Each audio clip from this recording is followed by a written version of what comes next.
Making derivative still. There she is. There she is. Welcome to Jill's. Can I offer you some tea?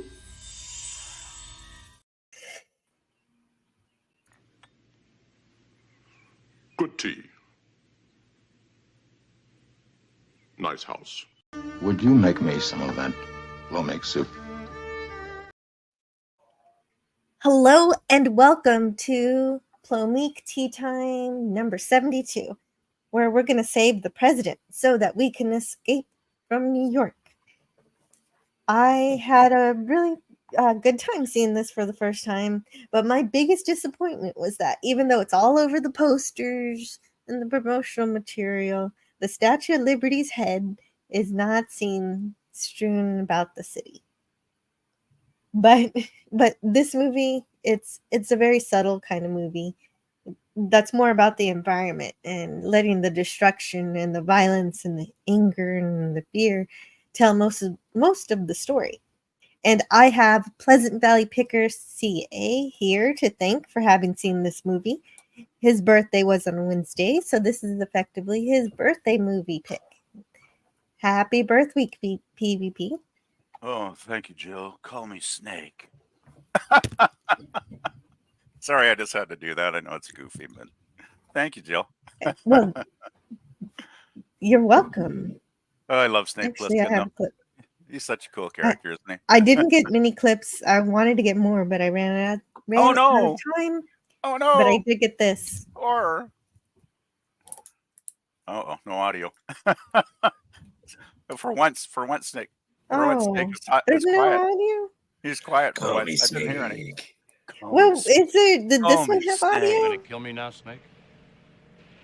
I'm too tired. Maybe later. Okay. That had audio, yes. That had audio. Oh, good. I'm gonna delete the other one that didn't have audio. Well, we can just overdub it. Me and Scott. Well, we don't need the audio because PvP can do the impersonation for us. Call me Snake.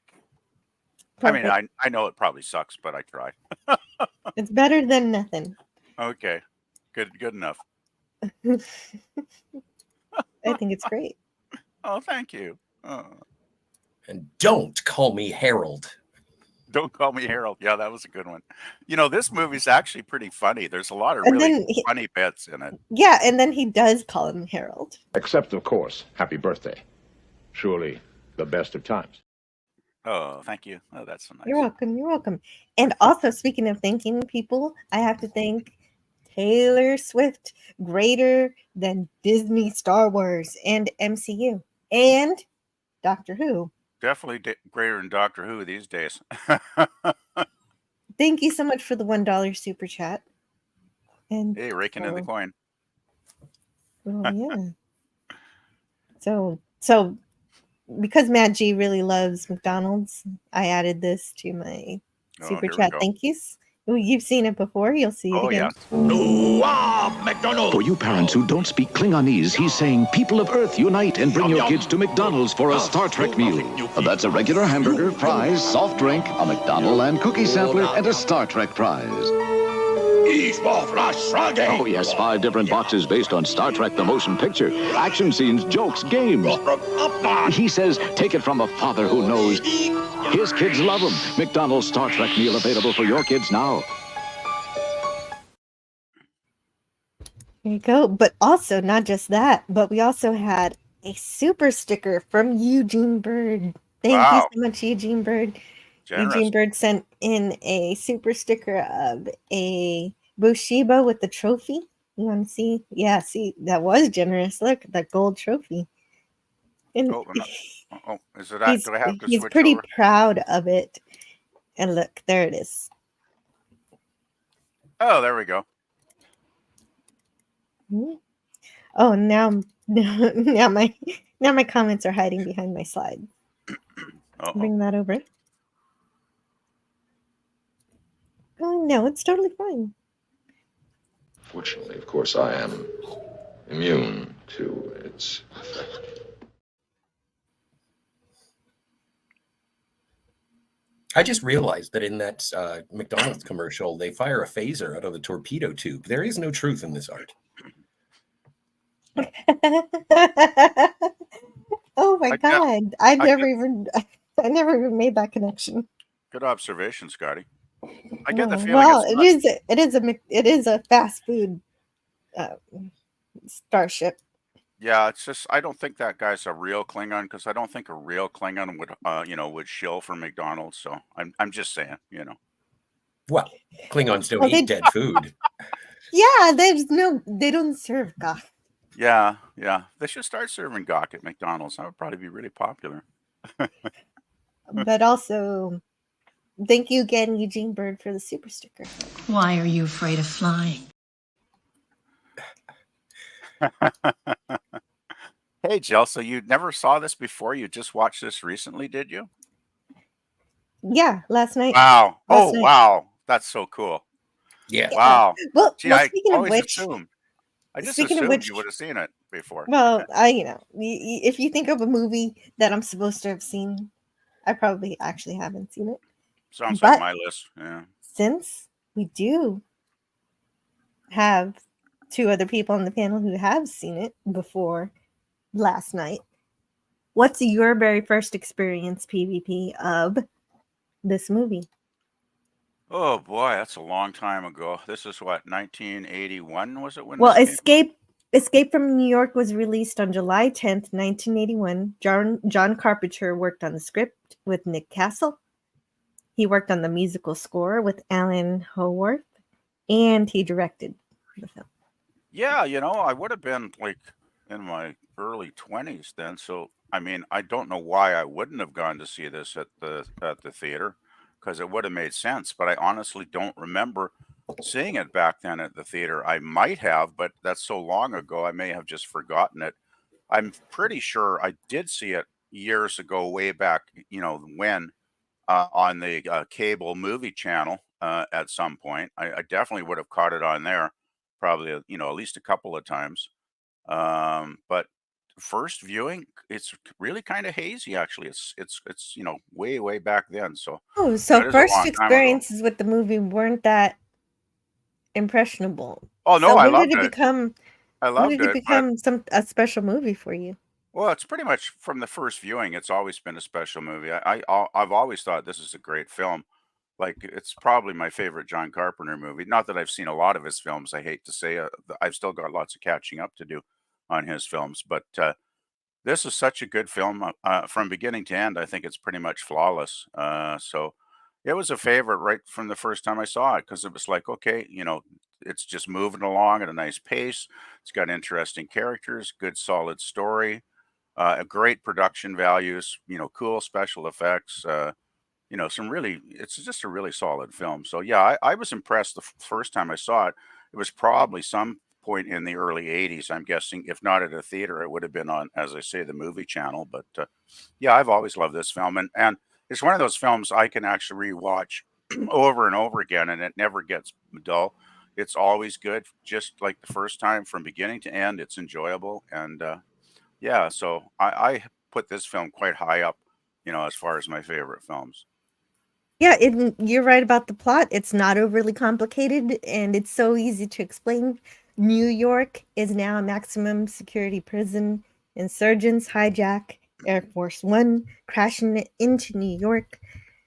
And Snake has 24 hours to rescue the president to earn his freedom, or else he dies. So, Yep. Scotty R37, do you have any memories of seeing this movie for the first time or anything about it? This also is one of my favorite movies. It was a pleasure to revisit it. I think I saw it for the first time when it was on just regular broadcast television, and on City TV, channel 57 in Toronto. And watched it then got rented the video because obviously with the commercials and I think some of the swears were taken out, although it's not a very profane movie. Then they released the director's cut on VHS.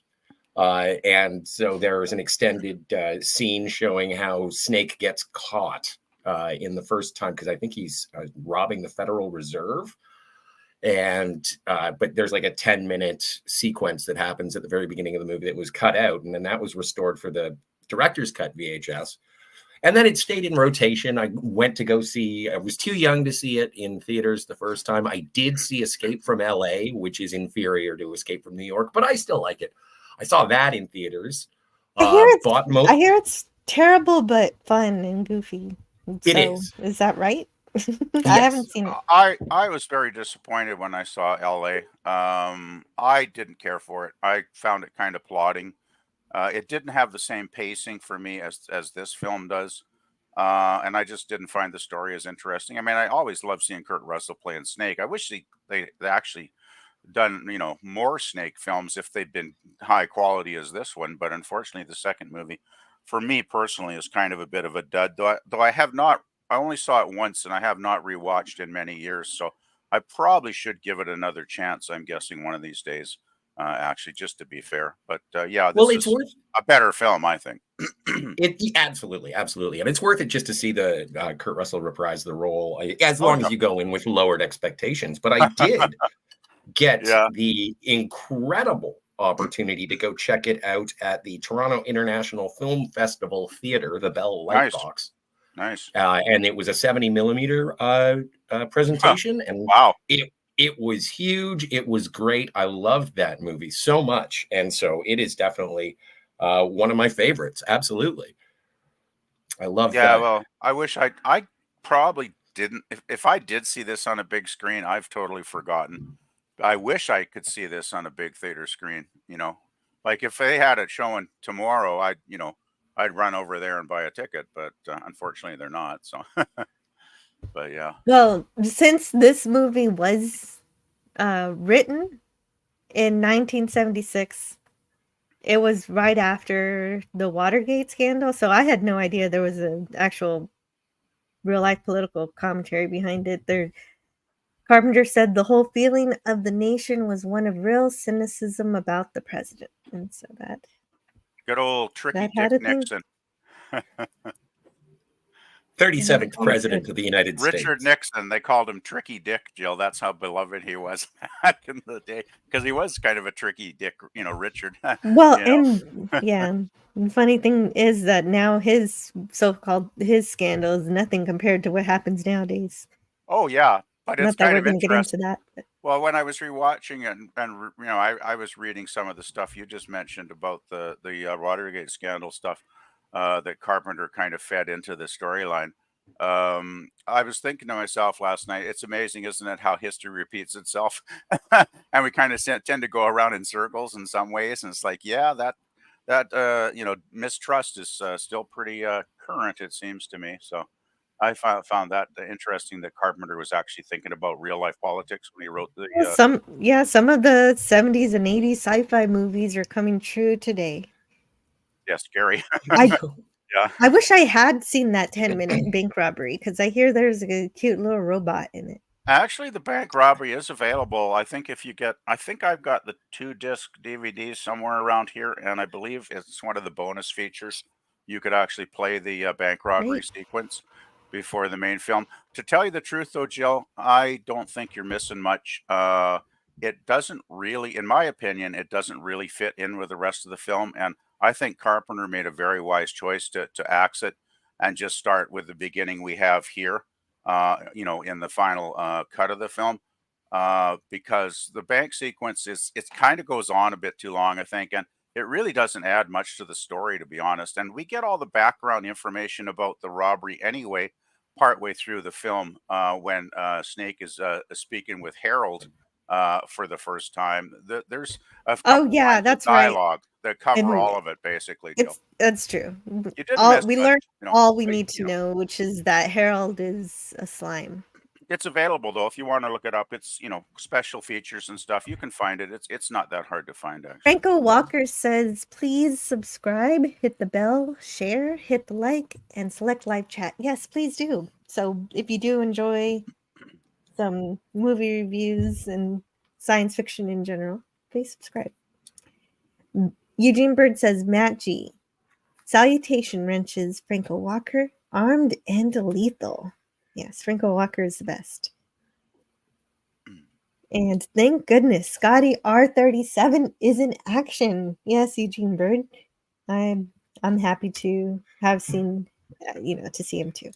Thank you, Eugene. I knew you were concerned. I appreciate that greatly. But yeah, I'm not dead. I get that a lot. Well, yeah, Phantasmagorium had a live stream set, and there was no indication of what was going on. So let's crumple all the cans. Well, and the thing is that I went and I hung out with a friend that I hadn't seen in quite a while, and he's awesome. Irish. So did you have a bit of a hard time there, Scotty? Oh no, I had a great time. I had a fantastic time, but it completely made the rest of my day a wash. I see. Okay, I think I get it. I figured there was a backstory there somewhere. And the beginning of your day too, because Yeah. Eugene Bird says, "Oh, that I fell asleep, or that I'm on a date because I was late. I was 10 minutes late, guys. Sorry about that." No worries. Yeah, my headphones were not cooperating. I have too many of them. I think they were all arguing over which one was supposed to be in my ears. Dueling headphones.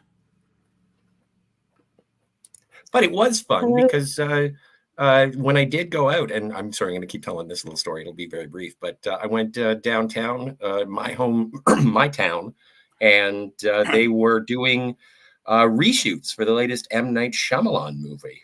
And so that was kind of cool, seeing a film production getting all ready to shoot. It was a night shoot, so I missed it. But yeah, so there was movie making magic happening in my town.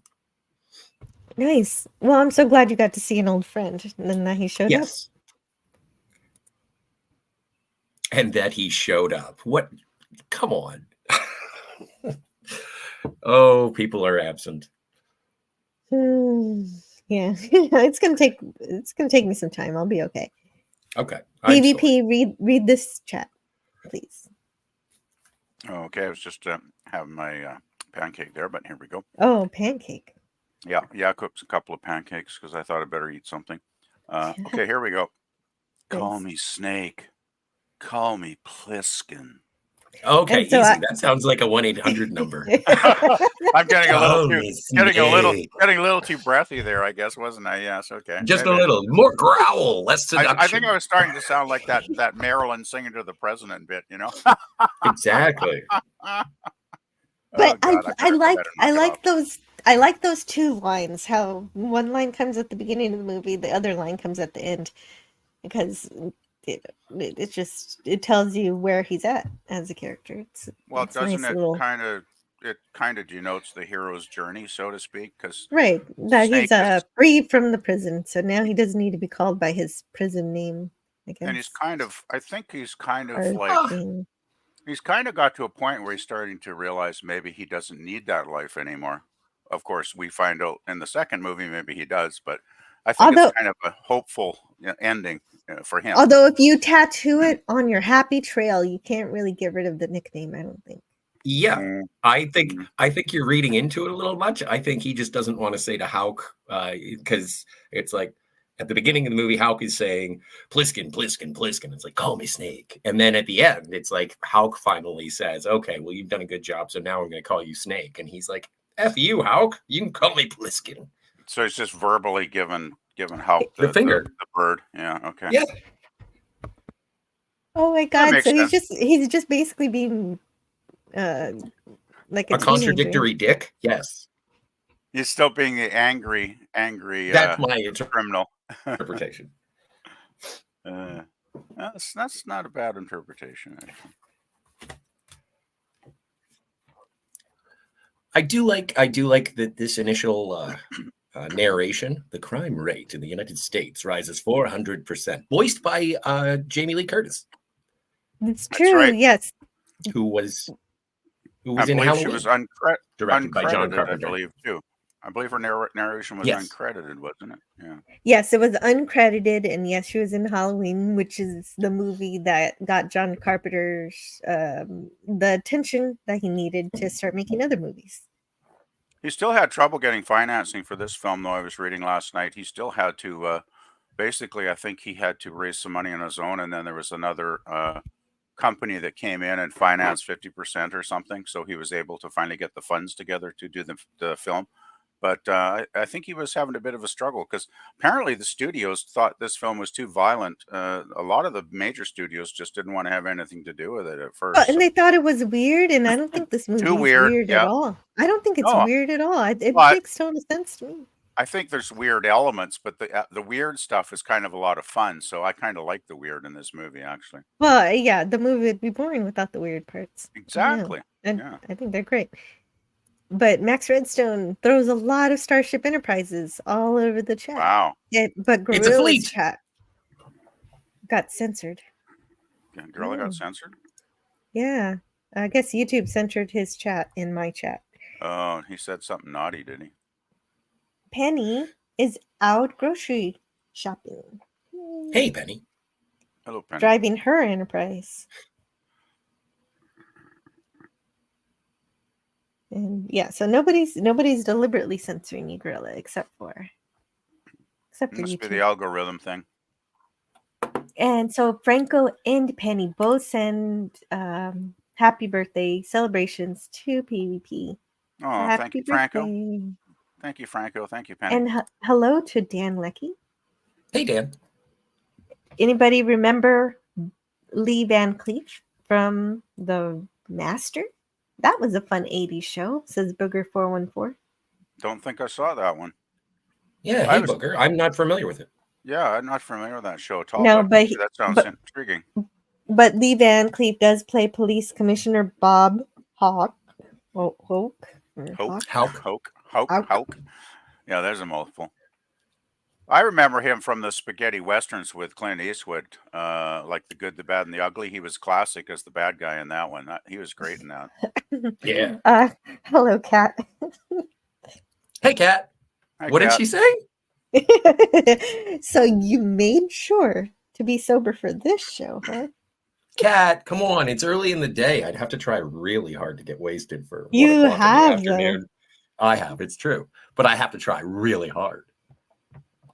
Yeah, well, I'm clean and sober today. I'm taking a break, actually. Taking a break. That's a good idea. Yeah, well, I actually got a blood test coming up next Friday, and I had one a few months ago, and my liver was a bit irritated, so I decided to kind of cut back on the sauce, so to speak, for a while, just to try and detox. Because That's a good idea. That's just a good idea in general, and even if you're not going in for a health test. Well, it's like I did prove to myself that I can go without it for quite some time. I don't really miss it, so if I don't, and I really think miss you're a it, lot more fun to talk to. I probably am. Yeah. Bird So 5 says kapla. Kapla bird. Oh, kapla. Yeah, I approve and support your choices. Oh, thank you. Burger414 saw this movie on cable, and Slice Night gives Oh, hi, Slice Night. Thank you. a happy birthday to PvP. And Captain Affinity says, Scotty lives. Hello, Affinity. Isaac Hayes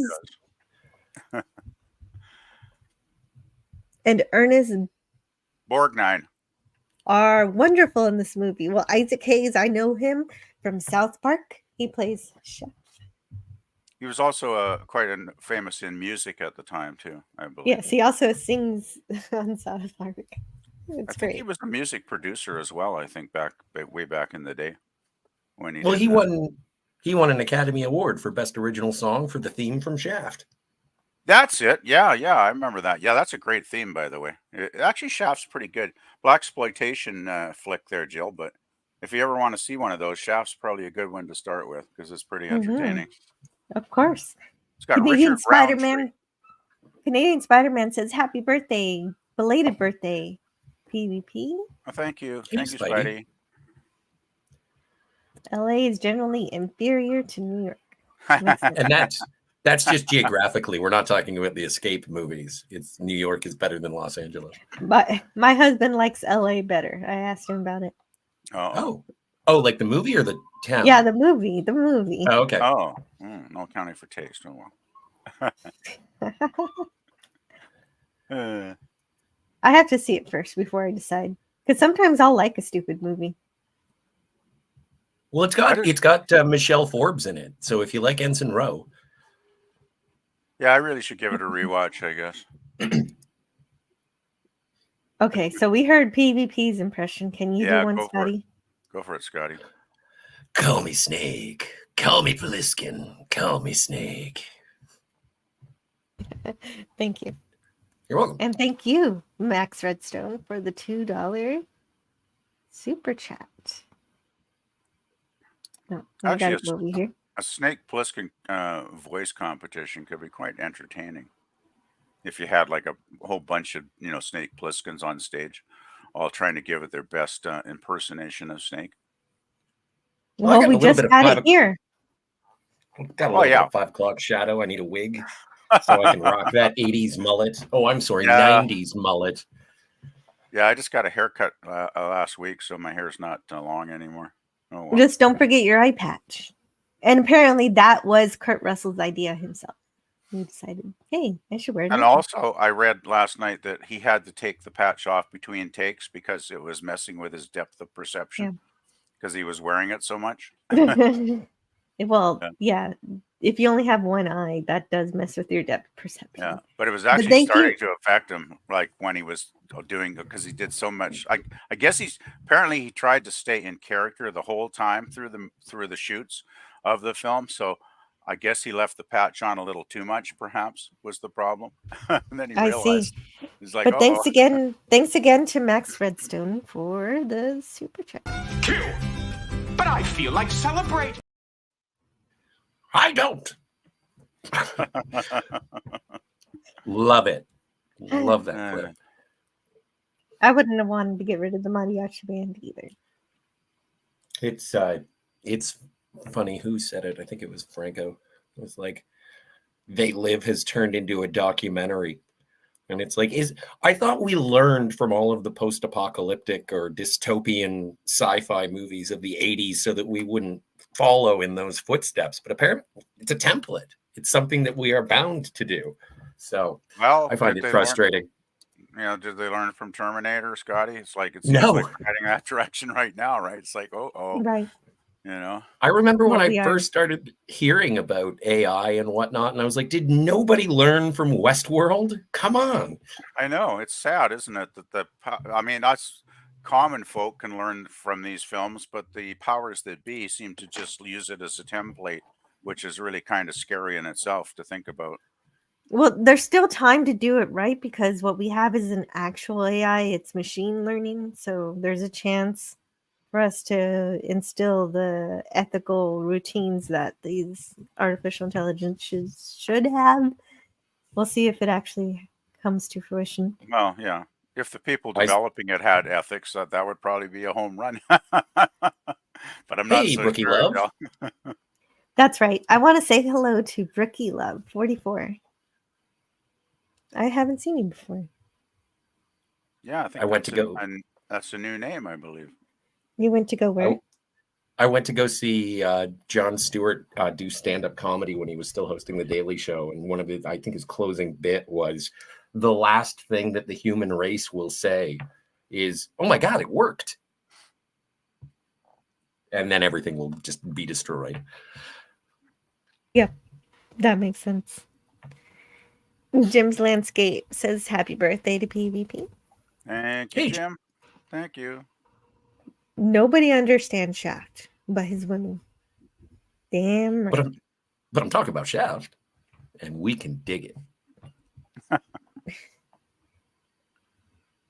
Who doesn't like Ensign Rowe? I don't think anybody said we don't like Ensign Rowe. I always liked Ensign Rowe. I thought Ensign Rowe was one of the more interesting characters they brought in, towards the end of this the series. But I don't think they used her enough. I think she was, I think she could have been utilized better. Let's put it that way. Well, that's also one of the reasons why she didn't go on to be, because she was supposed to be the Kira in the Kira role in Deep Space Nine, and she didn't want to commit to a television series until later. And I think she did Battlestar. Yeah. I don't know if she made a good career move there or not, but oh well, it is what it is, right? Well, our loss when it comes to Michelle Forbes is our gain when it comes to Nana Visitor. Well, I Yes. gotta say, yeah, Nana is pretty awesome anyway. So it's I think it Exactly. worked out. I think it worked out okay. I'm very happy with the way things happened as well. Hello to Sci-Fi Sit Dan, who sends a late happy birthday to PvP. Thanks, And Dan. Dan Lecky says maybe Kurt Russell, by wearing an eye patch, was preempting Bird of Prey 5. Uh oh. Could be. I do like Bird of Prey 5's avatar, where the one eye it blinks at you. Yeah, Yes. that's pretty good. Yeah.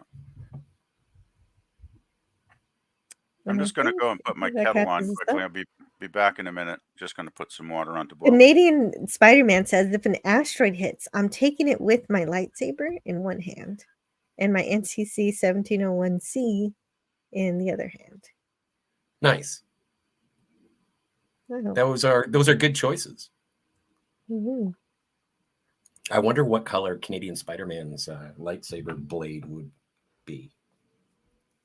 Well, he has one, Is so it I don't know what color it green? is. Is it red? Is it I don't purple? remember. I think he actually showed us one time, and I don't recall. Uh-oh, I need to take a drink of my coffee. Just a second. For sure. But this is one of those movies that starts off with a conceit that is wholly unrealistic. And I think it's addressed in one of the audio commentaries. And they talk about the plausibility of making the island of Manhattan into a maximum security prison. And they do say no matter what would have caused that to happen, whether it be some sort of disaster on Manhattan or if they just decided to shut it down, it would be devastating to the global economy. There is not a way that this would happen in a million years. You probably, if you wanted to go realistically, you could call this movie like Escape from Madagascar, because that's a better island to make into. Right. Yeah, that makes sense. That makes a lot of sense to me because we had Australia, and Australia wasn't a bustling economy when we turned it into something kind of similar. The prison just being the ocean. What do you mean we? You Well, had no not hand we. in this. This I was a mean, that's true. Commonwealth decision. That's true. That's true. I had nothing to do with sending people from Europe to Australia. I just mean Yes. I had an opportunity to see the prison, one of the initial prisons in Western Australia. Would have destroyed the basically, economy. oh, absolutely. But the ship goes to Fremantle in Australia, and the prisoners get off, and then the people in charge say, "All right, we want you to make this boat into your prison now." And so basically they had to dismantle the boat and then start building from those materials. I thought it was kind of a hilarious sort of solution to a problem. Wow. They had to build their own barge to their own isolation. Yeah. And then they made a whole country. That's amazing now. Yeah, but once you it is. Yeah, when you think of the beginnings, it's quite amazing what Australia, became eventually. Yeah, exactly. But I think I'm going to read what Jamie Lee Curtis says here. In 1988, the crime rate in the United States rises 400%. The once great city of New York becomes the one maximum security prison for the entire country. A 50-foot containment wall is erected along the New Jersey shoreline, across the Harlem River, and down along the Brooklyn shoreline. It completely surrounds Manhattan Island. All bridges and waterways are mined. The United States police force, like an army, is encamped around the island. There are no guards inside the prison, only prisoners, and the worlds they have made. There is only one rule, right? Once you go What's the in, rule? once you go in, you don't come out. I didn't get that part. Right, it's like a roach motel. I never quite thought of it that way, but that's actually not a bad description, Jill. I'm not sure that the citizens of the facility would agree, but oh well. See Well, that they're certainly part of present. part of the reason that I do love this movie is because there's always something that I sort of pick up on. And this was the first time that I watched it, and I realized that the control center for the prison is on Liberty Island. The Oh, irony. you never realized that before? I know. I'm a slow Oh. child. I was really, I was laughing my ass off rewatching this part again with the Statue of Liberty Island. I thought that's just a hoot.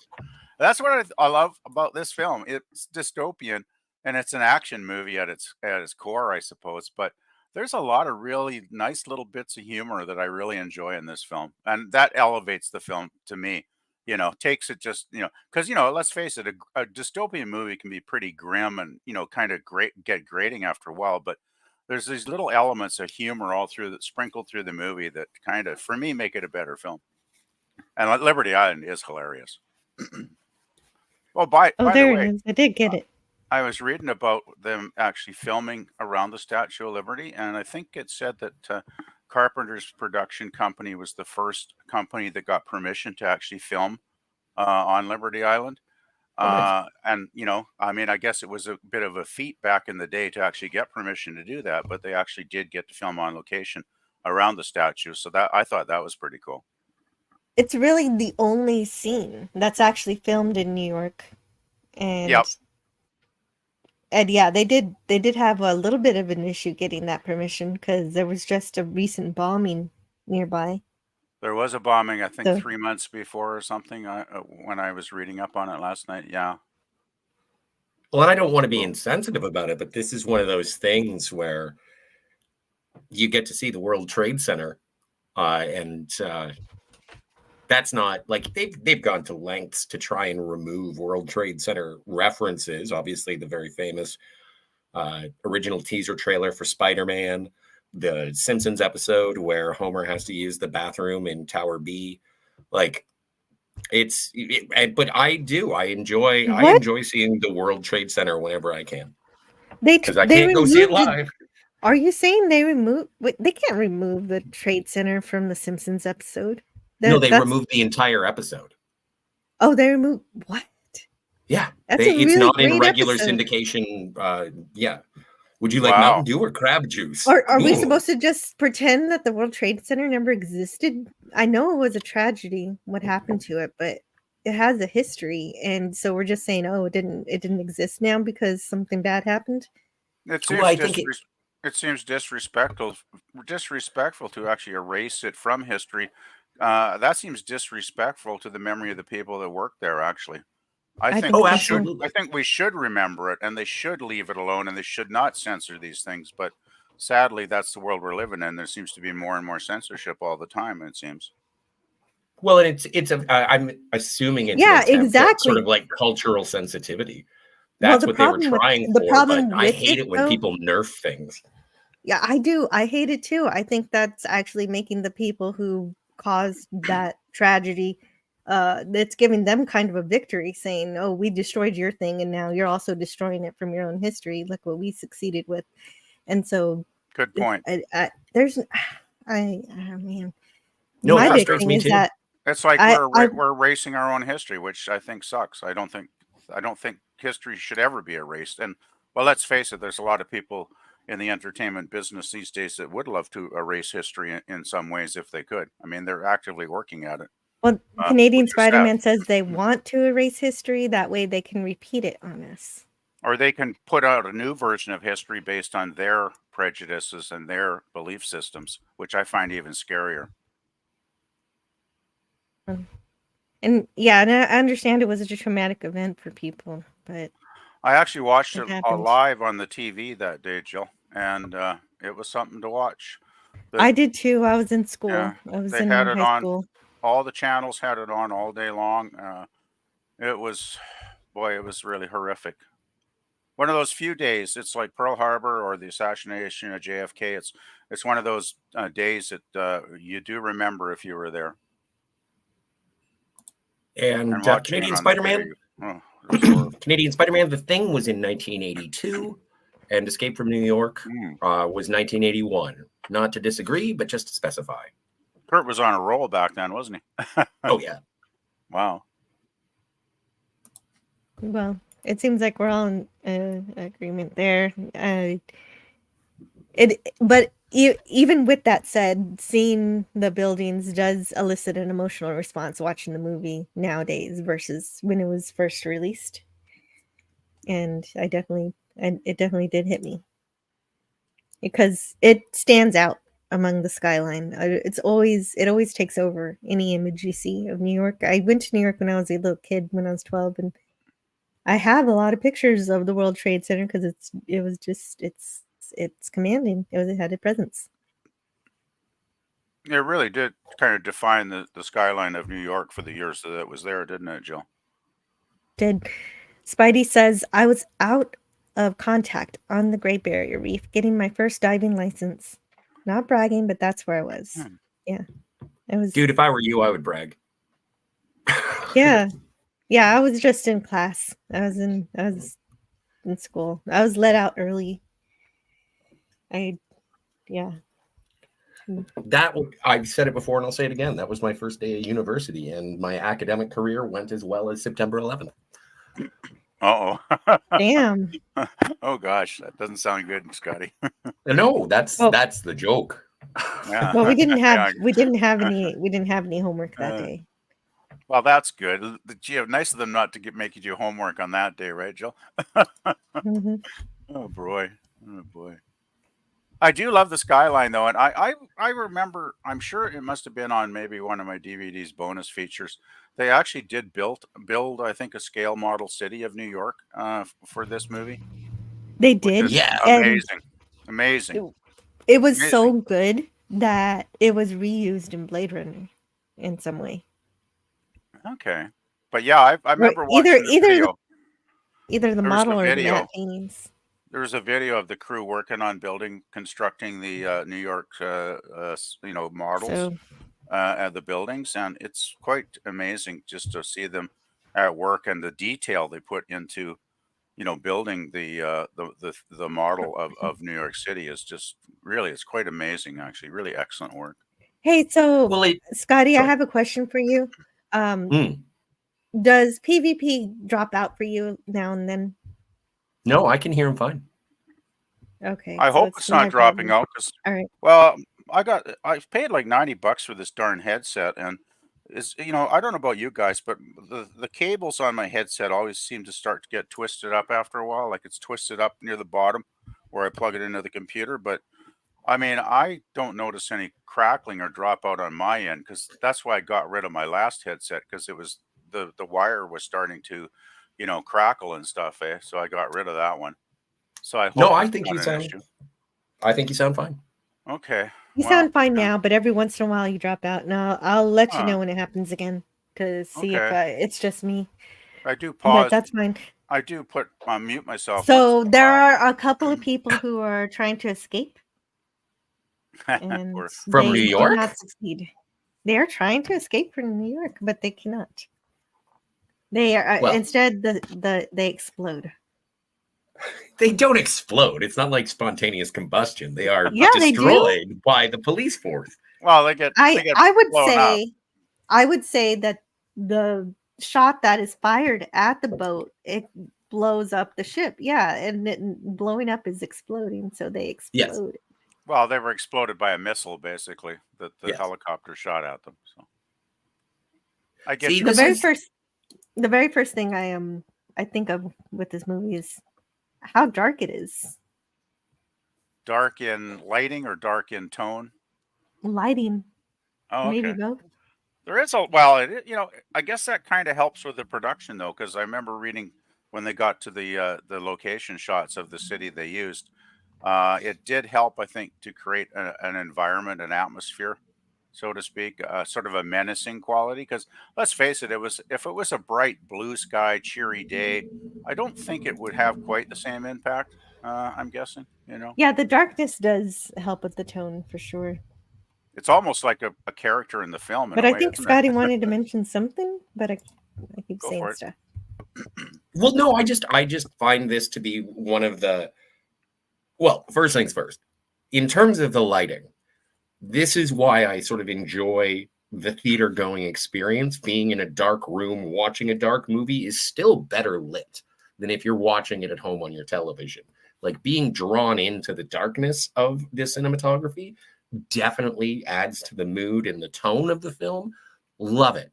Love it. And I think that the best time that I ever had watching it was when I was in a darkened movie theater. But the real thing that I wanted to say is Snake effing Plissken. First time on screen, as soon as he walks in with that swagger. Let's not forget, Kurt Russell was like a child actor. He had worked with John Carpenter playing Elvis. And so this isn't the kind of thing that he was known for. He was sort of baby-faced and aw shucks. And when we get to see him in this, he was in Gilligan's Island and Lost in Space. and Yeah. this is the first time we get to Right. see him as a badass, and it is one of the all-time badass characters of cinematic history, like Solid Snake from what's the name of the game? Metal Gear. Metal Gear Solid. That's the basis on this. And there was a recent interview with Kurt Russell, and he's like, "Nah, I don't know anything about that. They asked me to voice it, but it was like I can't do it without John Carpenter." And so Oh, I just love wow. this Okay, character. that's why Yeah. he refused to do it. I did find that out. I was watching this movie, not even thinking about it, and just came to me that this movie feels like I'm watching a video game. It feels like a video game movie before you even had shooters of this caliber. And then when I looked it up, I was like, oh yeah, okay, this did inspire a video game, Gear Solid. That was good to know. Yeah, I remember seeing some of Kurt Russell's Disney films back in the 60s when he was a kid. And yeah, they were pretty saccharine for sure. And I remember reading about when he got this role of playing Snake, he was very happy to finally get to break type, so to speak, to be playing against the stereotypical roles he had up to that point in his career. And I think he was really enjoying playing Snake. Like, I think this was one of his big, uh, character moments that he got to play such a badass dude, So I think Russell totally, for me, he totally inhabits this role. Like, he is Snake Plissken. He's not an actor playing Snake. He is Snake. He's that good in the role. Yeah, he definitely works. The studio wanted Tommy Lee Jones, That would have been and horrible. yeah, It might have and been. It's They hard wanted to say. Charles Bronson, for frick's sakes. Like, Charles Bronson? No. Yeah, but when did Death Wish come out? Like that. A little bit before this. Actually, that was one of the inspirations for Carpenter when he was developing the script, apparently. He did not agree with the ethical stance of Death Wish, but he liked the New York as a jungle aspect of Death Wish, which he definitely carried over into this film. So, there was some connections there, but he did not want Bronson. He thought Bronson was basically too old for the part. Which makes sense. Yeah. But yeah, it's I think, interesting if you look back at Tommy Lee Jones at the time, that would have been an interesting choice. It's all alternate though, because I still I can't imagine anybody else as being Snake Plissken. But when I hear the alternate castings, it's like, oh, that might have been interesting. That might have worked with Tommy Lee Jones, not Charles Bronson. But yeah, I just think Russell is so good in the character, he basically owns it. Excuse me. yeah, absolutely. I love. This is where we are introduced to the President of the United States with their terrorist takeover. We are the soldiers of the National Liberation Front of America. It's just, unrest. right. This guy is such a tool, banging on the door with his machine gun. Actually, that rhetoric that she's spouting kind of sounds like a lot of ideology floating around these days again.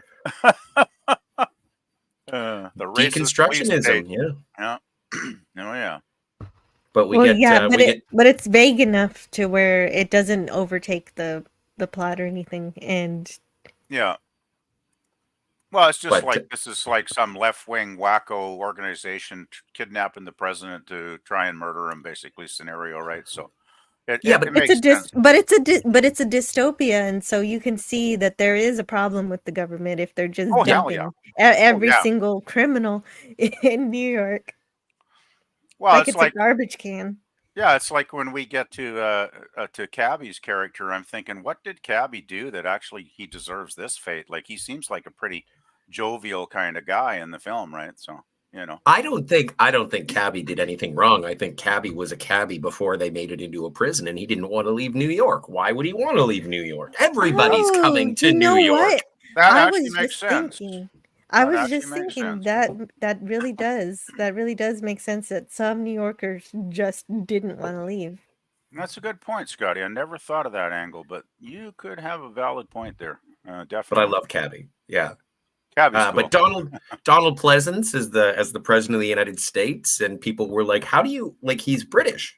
How did he become president of the United States?" And John Carpenter's response was, "The president in Escape from New York is what happens when Ronald Reagan and Margaret Thatcher had a child, and that person became the president." And so, but Donald Pleasance, one of my favorite actors of all time, best Blofeld, loved him in THX, loved him as Dr. Loomis. Anytime he shows up, love Donald Pleasance. Great Escape, I just watched last night. Well, I passed out to it. Sorry, Kat. And yeah. So love Donald Pleasance. But I heard that Donald, he actually came up with the backstory to explain the accent. And so, but Carpenter left it out.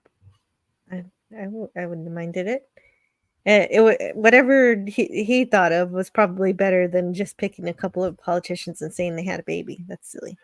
I think it's just tongue in cheek, off the cuff remark, but I think it's funny. It makes me giggle. Yeah, I think it was. Yeah, just it is. It is. It's remark, just silliness. But yeah, I like the escape pod. That now we have escape pods on our airplanes, and like it's a spaceship. Little. But and I could be wrong. I could be making this up. I may have dreamt it. It could be nothing. But apparently, Air Force One does have an escape pod, and it looks more like after the astronauts got back from the moon, and it's sort of that sort of pyramid structure. I like the escape. It's the thing that with the parachutes, and it looks like a diving bell kind of thing. That is apparently what the escape pod is on Air Force One. Really? I guess that makes sense. I suppose. Yeah. But again, I could be making this up. I don't know for sure. Okay. You could, you could be citing an urban legend, because I don't really know of any airplane that has an escape pod. I always just thought it was a cool invention, a science fiction invention that actually hasn't become a reality yet. But I really don't. I don't know enough about Air Force One to really, add anything to that. Yeah. Splashdown capsule. Franco Walker says, "Thank you, Franco." Yeah, right. It would have an escape pod today would have to have like a parachute. And the CGI animations here, like this isn't CGI. This is animated, just hand drawn animation. And later on, as when Snake is in the glider, that's something that PVPU mentioned, just in terms of the scale model that they made of New York, and that was all designed to look wireframe, and people thought it was computer animation, but it was actually just filmed. Well, I was reading something about the buildings where they got the wireframe look. Apparently, I think they used some kind of reflective tape on the edges of the buildings. And they filmed it in a certain way, so when they played the film back, it would just show up the reflective strips of the tape. So like lines, like wireframe, right? So they kind of just used a low-tech solution to get a high-tech effect, basically, and it works so well. Yeah, it's awesome. It reminds me of the BBC Hitchhiker's Guide to the Galaxy, which also has animated effects that look like computer graphics that didn't exist at the time. Yeah, they were doing some cutting edge stuff in this movie for sure. Well, and that's kind of why I enjoy going back and watching classic cinema, especially speculative science fiction. And they try and say, okay, this is what computers are going to be like. And in 1981, watching this, you'd be like, this looks so futuristic. I don't know how they did that.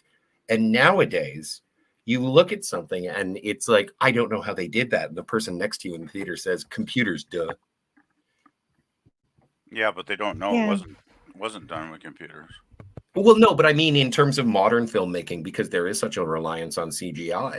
And back Over-reliance, then, I it think, wasn't even an personally. option. But Yeah. that back then it wasn't an option. I prefer it's like watching old James Bond movies or any old action movies, and it's like they had to do those stunts. Well, They it's like had to do that. Yeah, they Yes, had to physically get Mhm. stuntmen and employ them to do those stunts. You're right, Scotty. Yeah. I appreciate the creativity. And yeah, they actually had to get next to the explosives and the fire. Every time I watch Arena, when I'm thinking, Shatner and Nimoy getting tinnitus or whatever from those shots, it's like those damn explosions were pretty strong and pretty close to our heroes, right? And it's like, man, no wonder they got tinnitus. So yeah, they were really going for the real thing, but and the practical effects in general on older films, I think, are pretty impressive usually. Yeah, and speaking of the animation, I love that they did the animation of the ship exploding. I mean, not the ship, the airplane, Air Force One. Yeah, that's pretty cool. Boop, boop, boop, boop, boop, boop, boop, boop. Yeah. And then there's there's the the escape escape pod. pod. That's It's pretty good. it's really lovely. It's great. Helicopters land. Cool choppers. And I forget the name of that actor, but he shows up again in Halloween 3, not directed by John Carpenter. Oh, here we there got he is. one of my favorite scenes coming up here. Oh, Hauk goes Hauk. into the city. So And, Hauk is played. He's played by Lee Van Cleef. Lee Van Cleef was such a good actor. Man, that guy had a presence, eh? Got that stone face, It's like, yeah.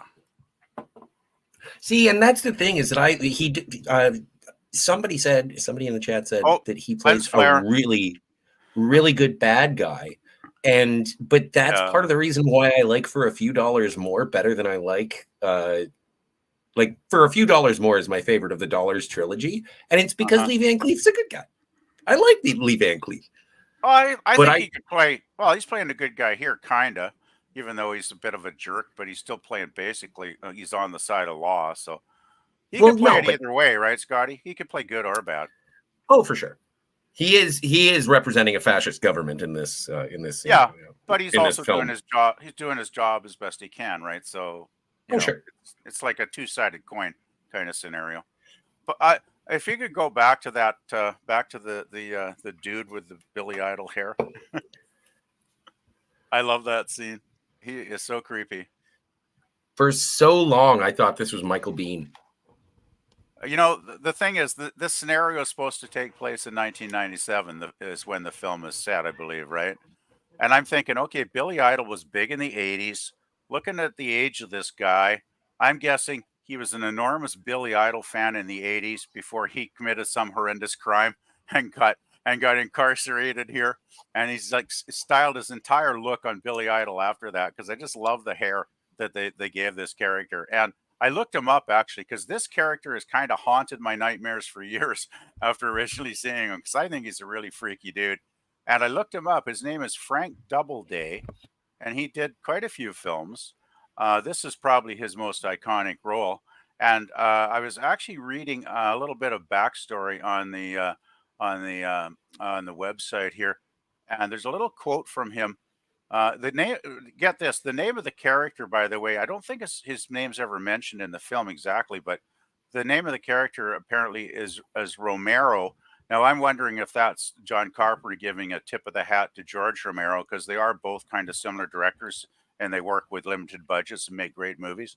But his quote, he says, on playing the character of Romero, John Carpenter gave me total creative freedom.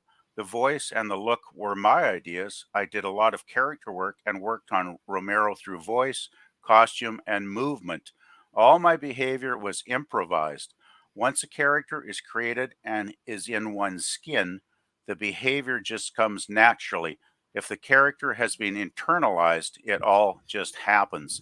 And I kind of get that, what he's saying there, right? Because I remember when I watched this film, just the way he walked, the way he moved, some of the gestures he makes later on in the film. I mean, it was just like, yeah, I can believe that he came up with all this stuff on his own, right? Because there's just some really unique aspect to this character, the way he portrays this character that I really, really like. And he's only in the film, what, maybe 3 minutes total? Well, so he doesn't have a lot of lines. This is where he has No. most of the word. Most of the words he says right here. You touch Yeah, me, he dies. If you're not in the air in 30 seconds, he he dies. dies. You come It's back great. in, he Yeah, dies. it's He just says wonderful it like stuff. matter of fact, and Yep. That's he's why just. that's why he's so I creepy, right? like that. I agree. I like the aesthetic. I like that they kind of made him look like a punk rocker because a lot of punk rock did come from New York. Yeah, totally. Famous town for punk rock for sure. Gives me the Yeah. heebie-jeebies. Oh, he's creepy. He really is creepy. And the thing is, I looked up when I looked him up last night and did a little research on him as an actor. It's like, you see a regular photo of the guy like in real life, just in your regular street clothes, and he's actually a pretty nice looking guy. Like he's a decent looking dude. Well, he's deceased since then, but he was a pretty decent looking guy in his day. So he really put a lot into creating a character with a look as creepy as this dude. So yeah, I G love his says, character. I saw this when I was 13. I'm like, what movie is this? Looks interesting. Yeah. Yeah, for sure. Oh, that's so cool. Yeah, I was taken Yeah, I I was just taken by the aesthetic of it just from the onset. I like you the have to. idea You of have to going because there's in. a lot of aesthetic. Yeah. Oh, the set dressing, like the production design on this is engaging. Like even if you're not paying attention to the actors, which I am constantly, but that's why I still find things to admire about it, just to look at the backgrounds and whatnot when I'm not completely and totally taken If by you if you the main didn't like the players. environment, if you don't like the environment in this movie, you're not going to like the movie Yeah. Yeah, because Well, I this think that's is most of it. yeah, the this is environment. also something that is like this is what also drew me to the Fallout series is just seeing a dilapidated, like seeing in this city. And that's part of the reason why I'm interested in seeing the new Planet of the Apes is just to be able to see what has happened to man's creations in the wake of the takeover of the apes. Same deal with like I Am Legend, even though I hate Will Smith, like showing the disrepair and abandoned dystopia. I love it. It makes me so happy. And then to be able to go to the big board and be like, oh yeah, no, there are people with technology. That's great. Yeah, Yeah, I think sure. This is the United States. the city, The government has the look of the city. electricity technology. I think the city is basically a character on its own in this movie. It feels like, it's so all encompassing and enveloping. Everybody's immersed in this scenario, and the cityscape to me is like a character. And I actually did a little bit of research on it last night. There was a fellow named Barry Bernardi, location manager and associate producer on the film. Carpenter sent him in to scout locations because they realized that it would be too much of a They hassle. couldn't go to they didn't film Yeah, this in New York City. The only yeah, time we're in New York is to film the Statue of Liberty. So statue. Yeah. So anyway, this is in state St. Louis, Bernardi Missouri. suggested East St. Louis, Illinois, actually, and because it's filled with old buildings that exist in New York now that are seedy, rundown quality that they were looking for. East St. Louis, sitting across the Mississippi River from the more Oh, prosperous St. Mississippi. Louis. That's what I meant to Yeah. say, not the other. Okay. And it says this East St. Louis had entire neighborhoods burned out in 1976 during a massive urban fire. Um, Block after block was burnt out rubble. In some places, there was absolutely nothing, so you could see 3 and 4 blocks away. They also found an old bridge. The elves, also elves, found a bridge to serve as a Yeah, and nice free bridge. what was an unfortunate event of that fire became very fortunate for this movie because they had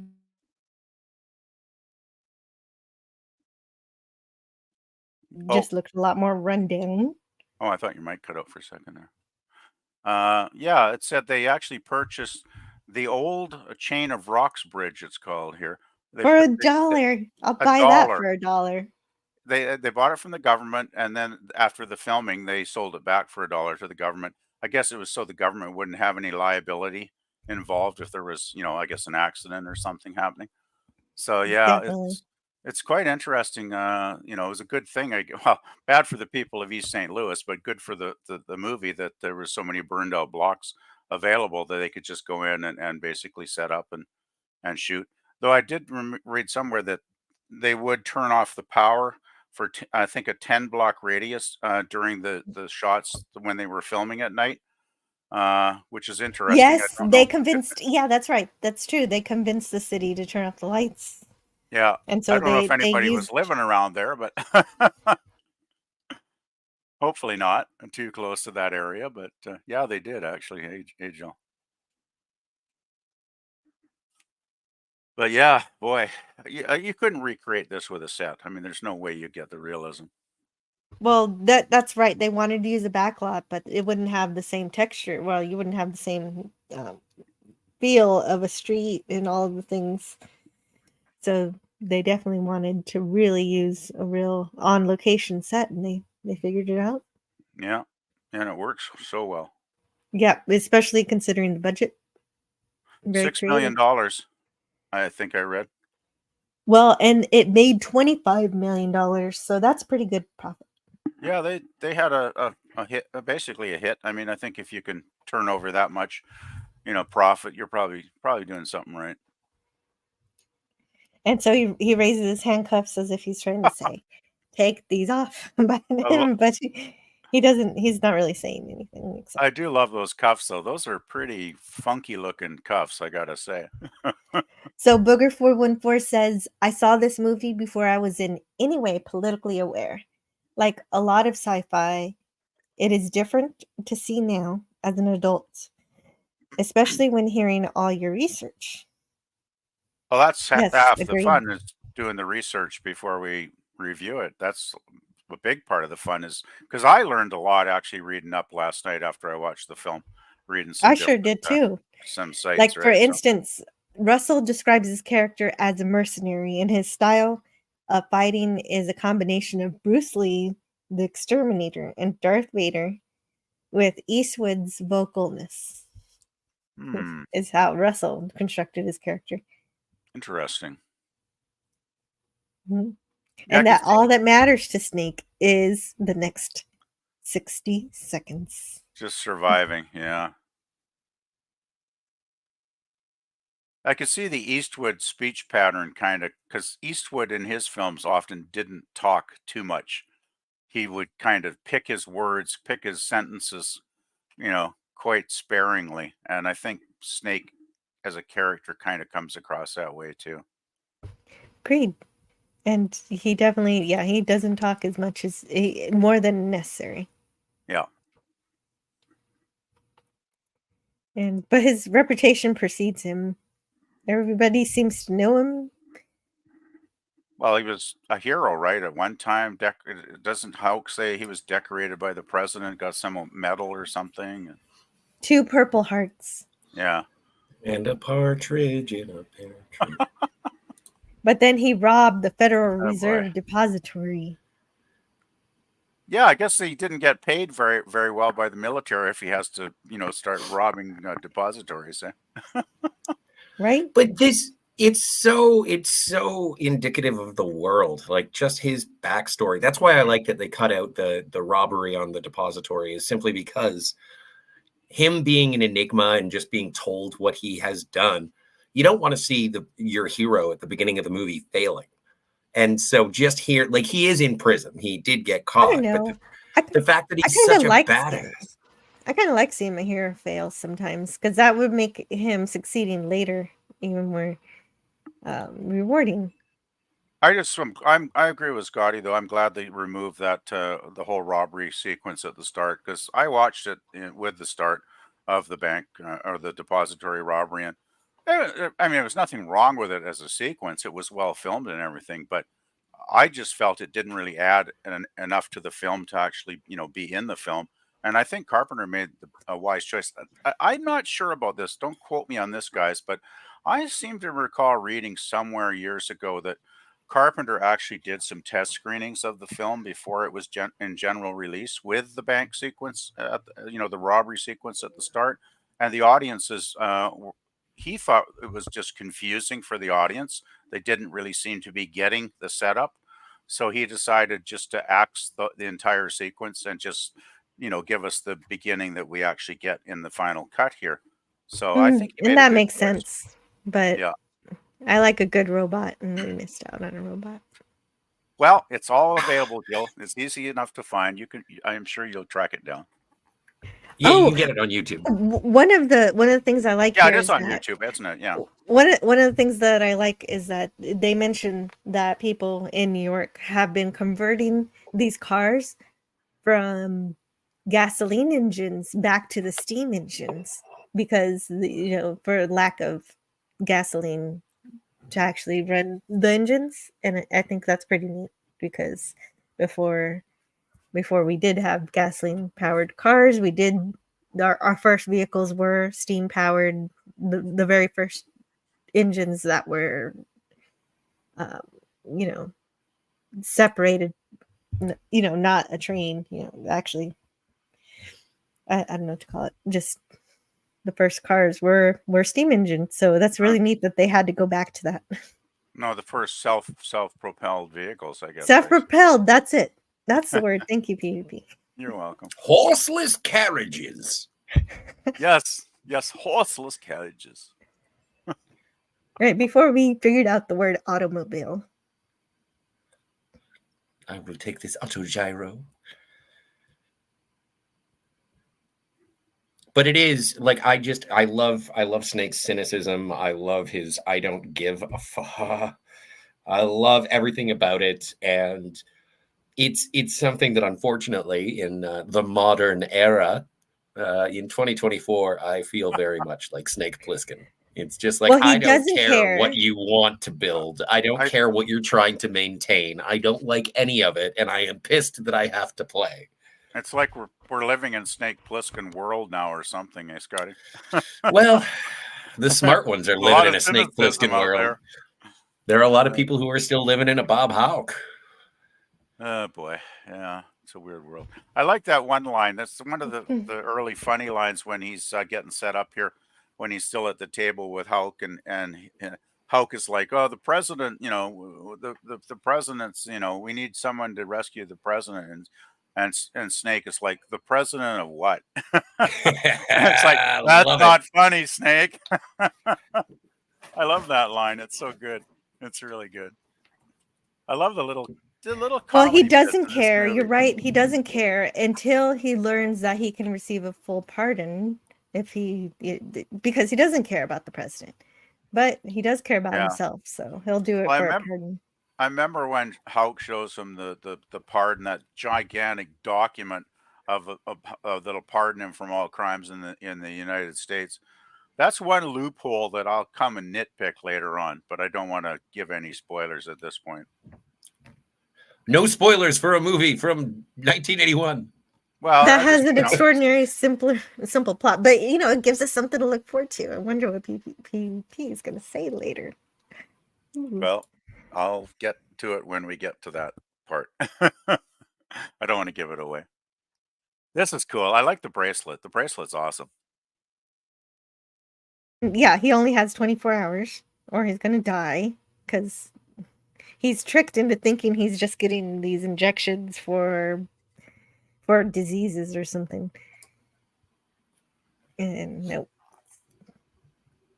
Yeah, and you got to wonder, like, how bad is it in the city where you're going to get all these diseases in 24 hours? Like, whoa, it must be pretty nasty in there, right? I'm surprised. I'm surprised Snake didn't pick up that maybe there was an ulterior motive with the injections, but oh well. whenever I see the injections going in, and again, it's almost like a hypospray, but whenever they sort of modernize a hypospray, they always make sure that you know that it hurts. But Right. it reminds me of the time in Casino Royale where there's the tracker that's injected into Bond, and he goes and he gets the sort of into his arm, and he just looks at the doctor who administers it, and he's like, "Ow!" Like you could have warned me. And same thing here, but it's one of the tropes of science fiction of the day is making a hyperspray that is uncomfortable. Yeah. Well, the thing is, the lab tech or whatever that injects him here, he goes, it'll sting for a few seconds or whatever the line is, right? So he's kind of setting us up for the trope.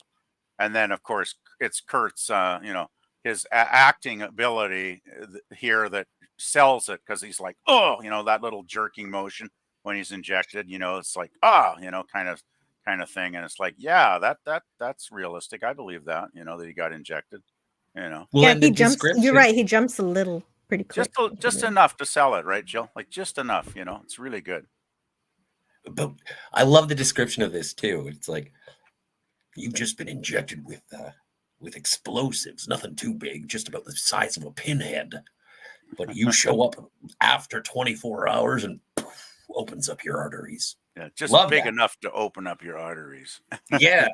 Oh man, it's so hardcore. It's excellent. Yeah, I love it. It's just so good. And the tape that he's supposed to recover with the president apparently has some information about nuclear fusion. Franco Walker says, can you hear me? I'm just going to Yes. go make a quick cup of tea. Be back in a minute. $6 million, says Franco Walker. That's the price of a bionic man. Naka, naka, naka, naka, naka. Naka, naka, naka, naka, naka. I'm just going to make noises for the rest of the podcast, if that's okay. It's okay. I Thank you. appreciate that. We don't really know what about nuclear fusion is on that tape. And we never do, really. Well, it's basically Excuse me, just a moment. It's a MacGuffin just to be able to get everybody to know that there is a ticking clock. I do, it's a trope in most movies. Usually third act, we have to introduce a ticking clock. Not this movie. Let's introduce a ticking clock right at the beginning and say there is an urgency to this. We have the Hartford Summit, and we have to rescue the president by then, or else there's going to be a breakdown of diplomacy on a global scale because the president isn't there to unveil his master plan for peace in our time. And I do like how that's turned on its head.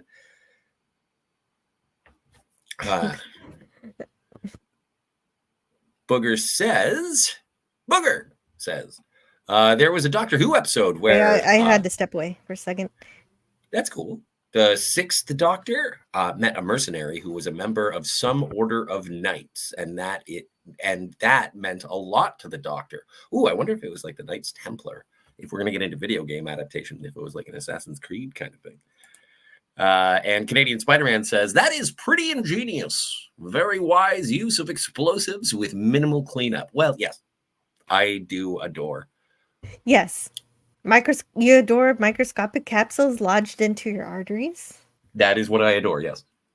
I think it's a brilliant move, and I want to file a patent.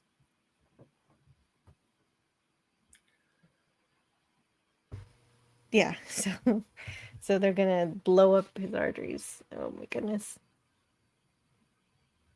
Well, and it's something, it's almost like not a trope, because there have only been 2 films, so it's not really a trope, but they do bring that back in Escape from LA. Oh, they do? They do this again? Ish. Well, okay. But you can't trick them a second time, but I guess you can force them. No, because it was supposed to be some sort of like biological agent. And and then, well, I don't want to, we're not even through Escape from New York. I'm not going to start spoiling Escape from LA. Well, no, I plan to watch Escape from LA at some point. It sounds like that'll be great. It is fun. It's got Bruce Campbell. And like you said, plays a man. It's not just the trope of a ticking clock. It's a literal ticking clock that he's got on his wrist Yes. that I got for a gift in the corner. You can see the life clock. Yes. And what are protected by cores? 15 minutes before the last hour is up. We can neutralize the charge with X-rays. Oh, okay. Yeah, interesting. And so he's actually only got 22 hours and 57 minutes. So he's already lost some of his time that he has left to live. Yeah, I kind of thought he Potentially. was kind of getting cheated here, right? He's like lost an hour already. It's like, come on. It's like it's not Exactly. stacked against him enough, right, Jill? It's like they cut an hour off his lifetime, clock. It's like, jeez. Oh well. Canada gets a mention. Yay! Clap, clap, clap, clap. I guess Canada must be still pretty free by comparison if he's tempted to fly off to, to that wonderland called Canada or something, right? Or maybe it's a communist dystopia. Well, either way, it sounds like Snake would probably be safe there. So I can see that's the main reason they put the implants in the neck, right? To, so he won't bugger off with the plane. That would be nice and fair because the Escape from New York is a corporate dystopia. And so if you go to Canada and there's a communist dystopia, then at least the film is pretty balanced politically. I'd appreciate that. Yeah, that would have been interesting, actually, but they never really explored. No. But that's like Snake is one of the reasons that I am so enamored and taken by American exceptionalism. He is fighting against his own government to be free, and that is driven home much more in Escape from LA. But with this, it's like Snake Plissken is the definition of "F you, I won't do what you tell me," and I love it. And so when I think, yeah. He's not a flag waving American, but he is certainly one of the most quintessentially American individuals fighting against fascism and oppression. And because that's what the American government had become in the far off dystopia of 1997. Well, the thing is, yeah, right. No, I was just going to mention, I mean, we do get the backstory, right? When Hoax, talking about giving him the papers to free him. All the backstory about getting decorated and the Purple Heart and all that stuff. So obviously there was a time when he was a flag waving, patriot, right? Sure. To serve like he did. So something obviously happened on one of those missions or something connected to the missions, I'm guessing, where he saw something or heard something or experienced something that just turned him against the government he had faithfully served up until that point, and he kind of flipped the switch in his mind, and he's just decided, I don't believe in this anymore. I'm just going to be my own man. We don't know exactly what happened from the time he was serving his nation to the time where he became a criminal who robs from that same institution he once protected. Yeah, he became he just become a mercenary, basically. He's just looking after himself, right? So there's something obviously that did occur, but we don't really need to know the details. We just need to know that it happened. That it happened, and now he doesn't care. Exactly. He doesn't give a F. Yeah, now he's in it for himself. And this slide right here says, when I get back, I'm going to kill you. And this is something that's paid off later in a way. Oh, yeah. I think I already played the clip. You did. Well, it's kind of interesting because this is something that I praised last week when we were talking about time crimes, is I do think most movies, and I know this is sort of juvenile and it's not any sort of revelation, the best movies are set up and pay off, just consistently set up and pay off. There's nothing that is left behind. You acknowledge all those things. That's what makes for a satisfying storytelling experience, in my opinion. I think it definitely helps. Yes. When you have a plot thread and you actually wrap it up at some point, it is extremely satisfying. Especially when you have to wait around for it. And you think, you completely forget about it. And then you're like, oh, yeah, that happened earlier. Here's that model. If you go back one, there's that model. that PvP was talking about. That is all just built, and then And they actually ran like reflective tape down the edges of the buildings and That's filmed it just in a white. certain way where it would show It's up just like white. this, right? Yeah, it's just white tape. Yeah, but it's amazing. Think how many hours they put into taping that. Just think about it. It's like, oh for my sure. aching back, because they would have been stooping down on this little model the whole time for hours and days, and it's like, oh my goodness, wow, It's good work. It's good dedication. work. It's beautiful. It's Oh, beautiful. speaking of good work, Cinema Gulp does good work on his channel, and he's here. Hey, Hey, Who Cinema Gulp. wins? Maps to the Stars, Eddie, or No Pants Mancini? I don't know who No Pants Mancini is, Hey, but I'm gonna. but no, Maps to the Stars Eddie is Steve Buscemi in Escape from L.A. And the corresponding character in Escape from New York, I think, is Cabby, but Map to the Stars Eddie, he makes a heel turn, I think. I forget if he dies at the end of that one. I think he does. I forget. But then again, so does Cabby. So no one gets out alive except for Snake. Oh, I know. I was disappointed with that. Ugh. But that's the thing is like Escape from New York was not made with the idea that they were going to escape from Wisconsin or escape from Florida or escape from Los Angeles. It was just like, this is one movie. We're just making this one. It's not going to be a franchise. It's just going to be this story. It's going to be great. And so you don't have to keep characters alive. Kill your darlings. It makes tension. Like you can't, not everybody survives. And sometimes it's good to have that dramatic weight. Like when Maggie dies, I get so upset. And when Harold dies, actually, we'll get there.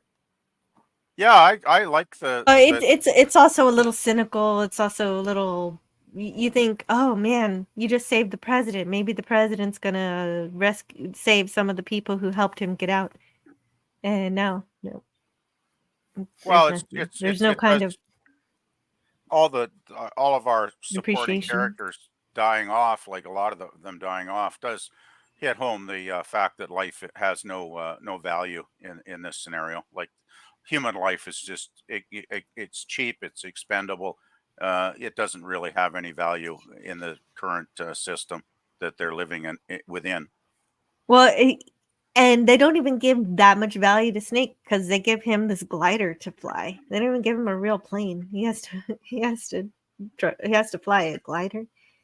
Well, I think the point of the glider was because it was silent, Jill, and it wouldn't be detected by the denizens of the prison. It was stealthy. Okay, I guess that makes sense. Booger says, Scotty accidentally raises a point. Whenever we see these dystopian futures, they never operate as communes. It depends on the movie because, like, I'm not sure about that. Yeah, like if you think about, say, like The Postman or Waterworld, the infamous Kevin Costner duology of post-apocalypses, like there are communes in small communities sort of helping each other out, but when there is a point to be made, I agree with you, Booger, in terms of humans are seen as natural resources. In this movie, they do have people called crazies, and those are some they form some kind of, I don't know if it's a commune, but they're together. Hey, Brogu. Hello, hey, John also Hello. to John Doe, and hey, Brogu is also here. Very cool. Dystopian, depressing, nihilistic. Carpenter likes horror more than adventure. One supposes. I see this more as of action adventure. I don't see much horror in this, really, to be honest. Well, speaking of action, this plane he has to land it with a grappling hook, which is interesting. Which is pretty cool. It's pretty cool. He just barely makes. I just wanted to go back to communes for a second.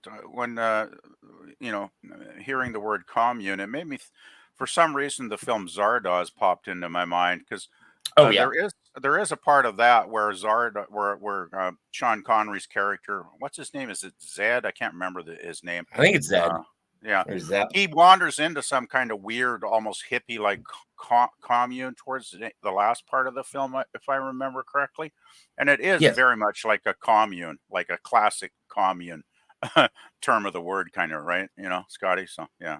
Yeah, no, but the problem with that one is that it is sort of protecting itself against sort of a barbarian class. And so with that class divide, like, don't forget, the gun is good. The penis is evil. Oh yeah, you're bringing back memories now. I remember those lines. Yeah, it's a weird I film. just picked it up on DVD, man. It's I so bad. like I love it. I love Zardoz. I love Sean Connery's costume. I mean, you could not get farther away from James Bond than you could with that character. I just love it. It's absolutely hilarious. I agree. It's a really fun movie. It's bold. John Out of Borman, anything. one of Borman's early films before he did Excalibur. Yeah. Well, and I think that when I went to go, I picked it up from my local used DVD store, and the guy behind the counter who was checking me out. And when I say checking me out, he was scanning my items to be paid for. He wasn't like looking me up and down, being like, I'm glad you clarified that. Oh, what a slice of man meat. No, not that way. But he said to his coworker, he's like, have you ever seen this? This is wild. You have to see this. And it's like, okay, well, I will. And it's like, actually, he just bought the last copy, so you can't. Well, he can. He'll just have to get it somewhere else. It's a lot of fun. It's a lot of fun. The only thing I don't like about it is the payoff. Meanwhile, in our review of Zardoz during Escape from New York, the payoff when you find out that, and spoilers for Zardoz, but I don't care, is that you find out Zardoz is short for the Wizard of Oz. And it's like, that's where everything falls apart. Because I don't like the Wizard of Oz at all. Well, see, I love the Wizard of Oz, so maybe I took off my headphones so that I did not get the spoiler for Zardoz. Oh, good. Gee, for once. Oh, good for you. Jill did not want a spoiler for once. Wow. It set a precedent today. Well, sometimes I Good for want you, Jill. to be surprised. If I think it's better if you are surprised. I'm glad you didn't get a spoiler there. I hope everybody took off their headphones. I've already seen the movie like 3 times, so I'm already spoiled. So I only did that because I do plan to watch that sooner than later. It's worth a watch, Jill. It's I like they did a good they did a good job with the airplane crash. Looks good. Definitely. Yeah. A Boeing. Yeah, I don't know where they got the airplane wreckage. It's wow. They must have got some real old Hulk and chopped it up or something. Scotty doesn't like the Wizard of Oz. That's quite a few demerits, says Booger. Yeah, that is odd. Who doesn't like the Wizard of Oz? Kind of well, weird. Scotty and doesn't Booger, you're not my supervisor. Scotty doesn't like Princess Bride either, but I still overlook it. I overlook it. Taste is for everybody. And it's not good taste or bad taste. It's just different taste. It's just you don't care for it. I enjoy it. So that's cool. Diversity of thought is great, but infinite diversity, infinite combinations. To the beat of just one drum. What might be right for you may not be right for some. But I can say that I completely disagree with your taste on that particular. I accept your apology. And I especially love the little novel that inspired it. A series of books. What's the name of the author? Frank L. Baum? Is that the name of the guy? Who wrote The Wizard of Oz? Yes, who wrote Zardoz? Oh, Zardoz? No, Wizard of Oz. Yeah. Sorry, Wizard of Oz. Yeah, I didn't know those two were related. Now I want to see it even more. But we're going to the movies right now. Of course, they don't have. There's a musical. See, do you want to sing it? Oh, do you have the song? Do you have the clip? Okay, then you play it because it's better than what I do. No, I don't have the clip. I just have the lyrics. Oh, can you put the lyrics in the private chat? Oh yeah, that'd be fun. That is what I'm gonna do, and hopefully, can we all sing it? Can we do it as a chorus? No. Oh, no, because chorus doesn't work on YouTube because of the lag. Okay. We could try. I just want to see it because Okay. I love this song. This is one Yeah, of the. I never thought about looking up the lyrics for it, but it is a fun song. I know the lyrics off by heart. The reason that I want them is just so I don't mess them up. So I don't know them by heart. I'm sorry, I'm lying. But I think this is just another one of those comedy moments in the film. I just chuckle, laugh my ass off because you got a bunch of hardened street people here putting on like some Gilbert and Sullivan musical play or whatever the hell it is, and I just think it's hilarious. You know, they're all dressed up. You know, a bunch of dudes Okay. dressed up in dresses, Well, and it's just like it's funny. So they have entertainment. yes. Yes. Well, and this is something that would have happened. Like reviews of the past would have men playing women's roles. There are women in New York, but apparently they are lambs to the slaughter. Essentially, you don't see a lot of ladies unless they're protected by other men, and if they are on their own, they get pulled through floors. So this is when we go into I don't know, let's say Radio City Music Hall, and they're watching this, and it's a song called "Everyone's Coming to New York." This is where we meet Ernest Borgnine's caddy. No satire there. And this is, well, yeah, exactly. That's hilarious in it itself. It's so good. It's so good. But from a city that punched Rick Moranis and Steve Buscemi, I absolutely adore the lyrics to this. They are more relevant now than they were when they initially showed up. Although Times Square, like New York, was a hellscape in the late 70s, early 80s until Rudy Giuliani gentrified the and Disneyfied New York. But this was very sort of apropos at the time. So the lyrics to "Everyone's Coming to New York," the song sung by the men in drag at the stage show scene where Snake first meets Cabby. The lyrics are as follows: "Shoot a cop with a gun. The Big Apple is plenty of fun. Stab a priest with a fork, and you'll spend your vacation in New York. Rob a bank, take a truck.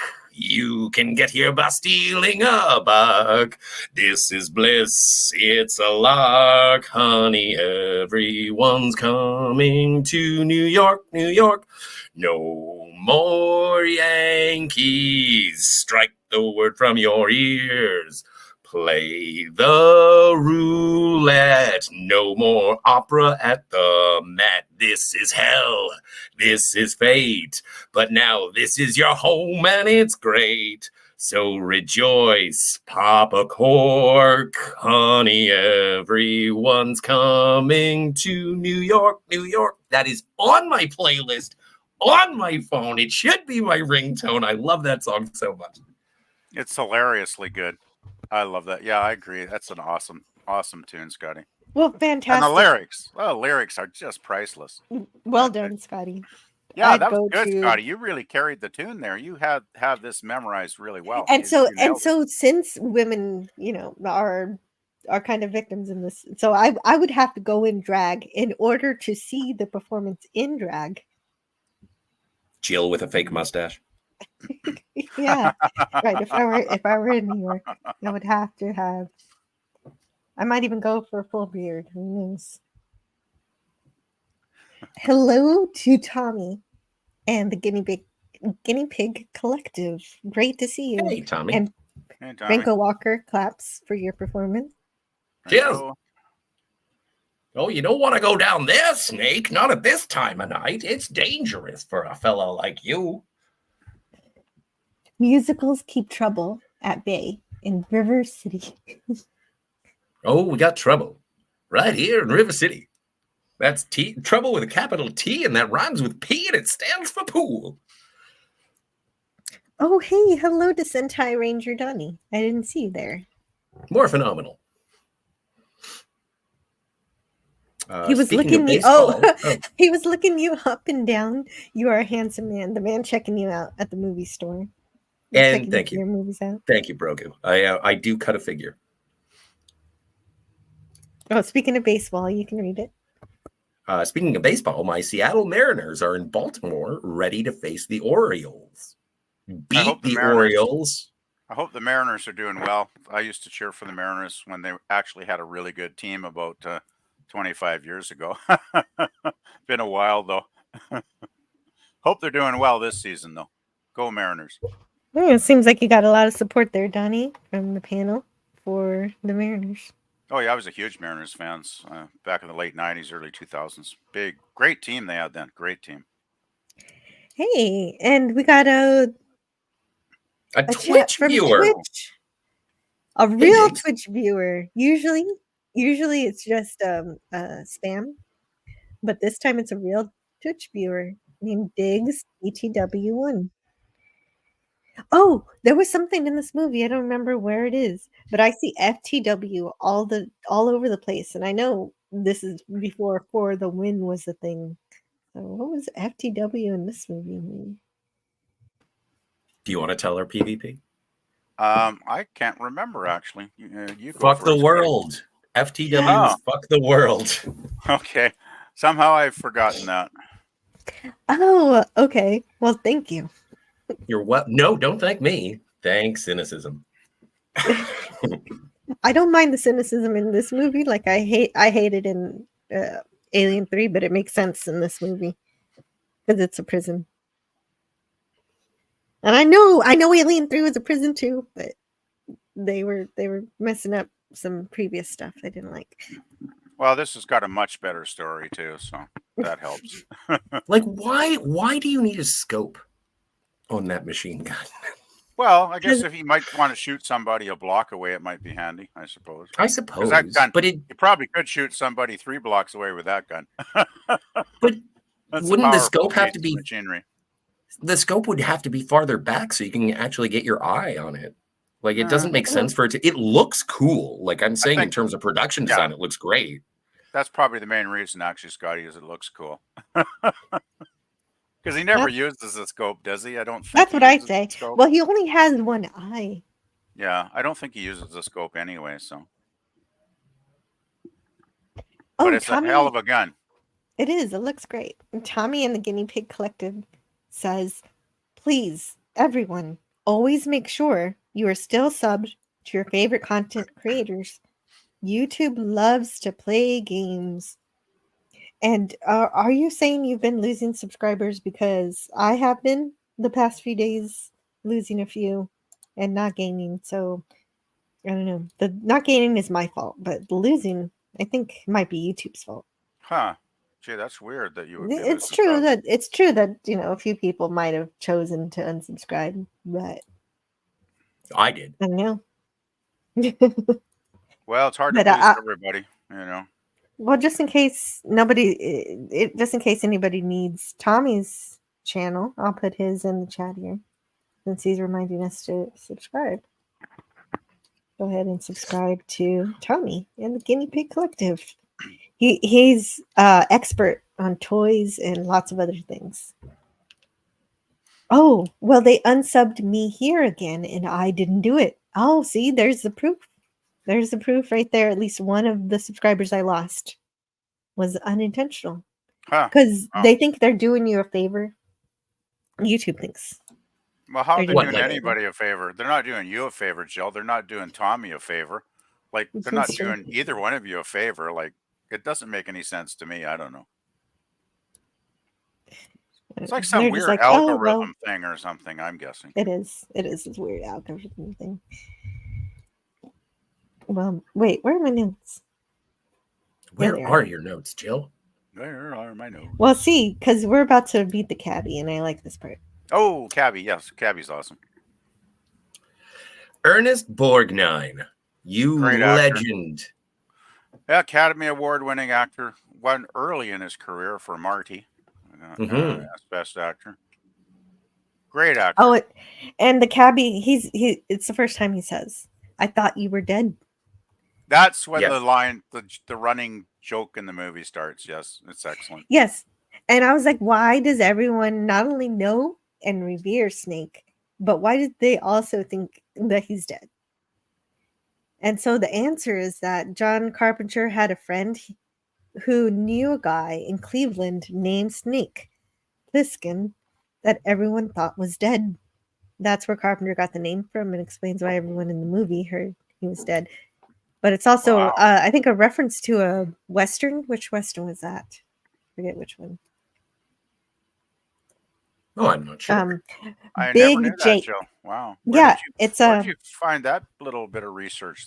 I never realized that Carpenter based it on a real person. I'll have to double check my research to find out where I Okay. found that research. That's cool. I never I knew that. mean, it's. I hope it's true.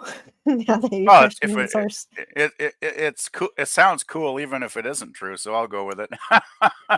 Well, That's pretty awesome. one thing that's for sure is that the running gag about everyone thinking Snake is dead was also used in a Western called Big Jake, made in 1971. That's it. Huh. Okay. Cool. Wow.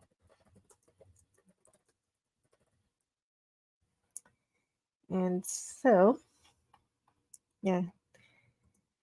Oh, but before we get into the cab, we got to walk through this creepy, part of the theater.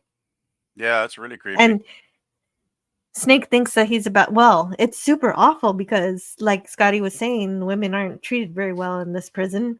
And Yeah. so there's Yeah. a lady who is half conscious and being taken advantage of.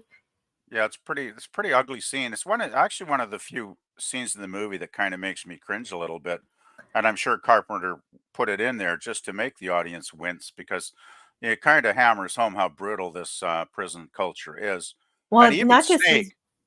Even Snake, when he sees what's happening, he kind of looks sideways for a second, right? He's like, "Oh," Snake even gives it like the stink eye, kind of like, "Oh, that's not good," But for also, just a second. he doesn't. But he also doesn't do anything about it. He's got So his mission though, right, Jill? Like, right. he should have maybe done. But the thing is, the woman's like He could have. unconscious anyway. What could he really have done? I mean, and he doesn't know, what the circumstances of the situation, how it began, right? So I he just didn't want to. suppose. He didn't want to deviate. He's getting close to the president. He thinks, right, with the tracker here. So he's totally. And don't forget, he's got the implants in his neck too, right? So it's not like And he wants that's to waste why. hours. And that's why I feel like this is a shooter.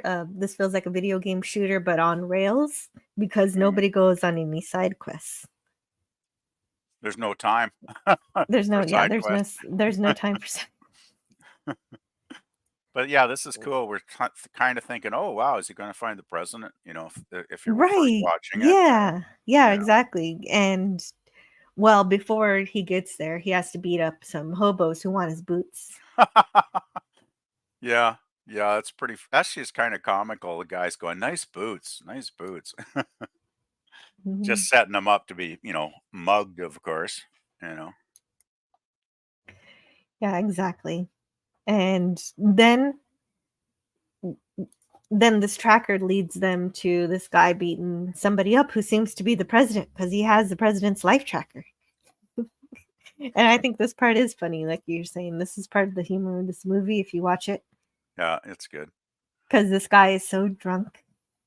By the way, I read last night somewhere the guy that plays the drunk here is actually a person that had worked with Carpenter in previous films. I think maybe on production staff or something. So that's pretty funny that Carpenter gave him a little bit part here. Yeah, definitely. His name was Buck Flower. And yes, he's the drunk with the president's tracker. Flower. What was his name again? Buck Flower? Buck Flower. Yes. That's a great name. Well, that's a name man, I couldn't make that name up. That's classic. That's great. Yeah, so I don't know how he got the president's tracker, but he did. He said he And woke up with it on him one morning, I think, didn't he, Jill? yeah, he If I just it's remember. yeah, exactly. That's it. And so that's nothing. Like that doesn't tell me anything. He just finds it. Well, he doesn't And seem he like he's a says, reliable character anyway. if I knew where I got this thing, I'd be the president.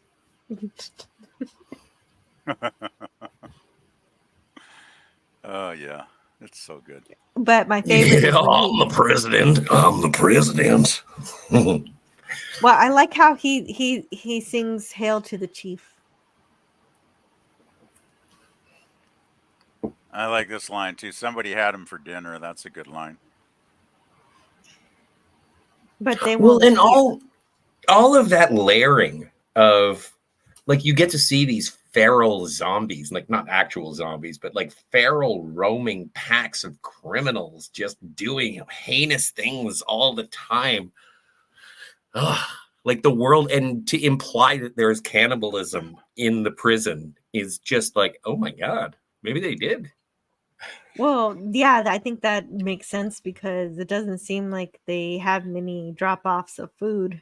Like they're supposed to drop off food in Central Park, but if they don't succeed in that, and if they're not farming Central Park in some kind of way and making their own food, John then they Doe might have to do that.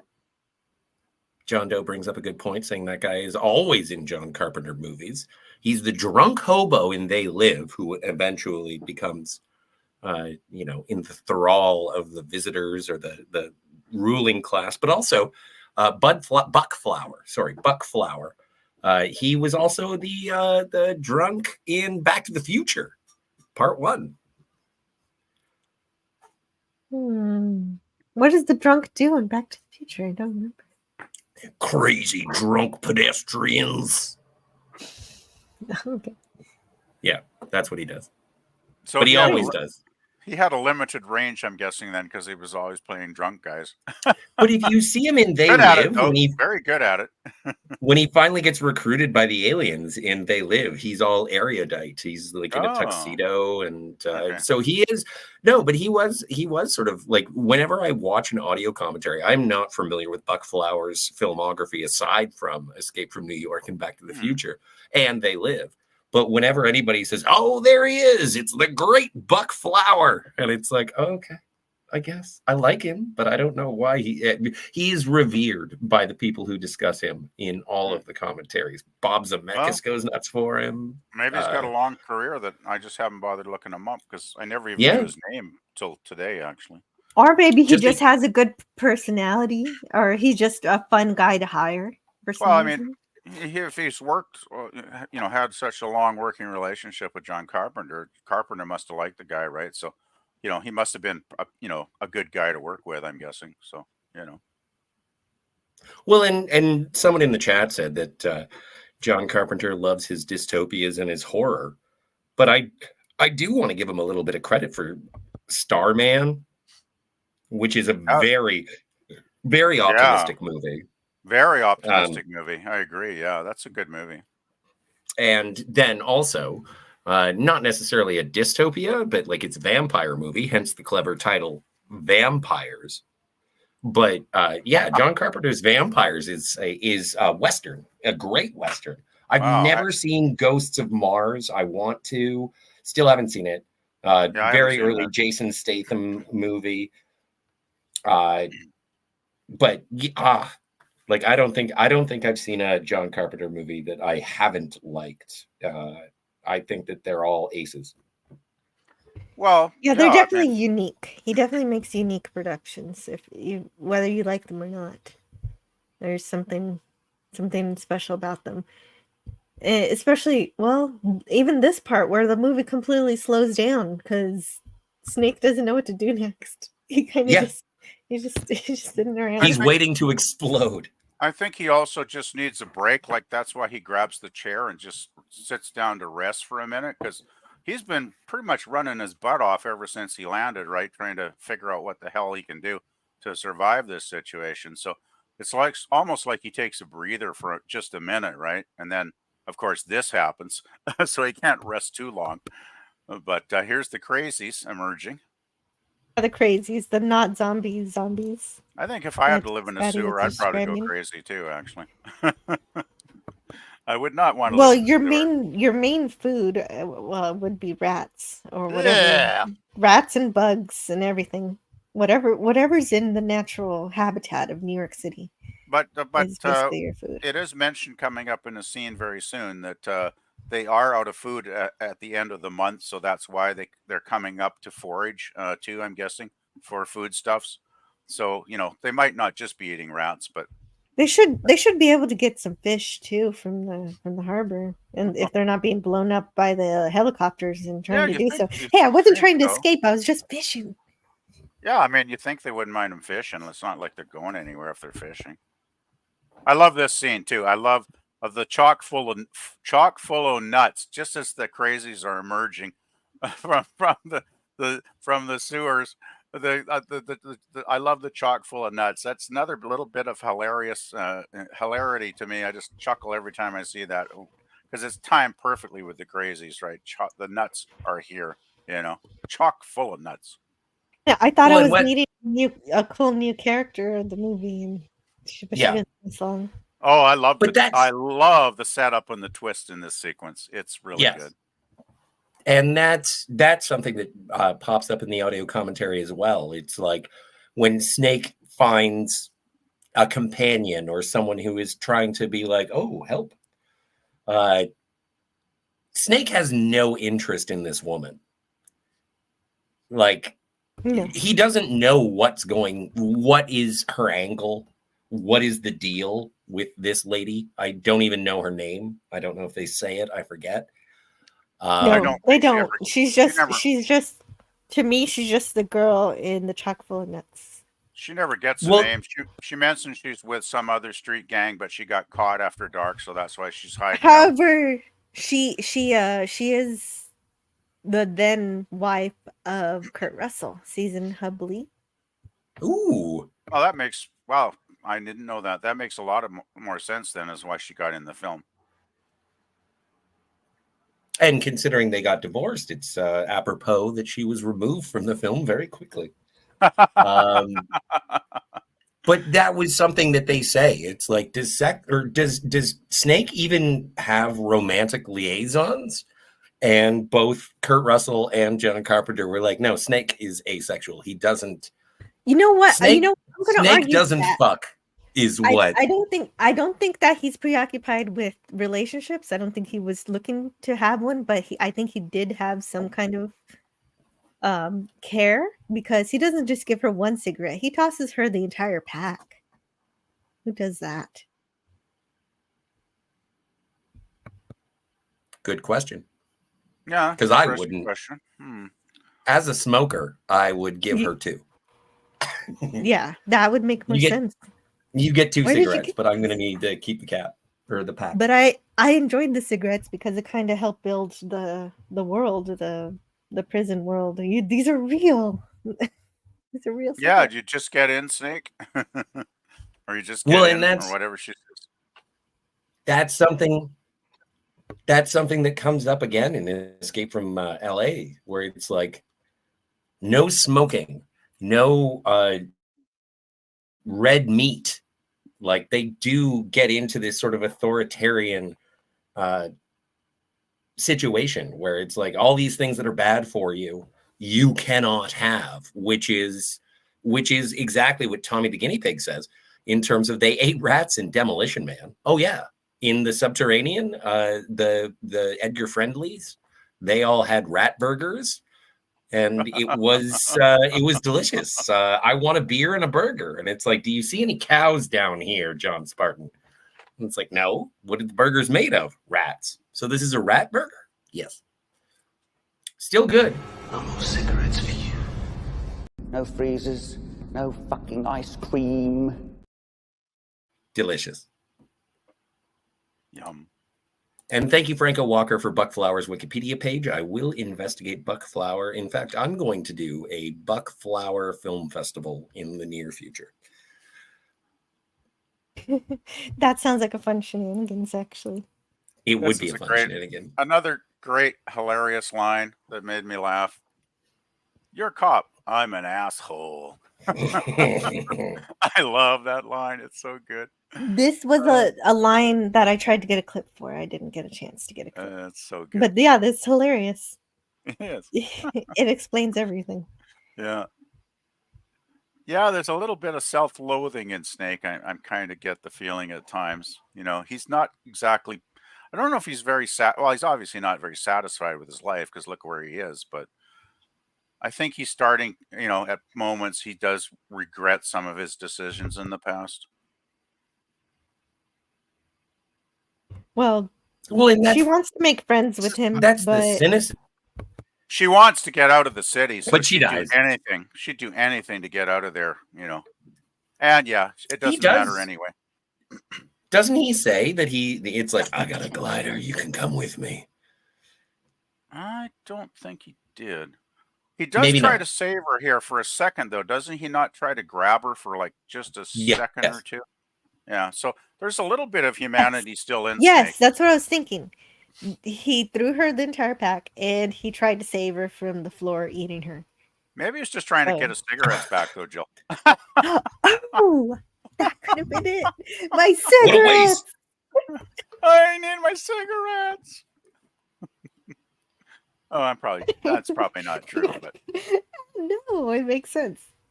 it does so add a Yeah, little she bit gets. of humanity to Snake that he might actually care enough to try and grab her for a second. But then, of course, he's like, well, this is a lost cause.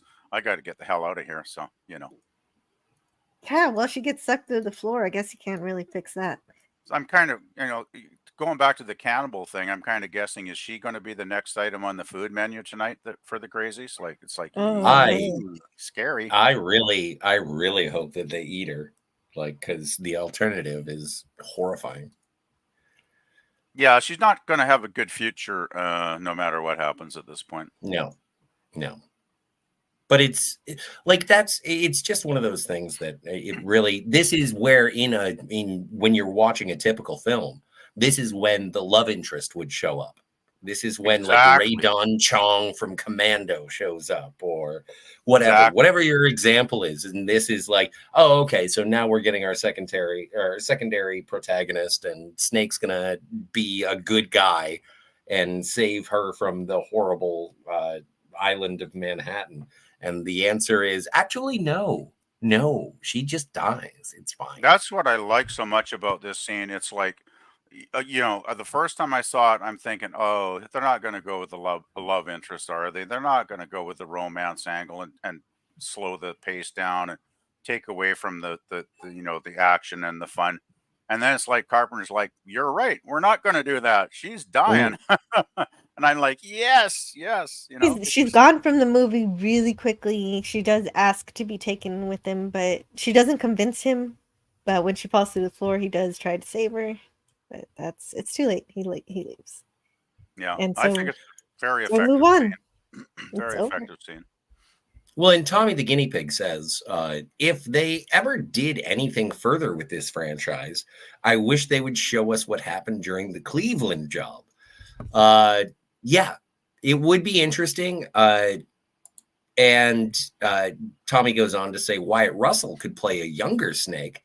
Wyatt Russell was actually offered in terms of a remake or a sequel and sort of make him the new Snake Plissken. He outright refused, according to internet sources. I don't know. I've never met the man.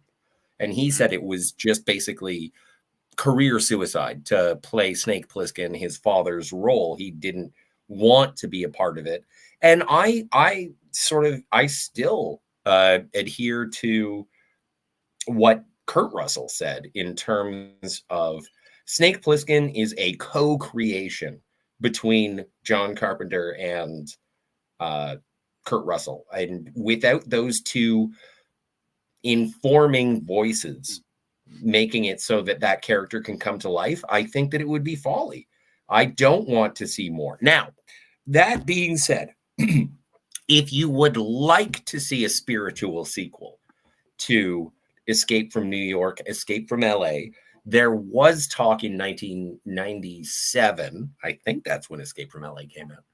And they said, are you going to make a third one? And John Carpenter jokingly said, yeah, the third one's going to be called Escape from Earth. And there is a movie, I think it's called Lockout, with Guy Pearce, and he essentially plays Snake Plissken. And if you haven't seen Lockout, I highly recommend it. It is an Escape from New York movie, but it is Escape from Earth. It takes place on an orbital prison where again, in the same vein as Escape from LA, they are Guy Pearce's character, I forget his name, is trying to rescue the first daughter. And it's good. It's a French production.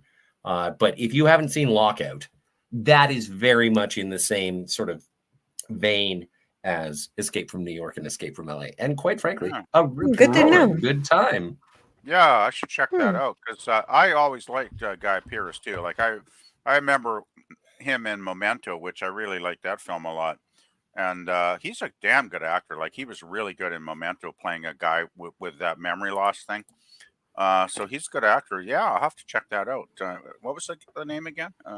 Lockout, I think. Oh, Lock. yeah. So this one goes further into the future, and so I'm guessing more spaceships. Sounds interesting. Oh, yeah. Lockout. Yeah. I But never heard of that.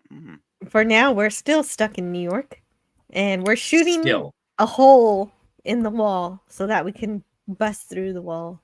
That's a great scene. I love it when he shoots the wall. That gun, like, wow, what a gun. It just blows the wall down. Like, wow. It's so, I love the whole sequence where he's being chased. It's really good. Like even the production design of it, showing the holes Oh, yeah. sequentially open up and then he busts through. It Yeah. looks great. And he's actually going through a wall. Like, I mean, it's probably like a very flimsy wall that they've Sure. created so he wouldn't get hurt. But still, he's actually going through a wall. And it's like, he could have got like something in his, in the one eye that isn't covered. You never know, could have got dust or, something. But he does it, being the great actor he is, he just goes for it and right through the wall. So, Well, yeah. PvP, it is your birthday. If you could go back one slide, Jill, just to the cassettes. There we are. PvP, can you explain what cassettes are to the younger people in the audience? Cassette was it's basically a tape. There's reel to reel, which are large reels of magnetic tape that you can record music or sound or Man, you're going whatever even on. further back. And then, then they came out they had 8 tracks as well, which I never liked those. Cassettes were like much smaller, more compact. You could carry them, put one in your pocket and, take it over to your friend's house and listen to whatever you had recorded. So it's like just a small, um, you know, a small plastic case housing a magnetic tape that you can record sound, music, voice, whatever on to, and then play it back later, when you so desire. And when you Well- need to rewind it, you need to get a pencil and you got to twist it a little bit. Oh, you just put it in the player and rewind it too. Well, no, but there sometimes were that does the tape that would be messes pulled it up. out. Oh, well, then you need the pencil. Yeah. Yeah, and so I got into the habit where I was just using the pencil because I was like, I don't trust this thing anymore. It keeps eating my tapes. Ouch. You must have had a bad tape player, Jill. You shouldn't be eating your tapes all the time. But yeah, no, Scotty, according to my analytics, all of my viewers are over the age of 35, so I think everybody listening actually does know what a tape cassette is. But thank you for that, because PvP gave a great description. He went all the way back to the reel-to-reel tapes. I Classic. I actually have a reel to reel on the shelf over here, Jill. Wow. And well, my That's cousin and amazing. I, back when we were teenagers and early 20s, we used to record our band on reel to reel tapes because it's higher quality, right? Yeah. I still need to see. I don't even know if those tapes are still viable, but I really should digitize them one of these days and get them uploaded. I'm afraid though I could start a second channel with just my music tapes of You should. my band Yeah. with my cousin, but I'm afraid, knowing how wacky YouTube is, I'd probably get a copyright claim on music that my cousin and I actually wrote, right? Because that's how goofy it seems on here. So I'm a little Fight nervous it. even If it's thinking your about it. music, then you should be fine. Well, I Yeah, hope don't so. worry about it. I should do 'Cause it. Yeah, I should do it. Yeah, when you post it, I'll copyright claim it and say that it was mine. Thank you, Scotty. No 'Cause problem. all somebody has to do is take your music and then remix it into their music and say that you copied their music. Because look, it's in their music now. Oh God, maybe I shouldn't bother. No, I want to hear it. Do it. Okay. Well, no promises in the near future, but it's definitely on my list of to do stuff.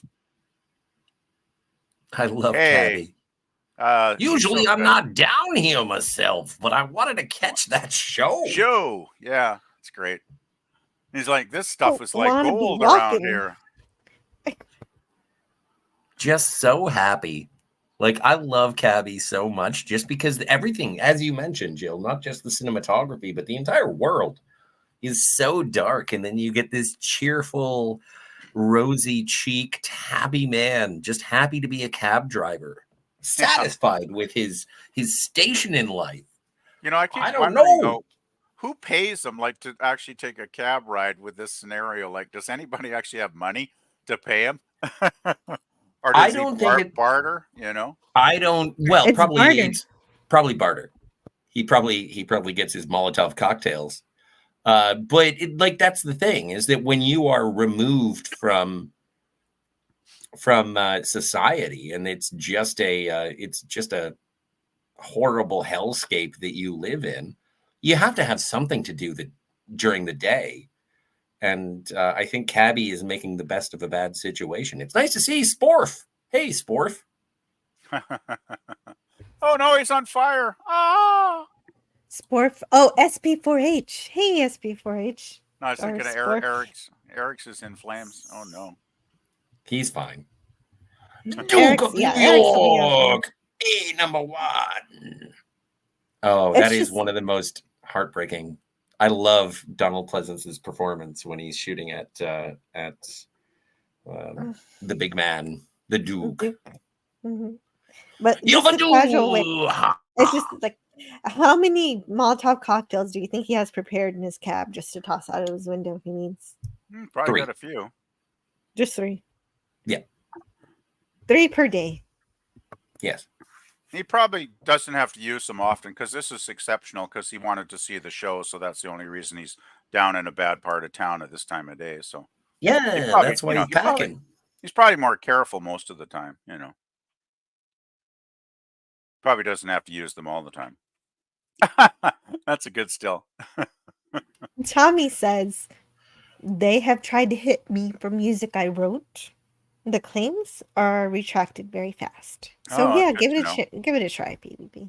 Good to know. Thank you, We Tommy. want to hear your Vogon poetry. We were actually pretty good for a couple of self-taught players. Yeah, we were pretty good.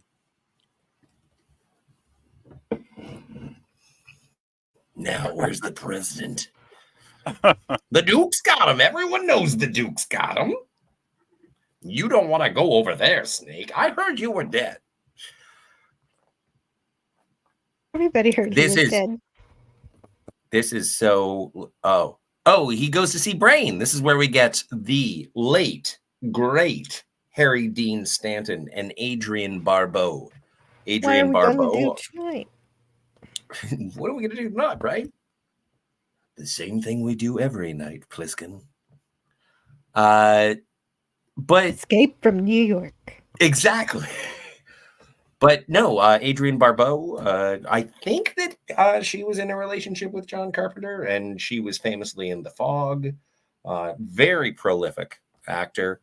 Definitely a lady who was renowned for her cleavage. I think that was something that was a thing, as you can see here. Very strikingly attractive, almost Sarah Connor-esque. Like, people talk about strong female characters. Yeah, and she is. She is badass in this, and she does go, no pun intended, chest to chest with Snake, and she doesn't back down. I love it. Keith is here. He stopped by to listen. Well, I hope you enjoy. Davina Duckworth. Oh, what a cool name. It is Ernest Borgnine. I'm Being probably Subtle? mispronouncing that. Being Subtle. This is a great movie. No, you got Borgnine right. You're good. Oh, okay. Cool. Don't forget. Okay, so Ernest Borgnine, Borg. You know how to say Borg. 7 of 9. Yeah, exactly. 7 of 9. Borgnine. Right. That's the way my brain worked. And so I figured it was not working. I'm glad to find out it was fine. Oh, Davina no, also says, firing on all thrusters. I love what they were able to do with the modest budget and that beautiful opening theme. Oh, the music, yeah. John Carpenter Yes. worked on some of it. Yes. And I think, I forget who it was, so I don't want to attribute it to anybody, but I know it might have been Terrier and it might have been Ben from Cinema Gulp, but someone saw John Carpenter in concert where he played, because he does music on most of his movies, and he has toured.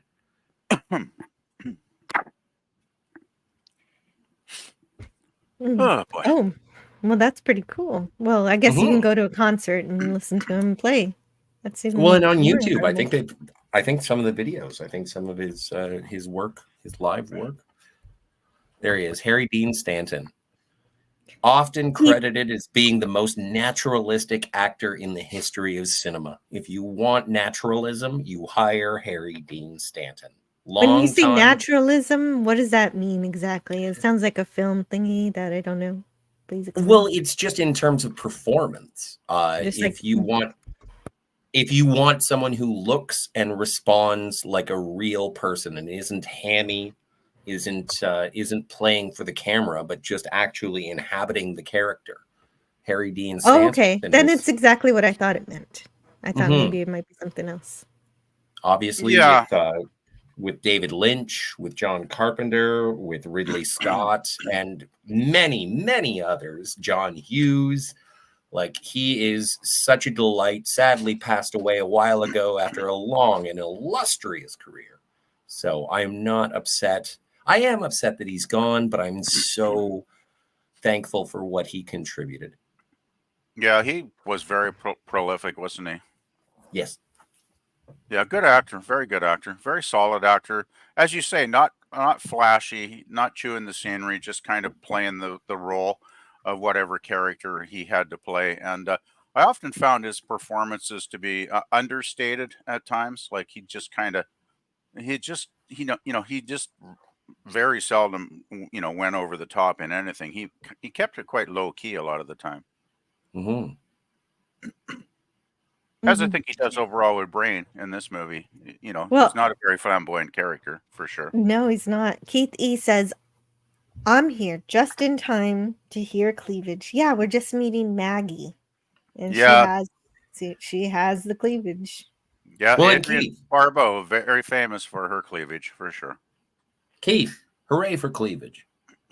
Well, I gotta say, You don't Adrian, have to. She's built pretty nice, I gotta say, In this day and age of internet, no, I don't want to use a long word that I don't know how to pronounce.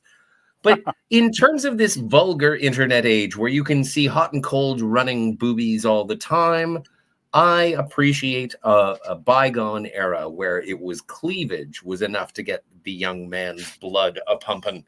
You don't need nipples and asses, my friend. All you need is a low-cut top, and that'll incite your vigors. Sometimes I think needing to use your imagination is more exciting than just seeing straight up everything.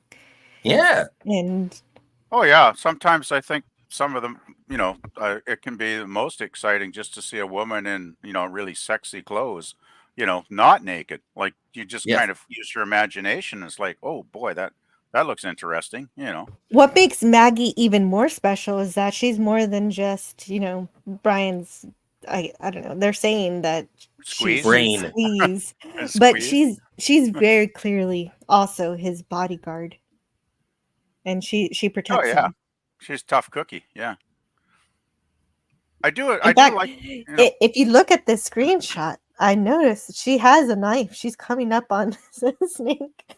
You don't know what she wants to do with that knife, but I know what she would like to do with a knife, but Snake's got the gun, so she's probably going to hold back. Well, and Snake is absolute, like, Snake knows Harold. And it's like, I love the delivery on this. You want to see him sprayed all over that map, baby? Where's the president? I love, the delivery in this. Everything is so hard. Love it. Yeah, Brain's excuse was that he was late, and so that's why. Yeah, he abandoned him. It is interesting though when Snake says we were friends, Harold, or whatever the line is. You know, I probably maybe didn't get it exact, but it does denote that before the robbery went wrong, that Snake actually maybe did have friends back in the day. You know, before he became so hard as he is now.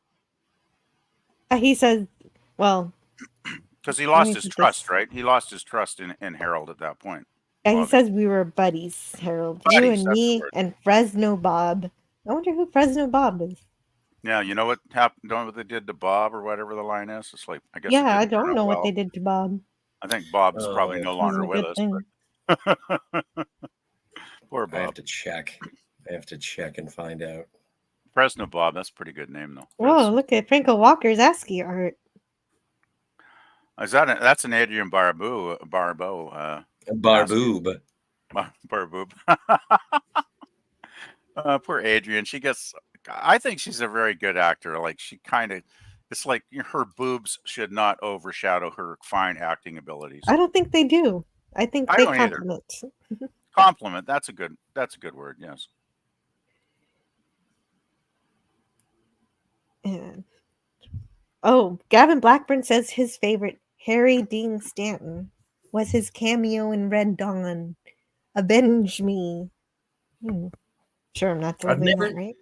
I've never seen the original Red Dawn. Actually, that's not true. I saw it when I was in Vietnam, but a lot of it was censored because they have censorship in Vietnam.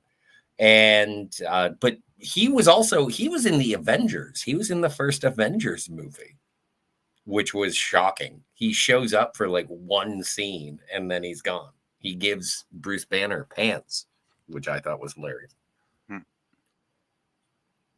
Oh, Snake says this is when he says that he can glide you guys out of here. So all you got to do is get me to him, and I'll get you out of here. He says jet glider just a couple of blocks down the street. All you got to do is get me to him. I'll take you out of here. And so that's how they get their attention. And of course, Brain is the guy that knows how to get rid of the mines on the bridge. That's why he's important. Davina Duckworth says Harry Dean Stanton was great in Paris, Texas. I really want to see it. I haven't. That's really good. That's really good. Yeah. It's a very strange film, but it's a very good film as well. Who directed that? Was that a Wim Wenders? Gosh, I'd have to look it up. Yeah. It's been a long time. I think it's Wim Wenders. I think so. Let's see. I know there's one of the female lead is quite a well-known actress. Let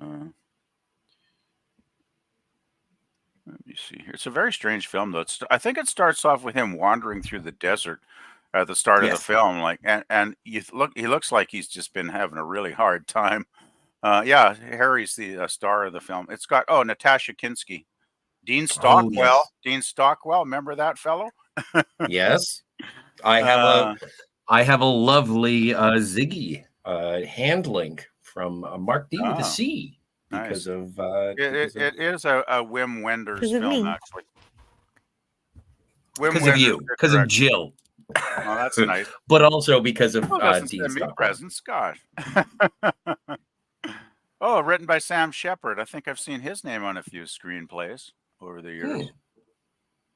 It was a good movie. It's very strange, but it's very good. I mean, I've only seen it, I think, a couple of times, and it's been a long time. It's really something I should rewatch one of these days. But yeah, it's an interesting movie for sure. It's definitely worth checking out, Scotty. I do enjoy the pimp mobile with the chandeliers. I want this car. I love it. It would be fantastic to go to the drive-in. Oh, I think it's hilarious. I mean, yeah. But just think, like cultural stereotype or what, right? The pimp mobile with the chandeliers. Do you think you'd ever get this scene in a movie these days with the current, ideologies going around? I don't think you would. Oh, for sure. Be like, oh, they're too stereotypical. Why not? Black.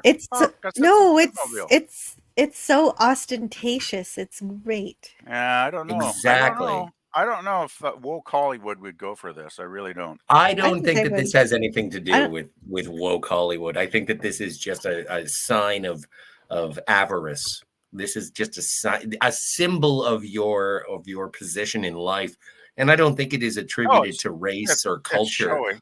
Well, It's showy, and I think you could do it today. okay. I hope you're right. It is cool Well, I'm though. going to make a Look at movie it. with chandeliers on the nipples.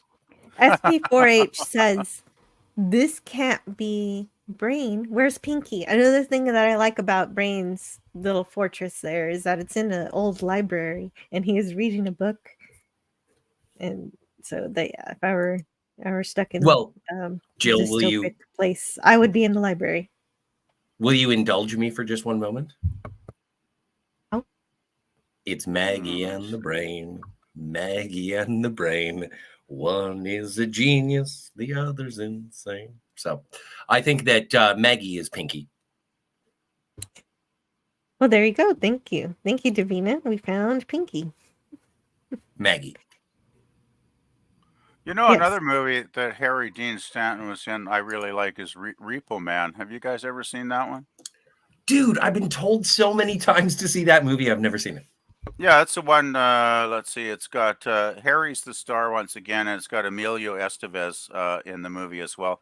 It's really good. It's weird. It's kind of like sci-fi because it's like, well, you know, Harry and Emilio, they're basically repo men, and they repossess, you know, cars that haven't kept up their payments, right? So it's kind of a dangerous job, and they get into some pretty sketchy situations.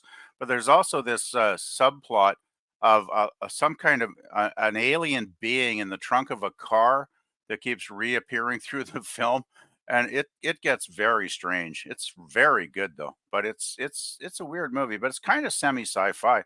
It's got some sci-fi elements in it, so it's a good movie. It's a very weird movie, but a very good movie. Definitely worth watching, guys. Well, thank you. But Franco Walker in the chat says,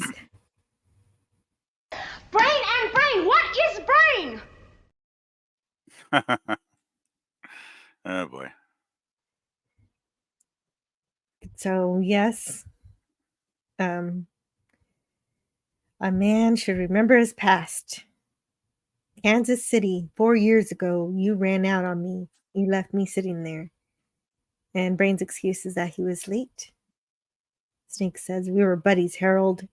You, me, and Fresno Bob. And so Brain eventually says, don't call me Harold. But Snake continues to call him Harold for the rest of the movie. Just to piss him off, I'm guessing. Pretty much. Yeah. Well, Snake's pretty bitter about what Harold did to him 4 years ago, isn't he? Definitely. He's not forgiven. But Brain has his uses. He knows how to get across the bridge, the 69th Street Bridge. Well, he is the brain, right? So, you know. It's his He's job. aptly named. That is why he has the ear of the Duke. Oh yeah, the Duke, I'm sure, finds him quite useful. That's why he keeps him around, right? You know, and doesn't you know. I'm sure if he was not useful, he wouldn't be around for long. And so, as the Duke approaches, the cabbie puts it. He gets back in his cab and runs away.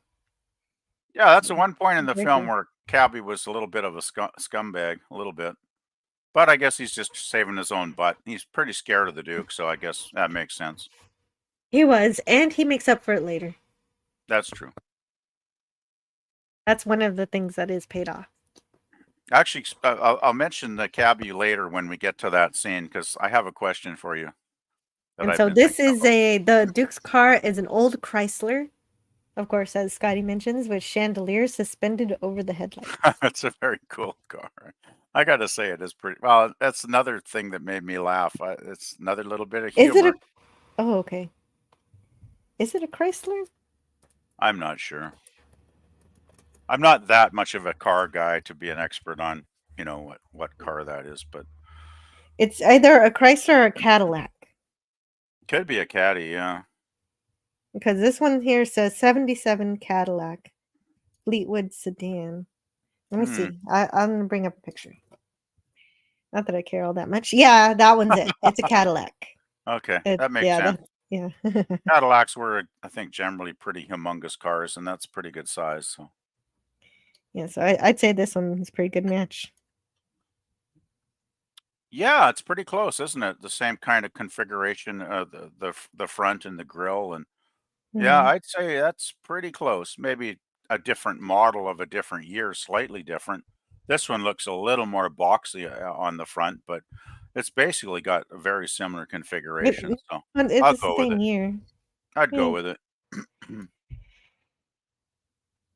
And so there are several cars. So he's got a big following of people who joined his cult or whatever he has going on. He's even got a bus bringing up the back, doesn't he there, Jill? Yeah, he does. There's a bus Big in the entourage. procession. Oh, here we go.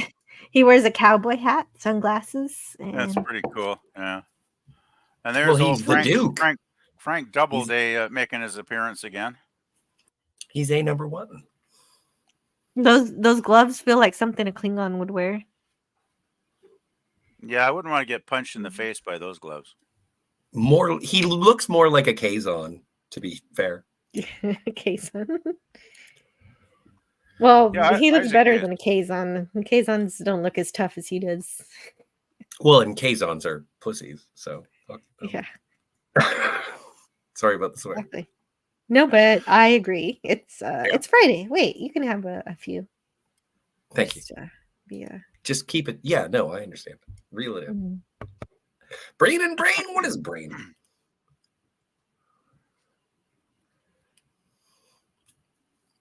And see, this is another instance of, Snake acquiring companions who are not long for this world.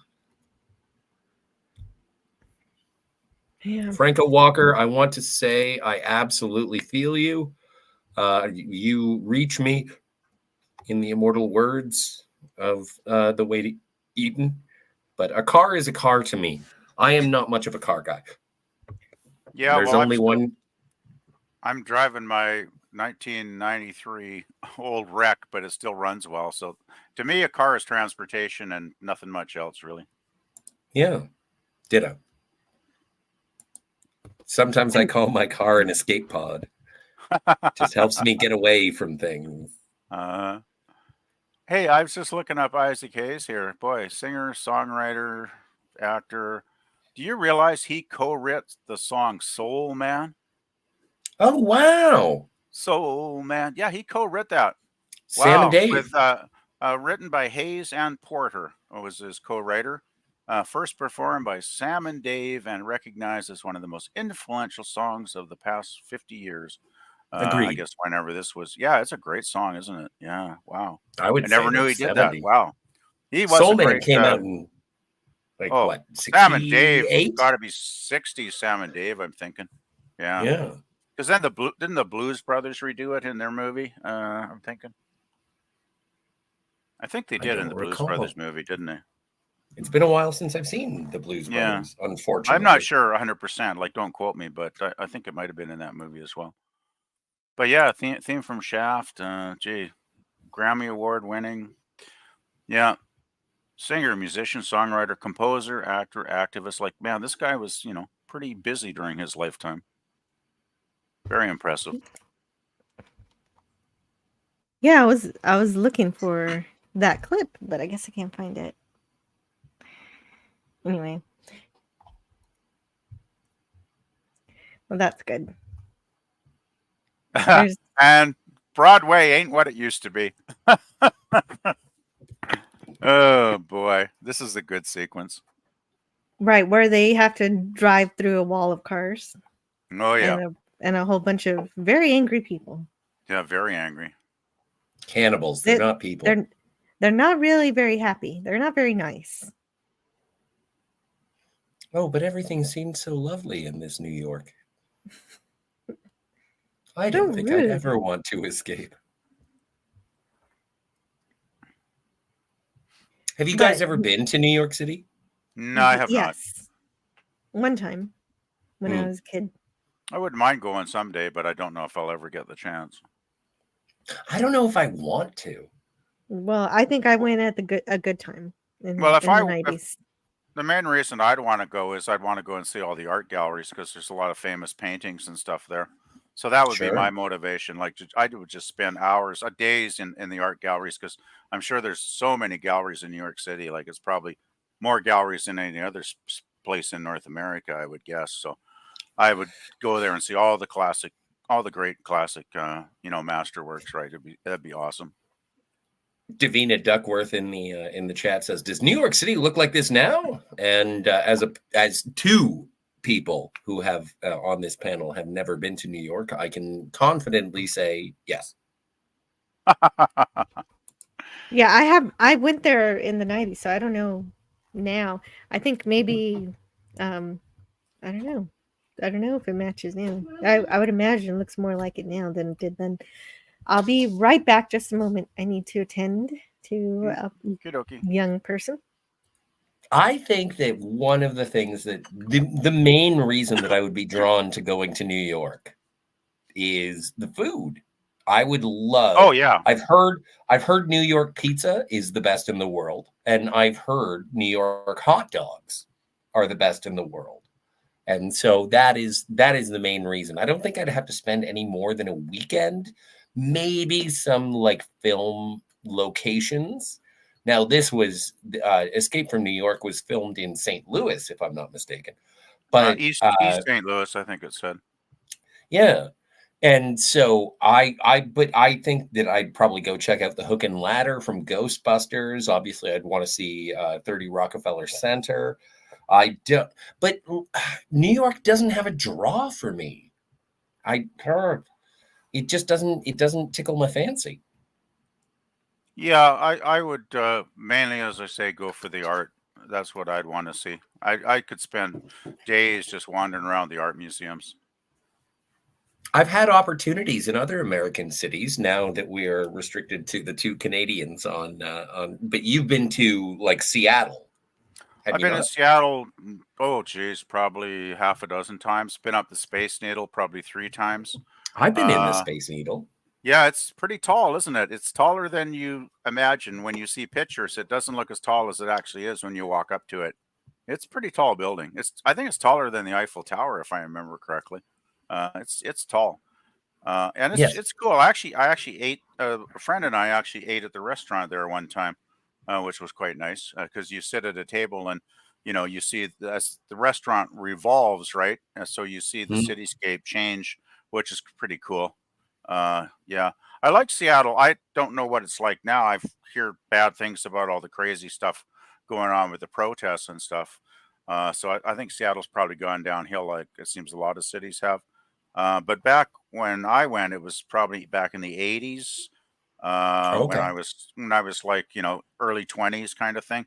Went down there. Well, I went down there. Let's see. I went down there once with my cousin. I went down with a best friend. Then there was times we went down like 5 or 6 of us. We'd go down for a weekend and end up going down to the piers because a lot of the bars are down on the pier. The piers down by the ocean, and we'd go drink our faces off. Typically, where piers are. I'll never forget. Yes. Well, yeah. I mean, I'm just saying, right? I'm just filling in the blanks for people that, otherwise wouldn't know what the hell I'm talking about. You know what, Jill? You're being a little reductive. I prefer my piers to be landlocked. You know what I mean. I guess you can have raised up walkways and just random. What a shitty boardwalk. Well, no, I'm saying these are actual. Let's all walk along, get some ice cream, and look at the sand. You're right. You can have piers on land, and you would build them over wetlands, so you can. Yeah, I'm saying these are actual piers that went out into the into the Pacific, right? So or rivers.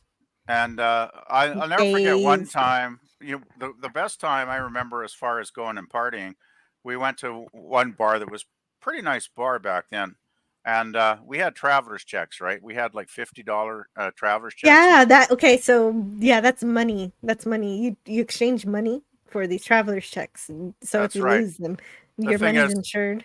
The bartender I had didn't. those. The bartender didn't notice they were Canadian dollars, and he would, when we'd hand one over to him, he would give us our change in American dollars. So we were like making out like Nice. bandits on the change, because the dollar was like quite different then, right? The U.S. dollar was worth quite a bit more, so we were happy as hell. That bartender was sadly fired. Oh, I kind of felt bad for him years later, but you know, when you're like 22 or whatever, you don't really care, right? So Well, thanks for that story of going to the sorry, I bar got and making money. sidetracked. I got sidetracked. I shouldn't No, have. it's okay. It's your birthday stream. Okay. Captain Infinity says New York in the 1980s and 90s was the world's greatest city, the most exciting, vibrant, and fun city on earth. And I did visit it in the 90s and enjoyed my time. I had a lot of pizza because I was a kid. And I did the Empire State Building, and I got to go to the top of the crown of the Statue of Liberty. Oh, wow. And it was also snowing during spring break, so Central Park Really? was fun. Everybody in New York has really pretty dogs. Davina Duckworth says, I don't want to think about what the restaurant prices are like now in New York City.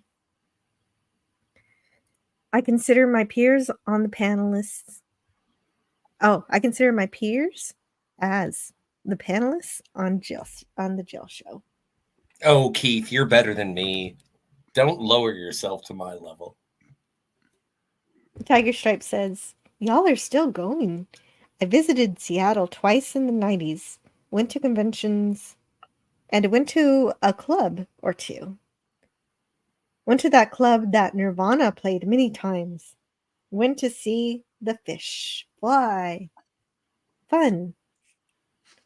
I was only in Seattle once. I did get to go to the Sci-Fi Museum. I went to the Space Needles, and I did go to the club where Nirvana played for the first time. We got a beer there.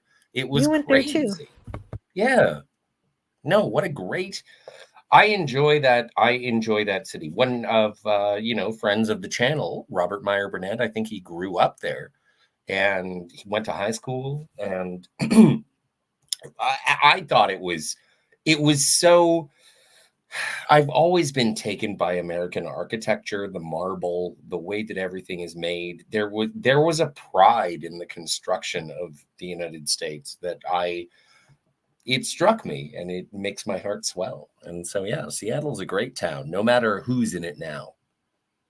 Yeah, I think the problem now is the homelessness, and there's apparently a lot of protests and stuff going on in the streets, which sounds kind of not something I'd want to walk into. But back then it was fairly peaceful. I mean, there were still homeless people, but it wasn't really anything that was, to be worried about, right? We walked downtown at night, we went to the baseball game, see the Mariners, and then we stopped at some of the bars after the game was over, and we walked home. We were walking home at like 2 a.m. back to our hotel or whatever, and nobody ever bothered us. Like, it was safe back then, right? So it was good. That's a thing to remember, is that even if things are a little different now, the architecture is still there, the buildings are still there, and you can still go see the things that you want to see. Just maybe be a little more careful. Yeah, it's a cool city for sure. I like Seattle. Yeah. But speaking of being careful, these security guards aren't paying attention, so they get killed. That's a great still. He's so happy about this. It right? looks like Snake is just laughing his ass off here. That's great. Oh, that's a good Hey, one, Jill. Jill, I have a question. Okay, what's your question?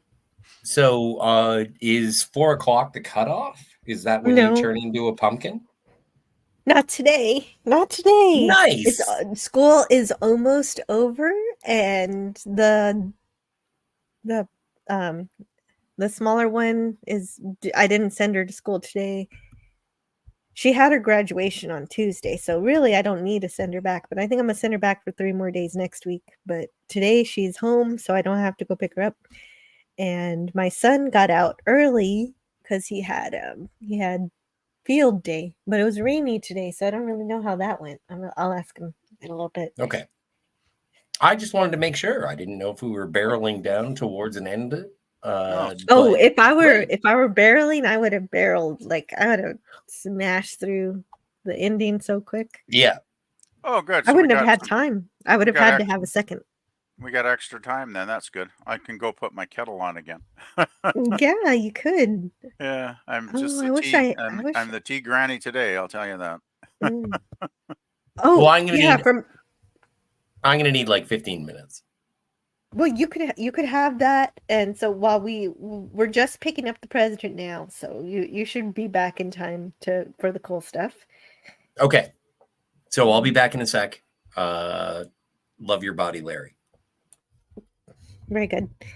So Snake kills the guards, and so he throws that star at that one guard, and it goes right in his brain. There's a lot of brain violence in this movie. People's heads getting pierced. That is a cool scene, though. I mean, it's a very cool scene. It's very well done. And Snake is okay. This is where Snake gets injured.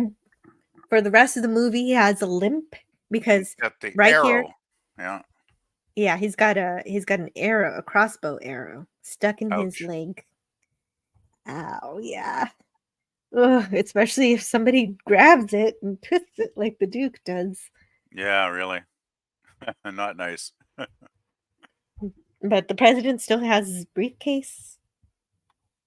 And Snake tries to calm him down and lead him away. Davina Duckworth says, does Donald Pleasance seem credible as the president of the United States?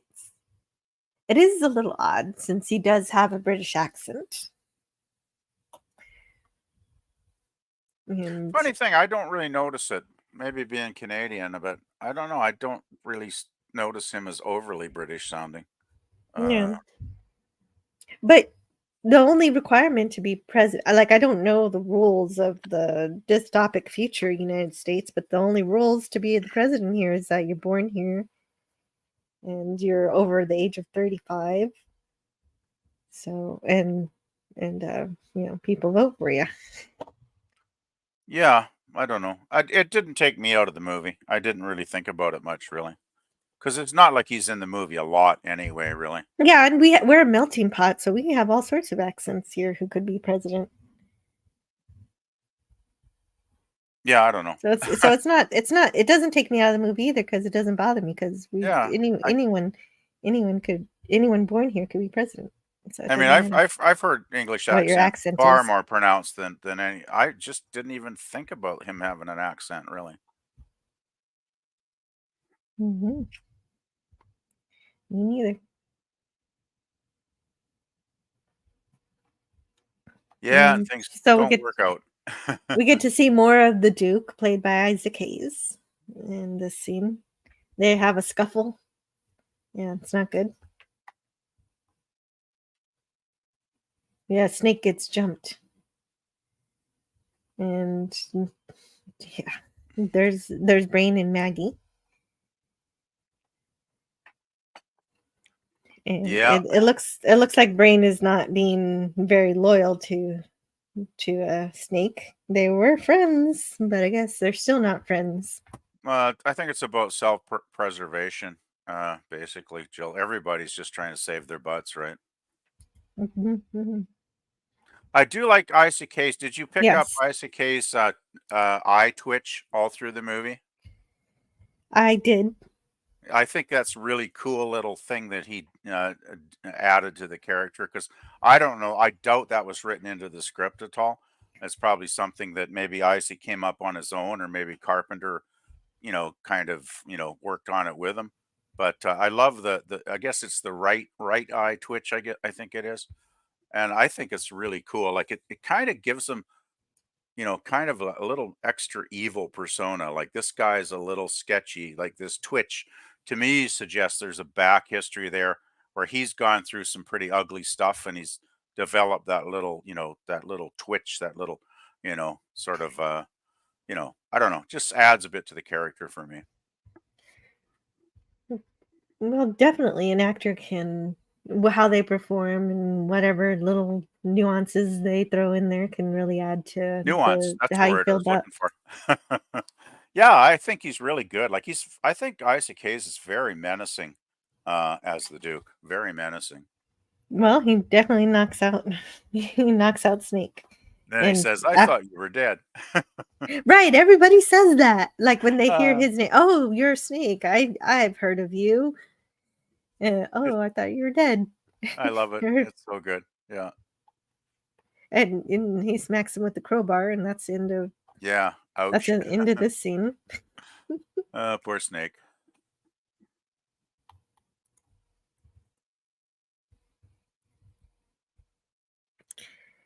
Our ex-prime minister Boris Johnson was born in New York. You can have him back if you want, says Franco Walker.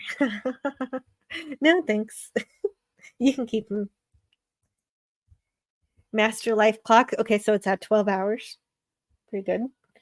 So we're back in the Liberty Island Security Center. Hawk. Hawk. Whatever. This is my prison. I'll give the orders. And the vice president says, I override that. All right. And Carpenter was interested. All right. So the police state has lots of high tech, lots of neon and underground computers. And apparently that was easier to shoot than the prison sequences, which are lit by torches. Well, yeah, the high tech scenes of the security center, like it's all basically studio sets. I am pretty much guessing, right, that they were all shot in studio because I know some scenes were shot in studio. Okay, so Keith E is heading out. See you later, Keith E. Oh, Thank you for hanging out with us for so long, and I yeah, appreciate your time here today. yeah. And I hope you I have a wonderful, wonderful Friday.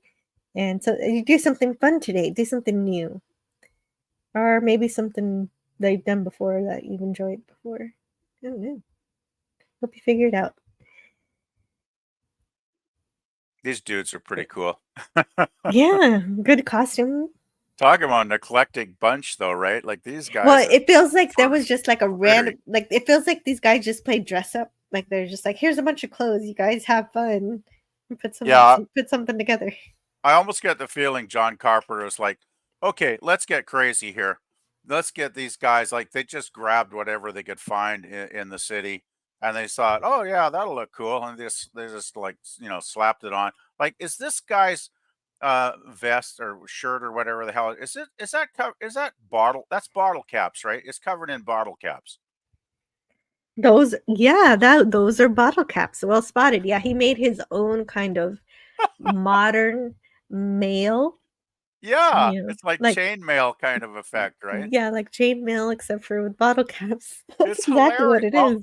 once again, another thing that made me laugh my butt off. It's just like it's so funny, right? And I just love the humor in this movie. I think a lot of people miss some of this stuff, but it's like I just have such a good laugh watching this, even though I know it's dystopian, it's still fun.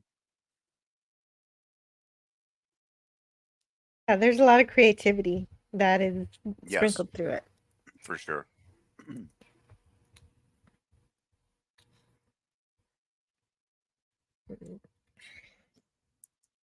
They just want to get on with their own lives without being mobbed. That's Sprinkle Walker. Nothing on the infrared. Okay, so they're looking. And pretty soon we're going to find out exactly why he's called Snake. Because he's not going to have a shirt.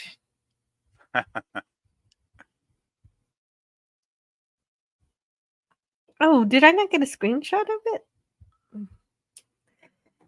Well, I'm sure there'll be one later on. Oh, there it is. There it is. Oh, there it is. There it is. Hold on just a moment. I need to step away for a second. Okay. I'll just go put my kettle on quickly and then, Jill.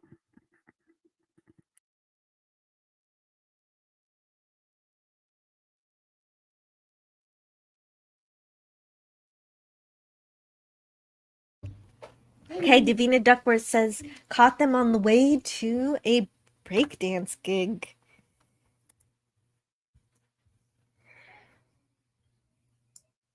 The cross-cultural costume references are wonderful. Tiger Stripes agrees.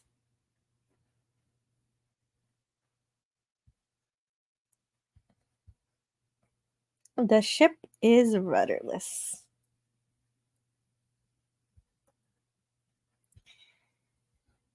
And so they're going to Central Park here because they're being waved down by the people there who have something to show them. They've got, of course, they've shot at the president. The Duke shot at the president in order to, to just show his dominance. He's really just going over the top with it because he could have just sawed off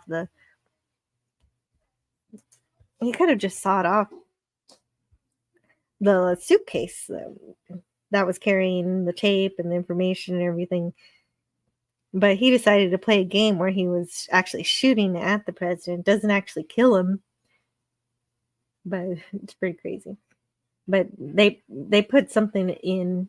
They put stuff into the suitcase to throw off or to communicate with the security team down at Liberty Island. And Brain thinks he's going to be able to take the glider and escape New York himself. So he's not at all friends with Snake. He's in it for himself. And I guess Maggie too. He'll take Maggie along at least. Gavin Blackburn says Scotty's the captain now. Davina Duckworth says very mad-esque. I watched some clips from A Boy and His Dog. Oh, I love A Boy and His Dog. A Boy and His Dog is definitely the inspiration for Fallout, the Fallout video games. And oh boy, I thought that was such a good movie. I'd like to cover that at some point. I think it's a really well done, a post-apocalyptic future with the world above ground and the different world down below, and what you would call now the vaults, I guess, where they have a lot more food and everything, but kind of a more sinister, a weird society. Anyway, Tiger Stripe says the guy on the right was holding something made of a ski pole. Very cool.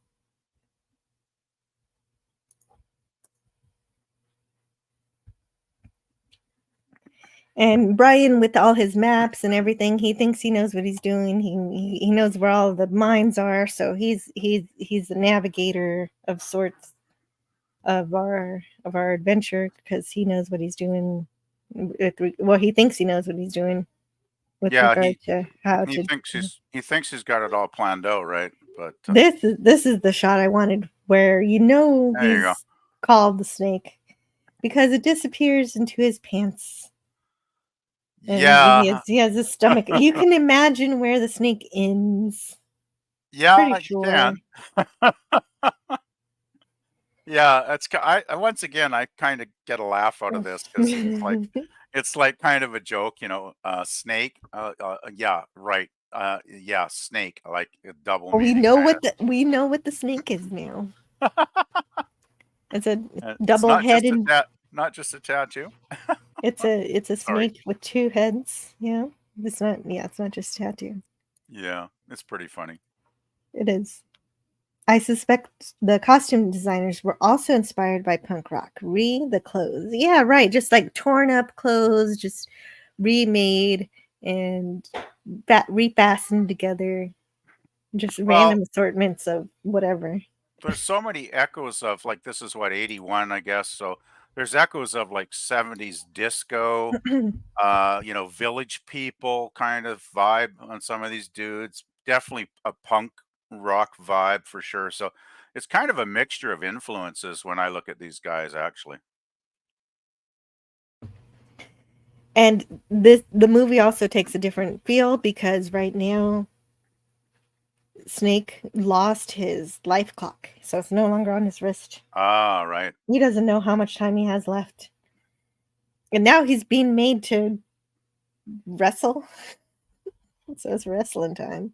Yeah, this is good. Quite a charismatic wrestler they got for the sequence too. Guy looks pretty bad. Yeah, he's a pretty ugly guy. Yeah. He actually was a pro wrestler, of course, too. Can't remember his name here, but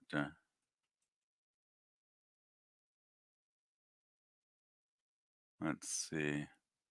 Okay, the Duke's champion is called Slag, is the name of the character. Oh, cool. But Oh, and he's also got the life clock. So now we found the life clock. The wrestler has it. Yeah, I can't find the wrestler's name. I had it last night, but I've lost track of it here. Probably doesn't really matter. Okay, so but the fight scene here was filmed in the Grand Hall of St. Louis's Union Station. This was filmed before a renovation when the building was abandoned. So everything was dilapidated, and stained glass window represents New York, St. Louis, and San Francisco. Yeah, kind of perfect timing. Perfect timing then that they got to use it as a set at just the right point in time. And to tell you the name of the wrestler, his name is Ox Baker.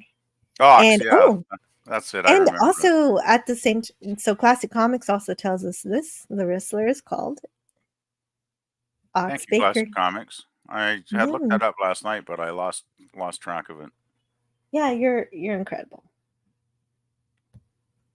Oh, and so apparently, I love Gavin's comment here. A dark version of the Warriors, because that's the one I watched with Gorilla last night. We had a good time with our watch party, and it kind of a little bit like the Warriors, and it's kind of it's kind of dystopian and takes place in New York, so I can see a connection there. Hey, Tommy says he's got to run. This was fun. Well, have a good one, y'all. Yeah, have a great day, Tommy. I'll play this one for you to say goodbye. Where is it? Resistance is futile. Resistance is futile. Join Tommy in the Guinea Pig Collective at his channel. He's going to have some fun stuff. Don't worry. I always avoid spoilers. Okay, we won't worry, Donnie. And so Baker was a professional wrestler known for his heart punch finishing move. Apparently, he really laid into Kurt Russell during the scene. And Russell eventually had to ask him to take it easy. Yeah, I remember reading last night somewhere that Russell was getting kind of, beaten up a little bit by this guy. Yeah. Mm-hmm. Yeah, exactly. This is a good scene. I like this scene a lot. This is good. Because we got all Frank Doubleday back again for his last bit of the movie. Well, the thing is, I love this scene because it made me worried. I was watching this for the first time, so I didn't know how the movie went. I thought I was worried for the cabbie. He had the hat. And I thought, oh no, what did he do to the cabbie? I think he traded the cassette tape. Yeah, he did. He did. Yeah. Yeah, exactly. We find that out later, but at this point, I don't believe him. He says he traded him, but it's like I think that he did something worse, but it's true. It's actually just true. It was just a simple trade. And my assumption was wrong. But I think that it brings something special to it for me to think there was something wrong with the cabbie. And then I actually get to see him later. Yeah, I probably had the same thought the first time I saw it. I thought, oh no, you must have killed Cabby or something, right? Mm-hmm. Oh, that's how I feel about it. That's good still there, Jill. Mm-hmm. Well, this one too. Look at that. That's probably her action shot of the movie here. Yeah, it's pretty good. She looks great. Yeah. And she blows all these suckers away. Yeah, we're done with those guards. Yeah. And yeah, Bad guards. Bad guards. Brain got rid of the what's his name? That guy. Romero. Romero. Okay, thank you. I still think it's a tribute to George Romero, the director. Mm-hmm. That makes sense. And so the president gets rid of the wig that they had him wearing. I don't know why they had him wearing a wig. Thank goodness What they was that got about? rid of that. Yeah, I don't know. Well, yeah, really. Well, these guys, I don't know what they're about, actually. There's some pretty weird dudes working for Yeah, they don't really number explain one. why he was wearing a wig. I think they just like to torture him, basically. Oh. I guess so. Just mock him, right? Kind of thing. Mm-hmm.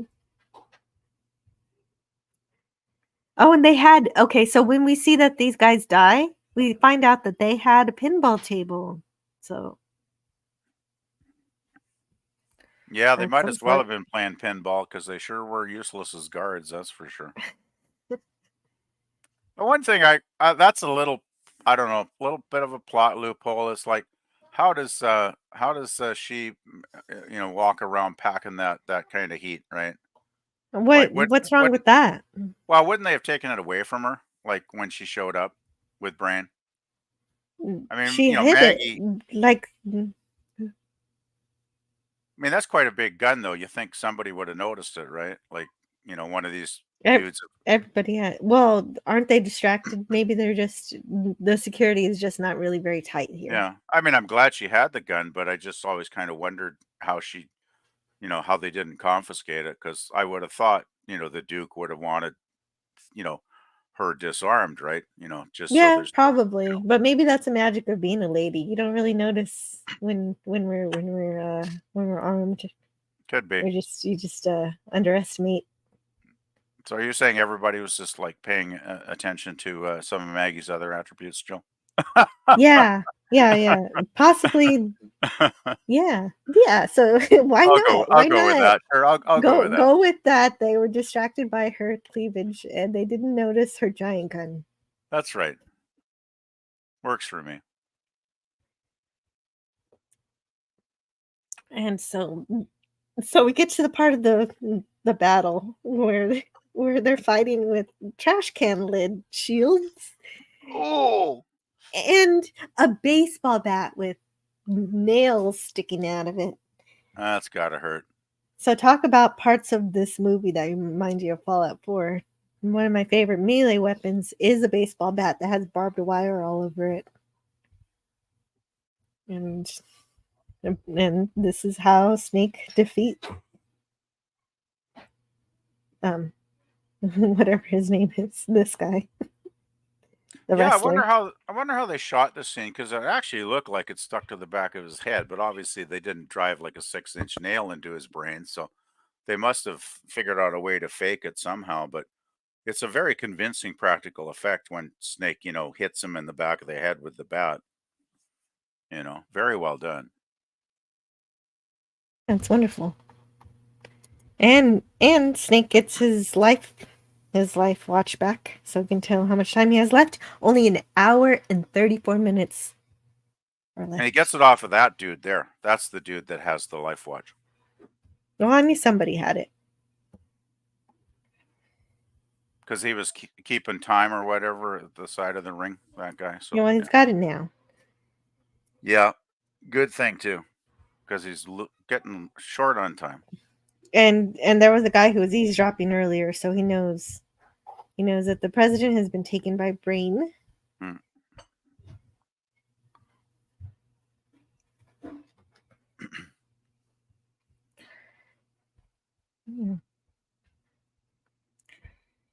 And Tiger Stripes in the chat says Harry Dean. God, I love Harry Dean. Bricks. I love all the graffiti all over the place, all of the mess. Yeah, well, I think it's kind of a tribute to because I think like we watched the Warriors last night on Girls Channel, right? And there was a lot of graffiti all over sprayed in that movie too. And I think it's kind of like going back to like 70s New York because I've always read that 70s New York was very bad with the crime rate, and there was a lot of street graffiti back then in the city happening. So I think these both films kind of took a cue from 70s New York. I think I'm just kind of making an educated guess, but that would be the guess I would make. Well, they try to get the glider, but they mess something up. I don't know exactly what happens, but the glider Oh my floats God, away. guys. Oh my God. My dad was watching Dr. No, so I got distracted. Give me just one more second. Okay, that's great. I'm so glad your dad is watching the first James Bond movie. I know, right? That is so cool, but this is cooler. So just give me one more second and I'll come back to the cooler shit. Oh, yeah, no problem. Family's important. Well, there was the scene at the top of the trade center where some of the crazy people basically chop the line and they send the plane over the edge, right? Oh, that's why the glider. Okay, yes. Yeah. Okay, I remember now. You're right.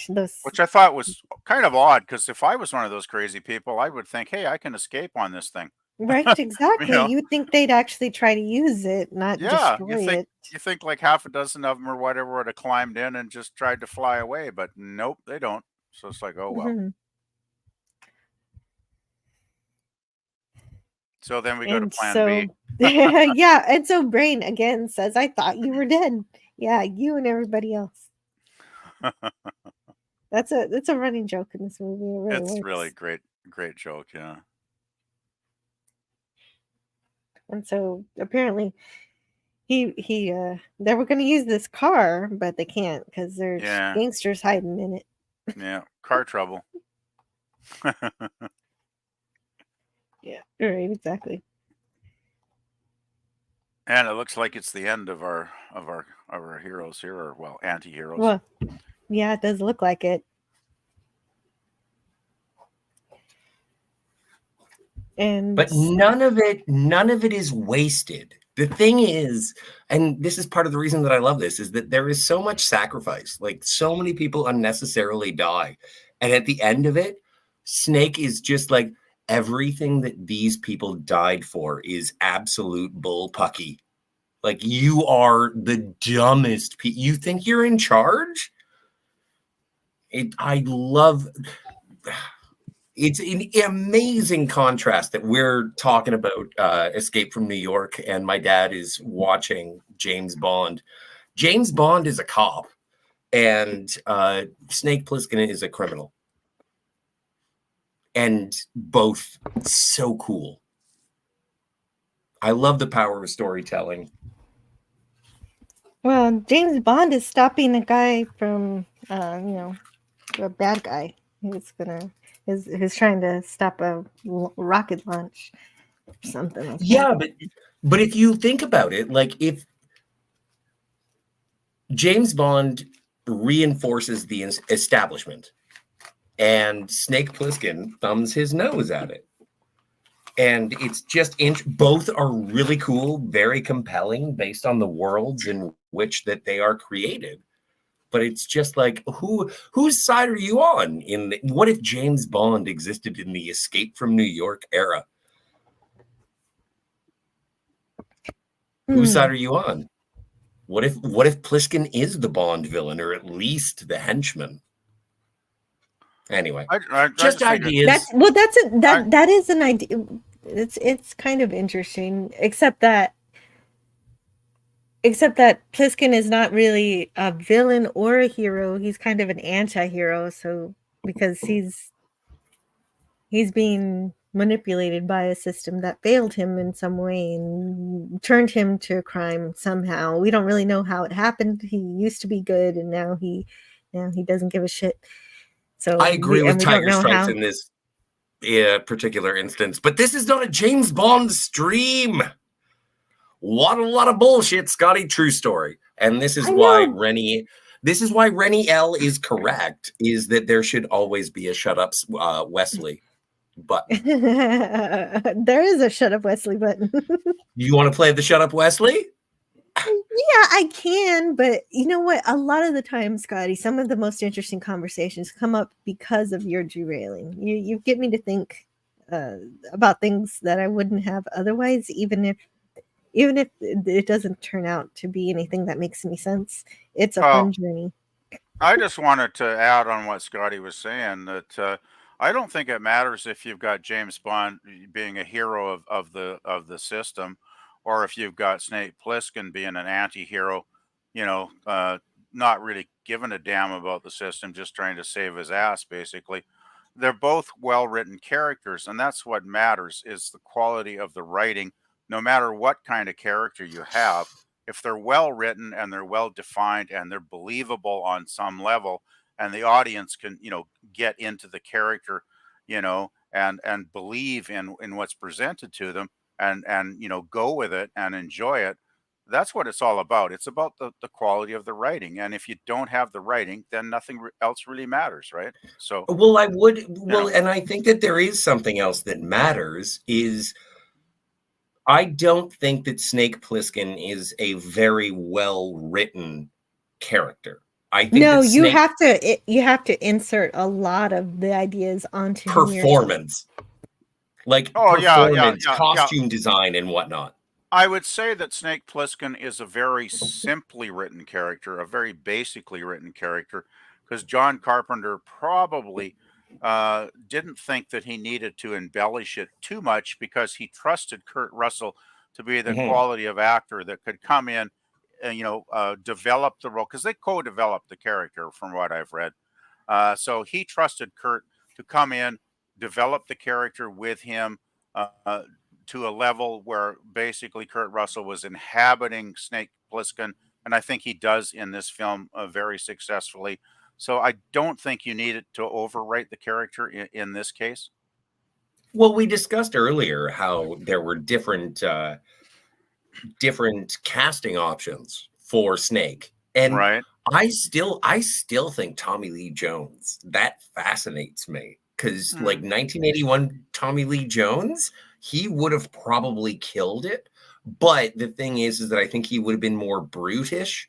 Like, I think about Tommy Lee Jones from Under Siege, and that's how I sort of envision his Snake Plissken. And I'm not that big of a fan of it, but I think that performance does bring a lot to this. And when people when I discover that Tommy Lee Jones was in contention, it's like, that would be interesting, but I can't think of anybody else playing Snake except for I Kurt can't Russell. either, because this is all I've got. But this is another part. Yes. This movie, it's so simple, but someone should deep fake Tommy Lee Jones onto Kurt Russell.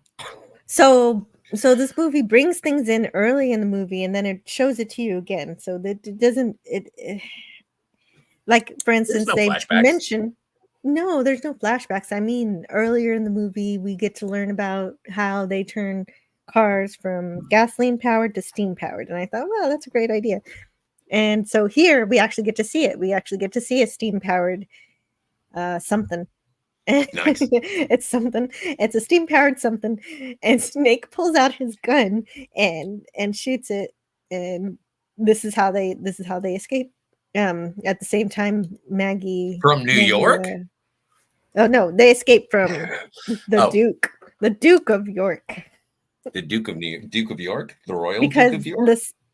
The steam flies everywhere, enough for them to run away. Yes. And so things happen in this movie, and they make sense. And did you guys like that? So I missed the cage match. Did you guys talk about how the big bald guy got tapped in the nuts by Kurt Russell? Oh no, I missed that. Well, I didn't. We did not. Actually, what I mentioned was that Kurt Russell had to tell him every once in a while, "Hey, you're too much. You got to ease up a little bit. Be more gentle," because he was really beating him up. Yes, and so the final time that Kurt Russell had that conversation with that giant man, he actually, the club that he had that Snake was holding in the fight, he just like finally just looked him in the eyes and sort of, punched him in the nuts with it, with the end of it, not with the spiky parts, but just like the tip of it. And it was like, hey, pay attention or I will. Like I'm holding a club. So Well, it's a good thing you didn't use the spiky part. That would have been very painful. That would have been very painful and unfortunate for his offspring. Yes. And now this is the part I asked Jill earlier. I told her I got. Oh, right. I remember that. And my question is, Jill, yes. Cabby has shown up, at some very opportune moments during the proceedings of the film.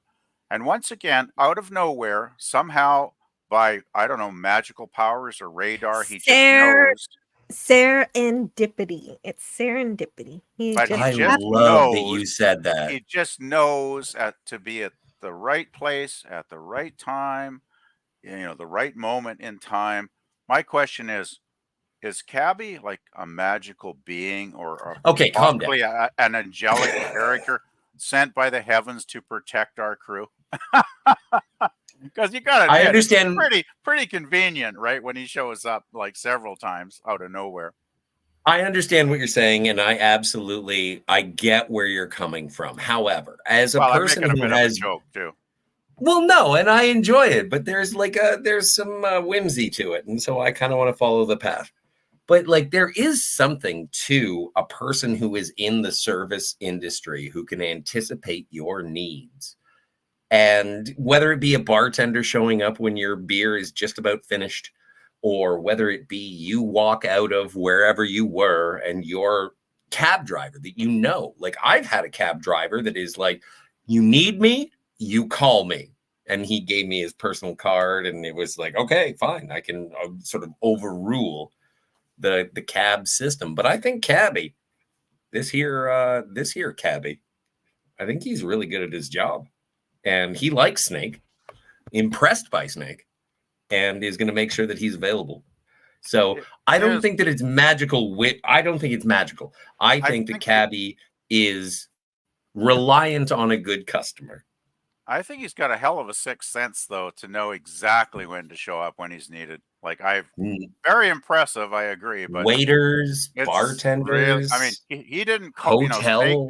Snake didn't call him. Snake didn't pick up the phone and say, "Hey, we need you." He's just like there, like just. What if you're a frequent flyer? Maybe there is a person who works on. I still think it's pretty incredible that he knows the exact. Well, all he has to do is know where the Duke is, and the timing part is the magical part, I suppose. But it's probably my favorite part because I'm so happy just to see that the cabby is okay, and that that guy didn't steal his hat in death or anything. He reminds me of Benny the Cab from Who Framed Roger Rabbit. It's just like, whenever you need a lift, just stick out your thumb. It's like, oh, perfect. Love it. Oh, yeah. Or if you're... Have we covered Who Framed Roger Rabbit? No, but that reminds me of Harry Potter, because in the Wizarding World, if you're on the edge of the road, my God, you stick out your wand. You lost me at Harry Potter. I still have to watch those movies, and I still hate wizards. Well, you stick your wand out, and the night bus appears. That's what I've heard. Well, and I got to. Well, when I went to the Wizarding World in Universal Studios, they have a night bus. You're still talking about it. No, but it was cool because they actually have a severed. They actually have. Come on, stop it! You're hurting me. Cool. My ears. Really I could go smoke if you want to talk about wizards. I feel like Tiger Stripe saying like, "Shut up, Scotty. We don't want to talk about James Bond. I don't want to talk about wizards. We're talking about machine guns." Well, they're just different kinds of weapons, aren't they? Oh, jeez. We don't have enough time. But this is the part of the movie where I think don't take me to Arcadia when I don't want to go. Oh, well, we could do that if you want to. I want to play again. I do too. So this is where the movie picks up for me. I think things are really getting fun at this point. Yes. And it's an interesting bit of storytelling that they do. The four go up to the cab. 23 Snake minutes. wants to drive. Snake wants to drive. Well, he's more of a like, and the thing is, that's what I love about Cabby is that he wants to show off the sights. He's going to take a long way home, and that's not appropriate for this particular instance. No. Also, Snake has the map for where the mines are, but he misses one. So But he Snake doesn't really do a good job. No, he's not really good at it. Which is, as we see, you know what you were saying.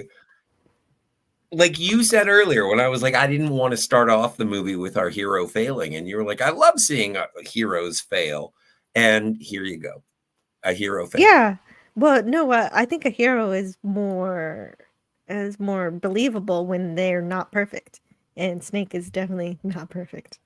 True. They say a hero can save us. I'm not going to stand here and wait. In the immortal words of the philosophers Nickelback. Yeah, and Brain is trying to navigate them through the mines, but they're still they all die. They all die, yeah. No, and if the thing is, if they really did listen to him, they all would have died. Like even Snake would have died if they really listened to him because he goes the wrong way. Oh, and the president lives. Oh, it's so He's the sad to first one see to Cabby die. dead, but Yeah, It was so makes sad. sense. It was so sad to see him die because I was just so happy to see he was alive, and it didn't last for very long. Yeah, that was probably one of the biggest bummers of the film was seeing Cabby's demise. Definitely, because he was such a fun character. And PvP, did you choose this film as the one that you wanted to review for your birthday? I actually sent Jill, I think, 3 or 4 choices because I thought if Jill's nice enough to be considerate and do a birthday stream for me, which I do really appreciate, by the way, Jill, I figured I better give Jill a bit of a choice on, a select number of films. I think it was like she had like 4 choices, I think, if I remember correctly. What were they? 2001 Like obviously Escape from New York, but 2001: A Space Odyssey. This film, Time After Time, with H.G. Wells as the hero of the film, and then I threw in like a double feature since they're short films of a couple of Sinbad the Sailor films, which I thought might have been fun to do. But I think Jill actually picked the best of the 4 when I think about it. So good choice, Jill. This is a rock and roll birthday movie. Definitely. It's a very simple film to talk about, so you can go in many different directions when you discuss it. No, it's fun. It's great. I'm so happy that you chose, dude. I'm glad that this was the one that was part of your melange. I enjoy it very much. I think it's a good choice because it's a fun movie. It's a popular movie. It's, as you say, it's not overly complex, but it's still enough in it to have an interesting discussion about the film. So, I mean, it's just, it's John Carpenter, good direction, good writing, great cast. I mean, all-star cast, in my opinion, like a fabulous cast. Like, I don't know if John Carpenter, if some of these people, owed him a favor but I'm thinking if he actually paid all of them what they actually deserve to be paid, because they were, all getting to be, they were all pretty much name actors at this point. Like, I mean, I wonder how much of the $6 million budget went to the salaries of the cast, actually, because they certainly did deserve to be well paid. Definitely. And the writing for it is good too. They're not deeply written characters, but they're still believable kind of characters. Brain is also not perfect. He's telling everybody to call him Harold. Go left. Harold goes left. Everybody else goes right. I absolutely loathe people who call me Brain. And it's like, no, Harold, I'm not calling you Brain. I don't care how smart you think you are. Well, it's apparently not as smart as he thinks he is either, because he gets blown up. And Well, yeah, that's unfortunate. yeah, that's unfortunate. Maggie is Absolutely devastated. she does some great Yes. acting just with her emotions here. Yes. Yeah. I think, well, Brain definitely, thought he was a brain, but obviously there was something about that map that was not quite accurate in that particular spot. And, he paid the price, for going left. Well, I think this is great because you can see the disappointment, the heartache, the failure, just how upset Maggie is. Just great acting here. Well, her whole world Yes. just basically died when he did. But that's the thing. I enjoy the fact that when Brain dies, she erupts into a rage that is like, I will avenge, like, you, what was it? That cameo in whatever movie where it's like, avenge me, avenge me. It's like, no, this is Maggie does it. Maggie does it to her own detriment. Like, this is one of those action movie. I'm a weirdo. I'm like, this is one of those action movie moments of love where it's like, that is what fucking love looks like, is Maggie avenging my death with absolute and complete irresponsibility towards her own existence. I will murder whoever murdered my boy. And I think that this is one of the purest expressions of love that I've seen in a post-apocalyptic sort of dystopic action Well, movie. that's another reason this movie's so great is it does have a lot of moments of humanity in it, which separates it from just like a dumbass action movie, because there's plenty of those out there. If Jill, could you go back That's to the true. last? There isn't really a lot of action, but when there is, it is meaningful. There's your one scene. Yeah, it propels the story. The one gore scene. Can you go back to that last still of Snake, please, Jill? Okay. It's a few back. You'll have to wait, because the problem is it's a video of my slides, so that's the part that's good there, because there's that moment. He's dreamy. No, Snake is basically going, come on, like, we got to get out of here, right? Because he knows if they don't, what's going to happen. And she's like, gives him the look. It's like, I ain't going anywhere. And it's like almost like telepathy at that moment. Snake knows to hand the gun over to Maggie. And there's that moment, like in his face here, there's that little bit of humanity showing through in Snake here, like, because he knows what's going to happen to her, and he's not happy about it, you can tell. But he knows it's kind of the way it's got to be. So he gives her the gun, and then he runs off, to try and fulfill his mission that he's on. But I think that's another nice little human touch here. I think Kurt does some great acting here, just with his expression. Yeah, she's a force at this point that can't be stopped, and he knows. And he knows, she's got to get her revenge, or sort of thing. So yeah. Oh, what does Gavin Blackburn have to say? Gavin Blackburn says, Jill, would you care to read this chat?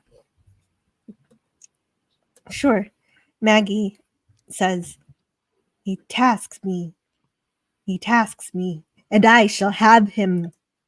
I'll chase him round the moons of Nimbia, round the Antares maelstrom, and round perdition's flames before I give him up.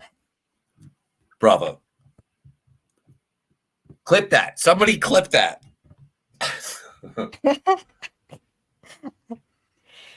That is Maggie, and probably one of my favorite scenes here. But it's so sad though at the same time. But you explained it very well. It's an act of love. Yeah, and then we get the goriest moment in the film there with poor Maggie.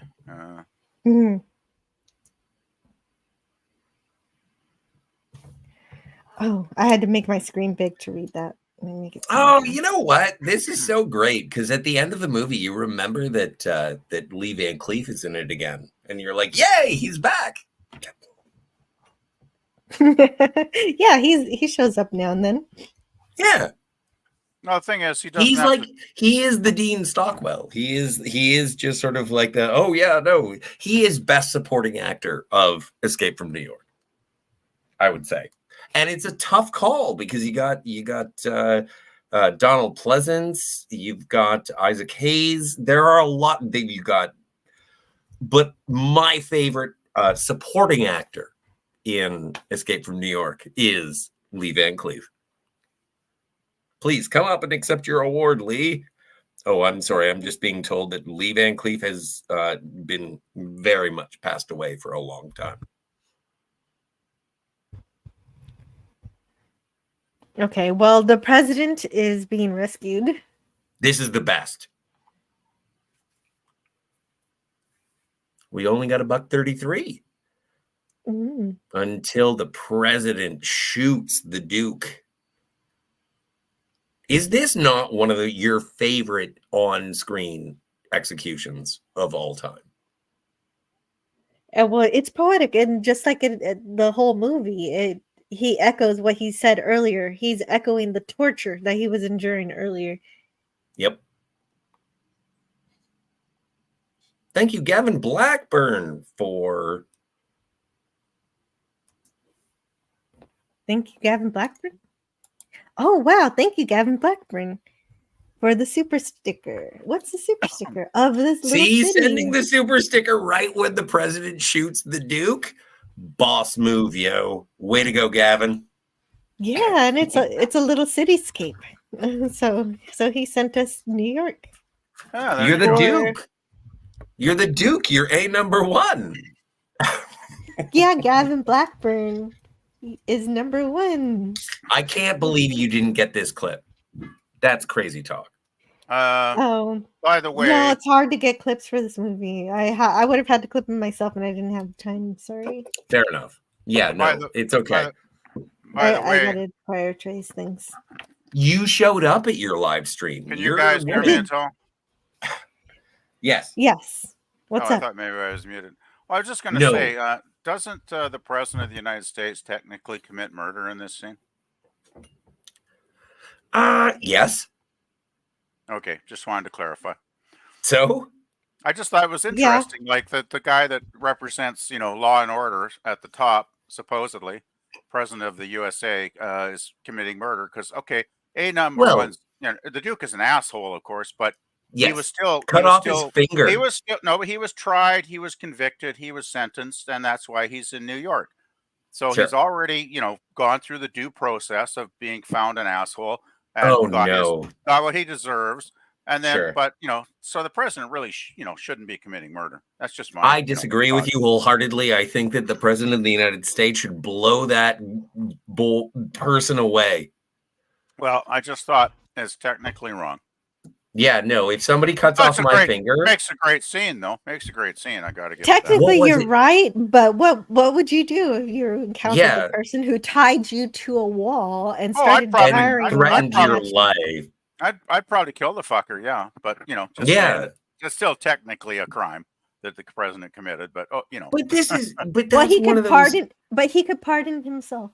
Oh, there you go. Well, that's probably what's going to happen with a lot of presidents. Actually, can the president? I don't think presidents can pardon themselves.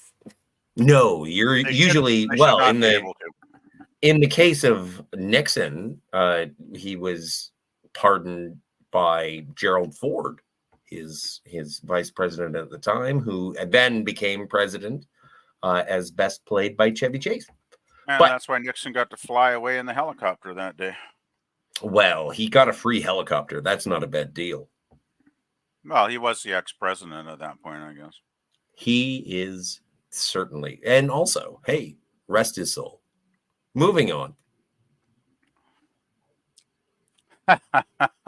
Yeah, #1, the Duke. See, the thing is that with this execution, once he does it, he's so exuberant about killing the Duke.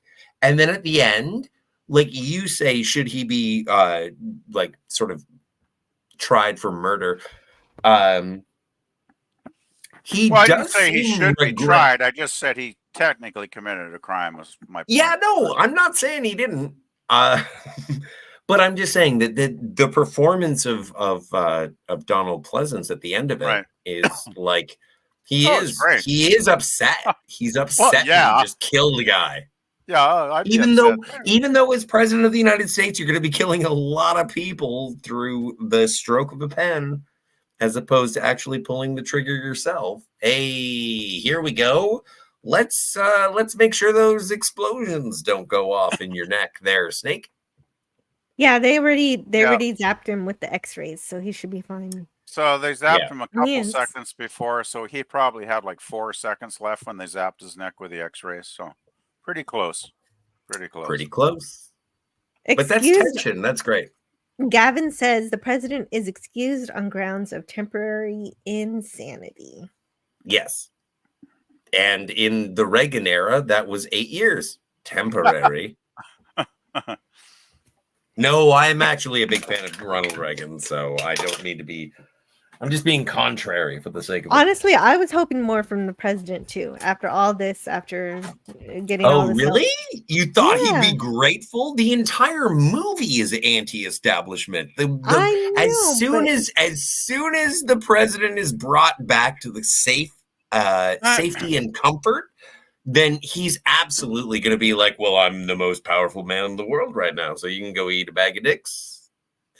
Yeah, that's what he does. And I'm like, what? Yeah. Why?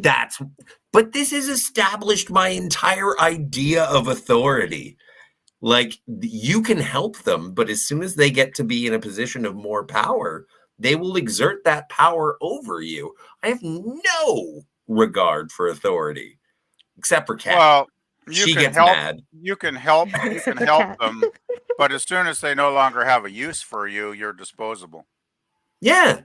And I hate that. And this is one of these. This is a movie. I hate that too. This is a movie that taught me that. I wish that some movies would show something different. Well, that's but I why guess I have Star Trek for that. That's why Snake's no longer loyal to the system, because he realized long ago that the system didn't give a shit about him, and so that's why he became Snake, because he just got enough of the lies and the bullshit, basically. Yeah, but that's the thing. Exactly. The president is full of shit, and so that's why Snake is a cynic. Mm-hmm. But I aspire to the hierarchy of Star Trek, and this is a movie that was in direct contrast. Oh yeah, and it was totally. like, don't trust the people who are in charge because they don't know what they're doing. In fact, they're kind of selfish. And so I've always selfish. Yeah, that's the scales of justice in my mind when it comes to authority. There is Starfleet, but on the other hand, there is Donald Pleasance from Escape from New York. Yeah. And too much? Oh, no, it's fine. Great. Oh, I messed up my slide. And we got our great ending coming up. Oh, we have a clip for this, right? Yeah, we do. We have the clip for it. As soon as you are no longer useful to them, they throw you away. And yes, this movie's anti-establishment. The people of New York have been abandoned to chaos and cannibalism. The point is, the president, previously untouchable, becomes like a normal person. Yes. And I thought he would have learned something from that experience, but he just snaps back so easily into what But the thing is that, and Davina, we're like, as Snake is walking away, this is one of the greatest moments, is that the president of the United States is about to give you the most important information about nuclear fusion or fission or whatever. And it's then, fusion. Whatever, I don't care. Shut up, science. Anyway, I didn't mean to tell you to shut up. And your name is not science. And then it just breaks into American Bandstand. And it's like, this is the most important thing that I can do. Yanama,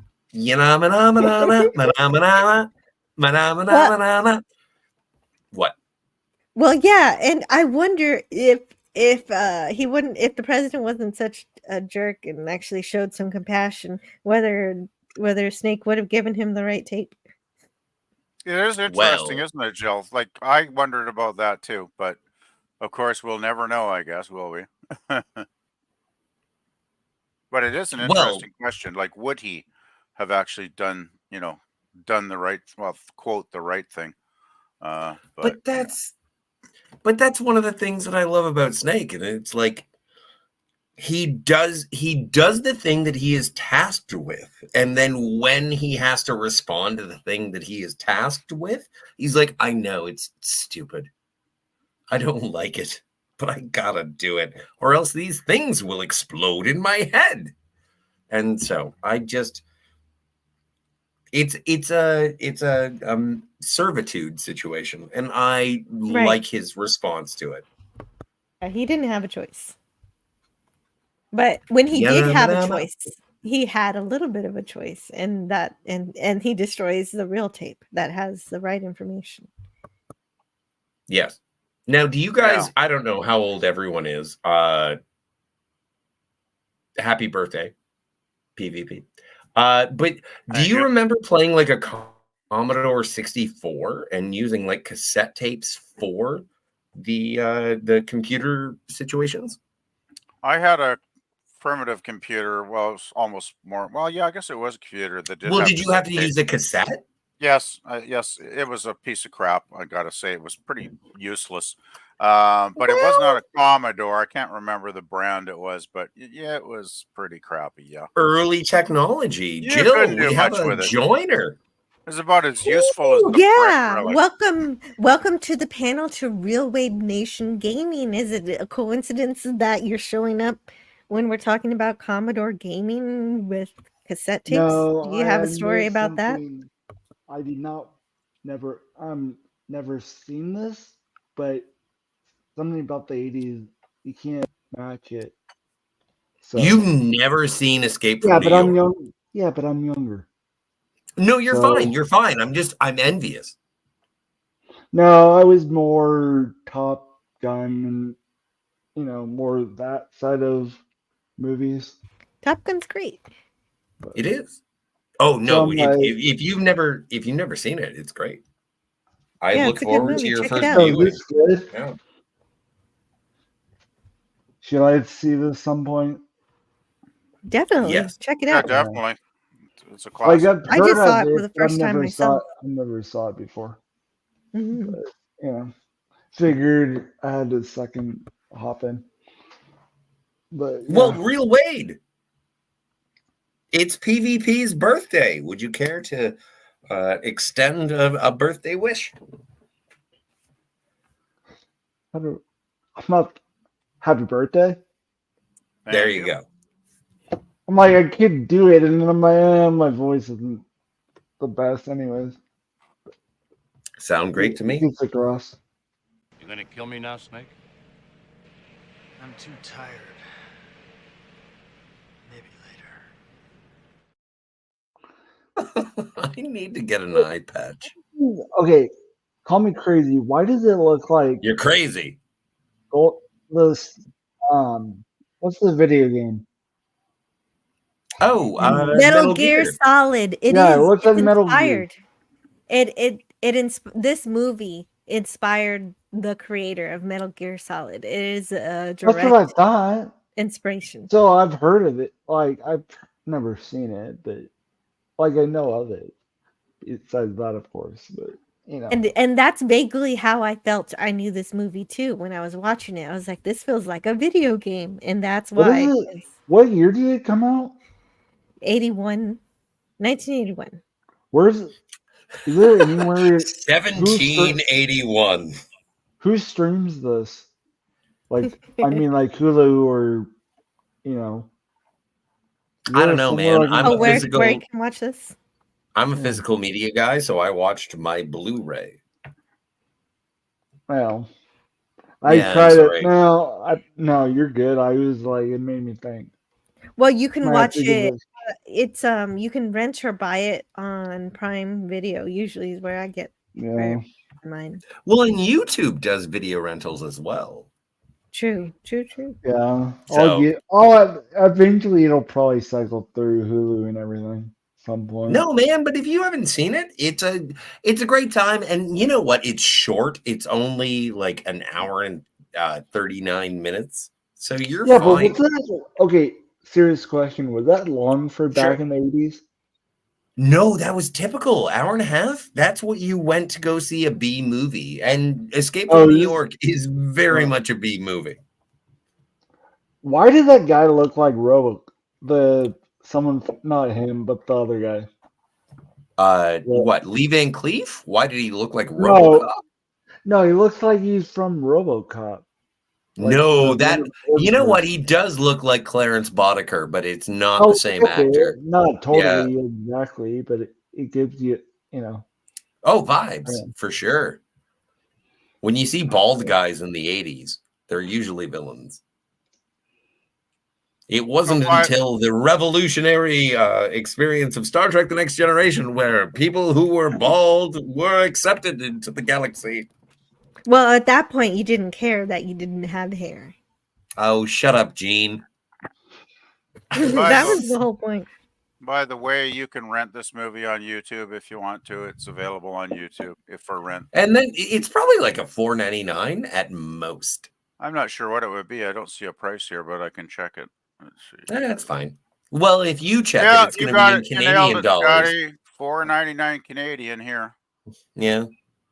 I'll see it at some point. You know It's a good time. The other thing, the other 80, I think it was 80.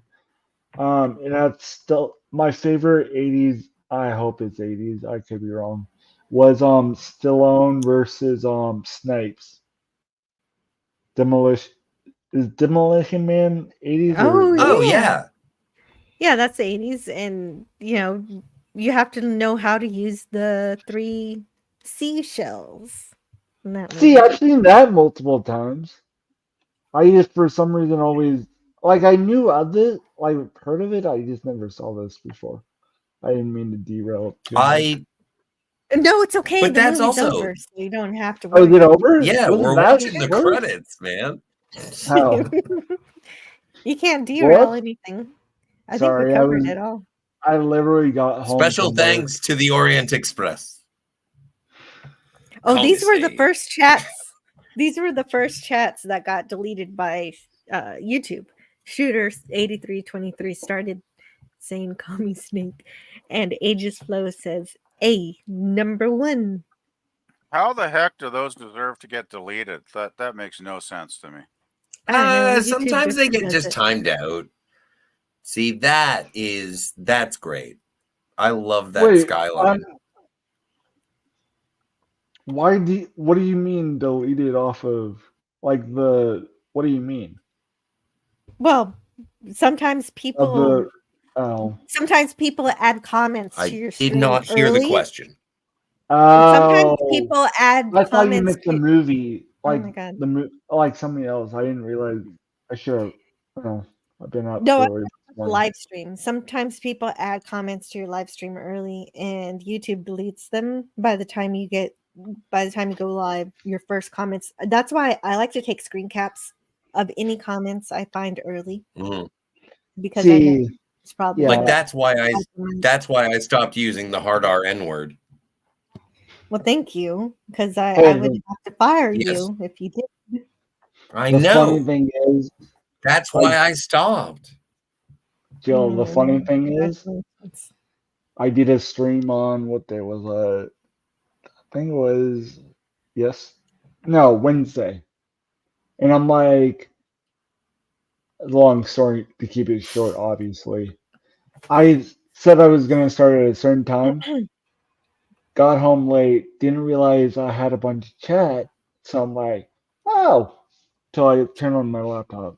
So I'm like, it totally made me think of that for some random reason. I don't know, but How do you not see your chat? That seems no, insane.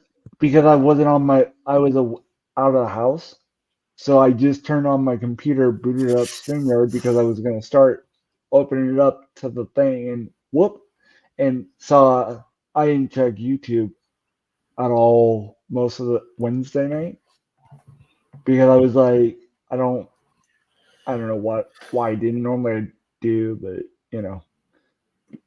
but I didn't one time in Wait, yeah. wait a minute, Gavin Blackburn, who was Dwayne Dibley in this movie? I missed him. Or was he one of those guys Okay. who was holding up Snake with the arrows? Was he one of Hang those on guys? just 1 second.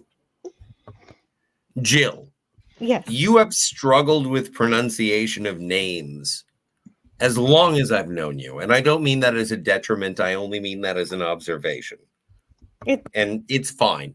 However, my question is, how can you accurately identify Dwayne based on that spelling?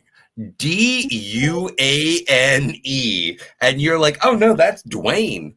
And I'm like, no. That I is can explain it.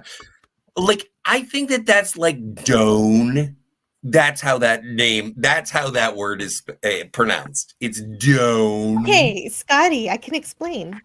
Okay, so please. Dwayne Dibley is from Red Dwarf, and Sure. Never saw that. And so Me neither. there's a character called Cat, and then there's this alien that comes aboard the ship who sucks your emotions, and Sure. I guess the coolness I of do the that. cat was sucked away or something. Okay. And the cat This has became, nothing to do with the character. Look at that word. How do you pronounce it? the cat Dwayne. became Dwayne Dibley. Dwayne? No, it's like Doan. Down. Down. It's Dwayne. It's Dwayne. Oh Dibley. my God. See, my Dwayne is DWAYNE. I watched enough Red Dwarf to know, Scotty. So I don't like British people. You do.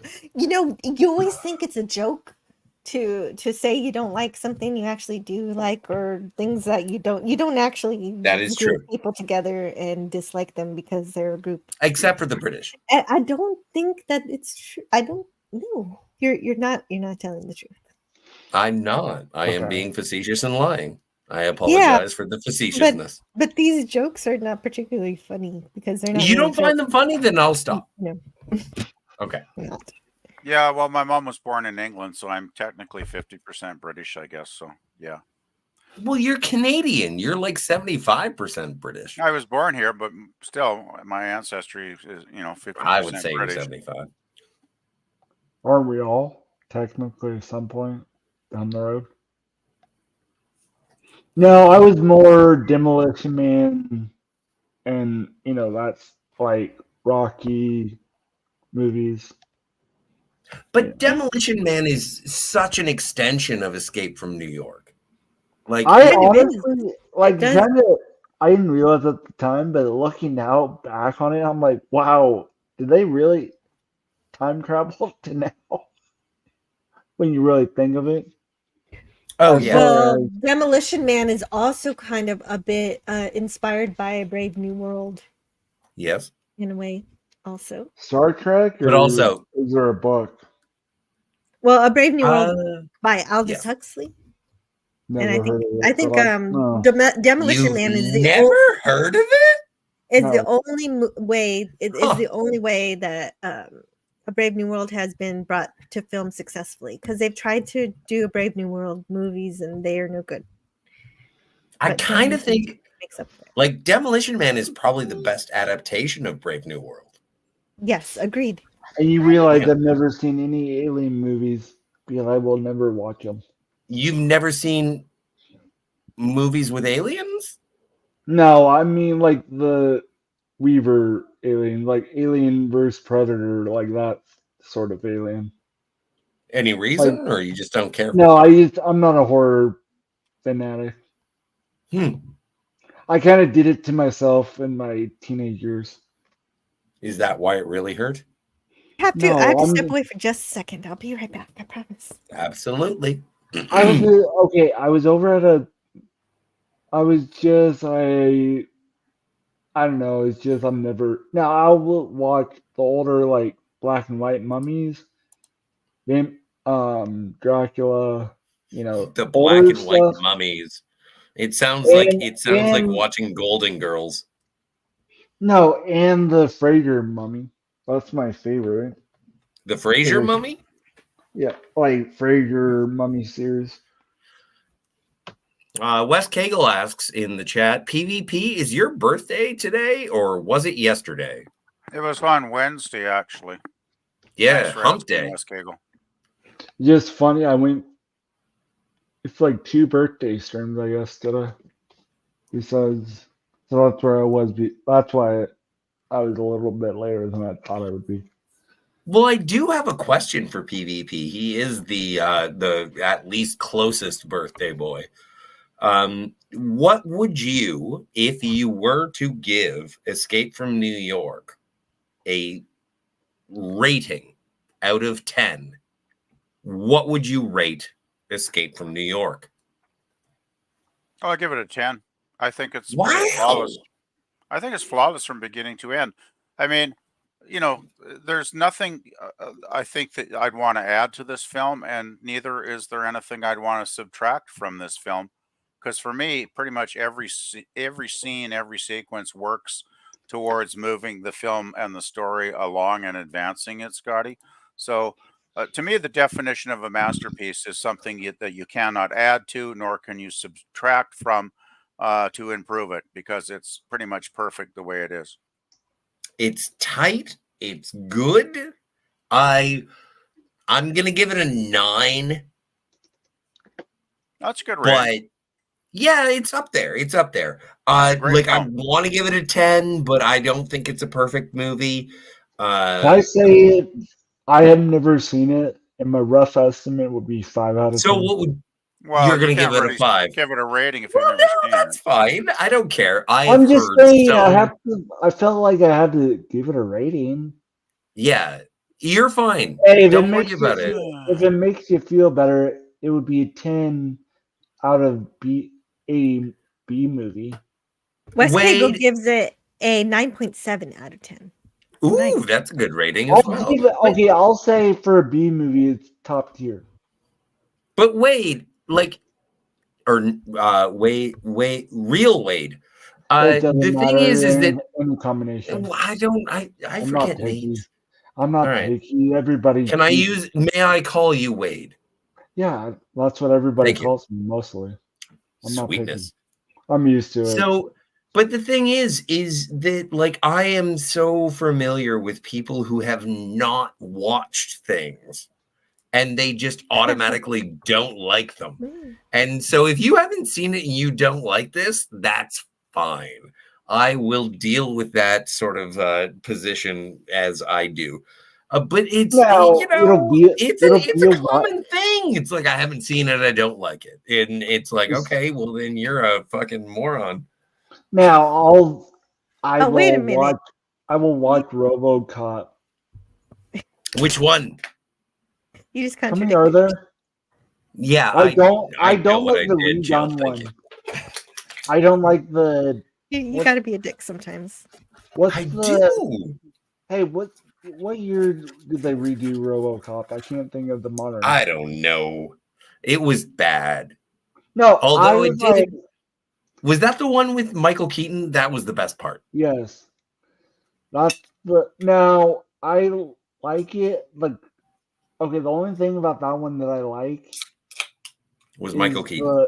No, besides Keaton, was it felt like it, but the story was horrible. Like they rushed. Yeah, I kind of liked it until I saw the real RoboCop. No, I like the wow, look. this is way better. I like the look. I don't like the writing. Just like Halo series. Well, all they did with the new RoboCop was add, oh, look, we can do holograms now. Yeah. Like Hey, I'm a cigarette smoker. And so people who have wanted me to quit smoking cigarettes, they've said, have you tried smoking cigars? And I've always said every time that I smoke a cigar, it may be higher quality tobacco. It may be very flavorful and one of the best things that a person can smoke. Every time I have smoked a cigar, I have thought like halfway through, I was like, I can't wait until I stop smoking the cigar so I can have a cigarette. It's so much more pleasurable to smoke cigarettes.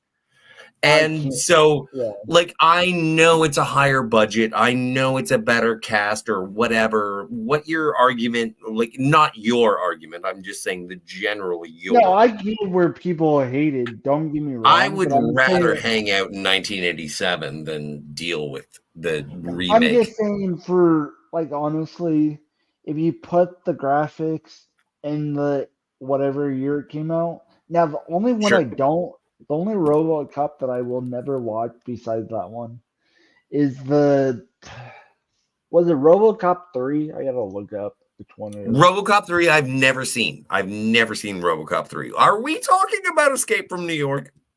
We did. We talked about it. And is it over? We don't have to worry about it anymore. We don't have to worry about it anymore. But I didn't give my rating. I give it an 8 out of 10. And I don't know. I really enjoyed. I derailed it. No, it's fine.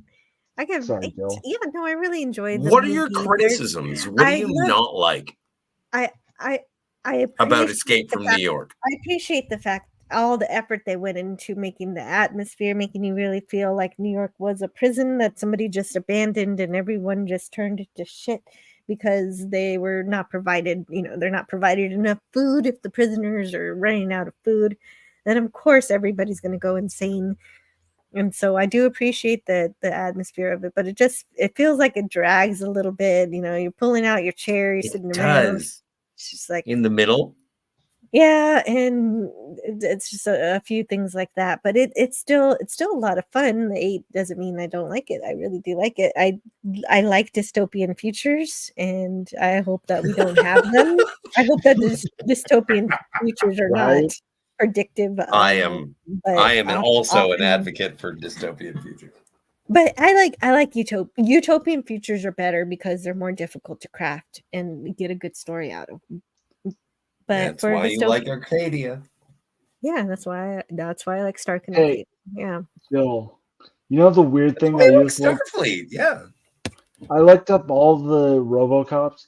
The movie that I didn't realize isn't not a RoboCop movie, but what I always thought it was a 80s movie. You're not gonna believe this, or maybe you will. I always thought Total Recall was 80s. It came out in the 90s. I thought it was 1990. No, it is 1990. Yeah. That's believable. Like it was in the 80s. That's believable because you're just 1 year into the 90s. Of course, it's still gonna feel like an 80s movie. Yeah, I guess you're right, but I'm like, of course, having been released in the 90s, it was mostly produced in the 80s. Yeah, that makes sense. In Mexico. In Mexico, is that where they filmed Mars? No, you know what? That was the no. They did a lot of shots in Mexico City based on the architecture. Nice. Yeah, it was great. Total Recall looks like an 80s film. Yes, it does. But it was produced in probably like 89. Like they did probably. It was released in 90. So, yeah. Okay, I don't know if this is a B movie because I don't know the classification. But do you guys, any of you three, know was the Last Starfighter classified as a B movie or was it not a B movie? No, it's a B movie. I love The Last Starfighter, by the way. Yeah. One of my favorite. I have it on Blu-ray. I like how sorry, I'm taking just a peg underneath me. I'm going to take it away. It's like any asshole who says that I have this on disc. It's like, oh, what? You have a trophy. Good for you. So I apologize for flexing my nuts. But no, I love The Last Starfighter. No, I don't mind that that you're a proponent or you support physical media because it's something that people do need to collect. Because if you're only relying on streaming, I think somebody was saying in the chat, and they're right, you're running the risk of that company altering or editing the disc or the media, the movie. Yeah, I've been And starting. Yeah, you don't get that with the DVD or Blu-ray. You know what's on it, and all of the copies should be the same. And I that's have. sorry. Go ahead. No, I cut you. you off. I was just gonna say I have episode 1 on VHS. I bought that too. Now the problem is I don't have a VHS player, but I have it. No, I had it. I got it Yeah, I'm at more of a the 90s time. kid at heart. But Yeah, me too. I was just born in the wrong decade or Oh, whatever. I'm actually a 90s kid. Yeah. Yeah. But at heart, yeah, you're younger, so I that's mean, no. But I wasn't. remember when E.T. was released on VHS for the first time, and my mom bought it, and she was like, "Not only is this an investment on our future, because this will be a collector's item." Wait a minute, what's But happening with also, Canadian Spider-Man? Is Canadian Spider-Man what?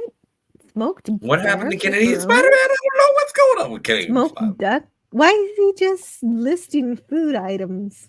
He's just I don't listing know. smoked duck, oysters, turkey I'm not jerky, paying attention. I'm not bacon, paying attention sauce, at all. chicken wings, sausage. People eat bear?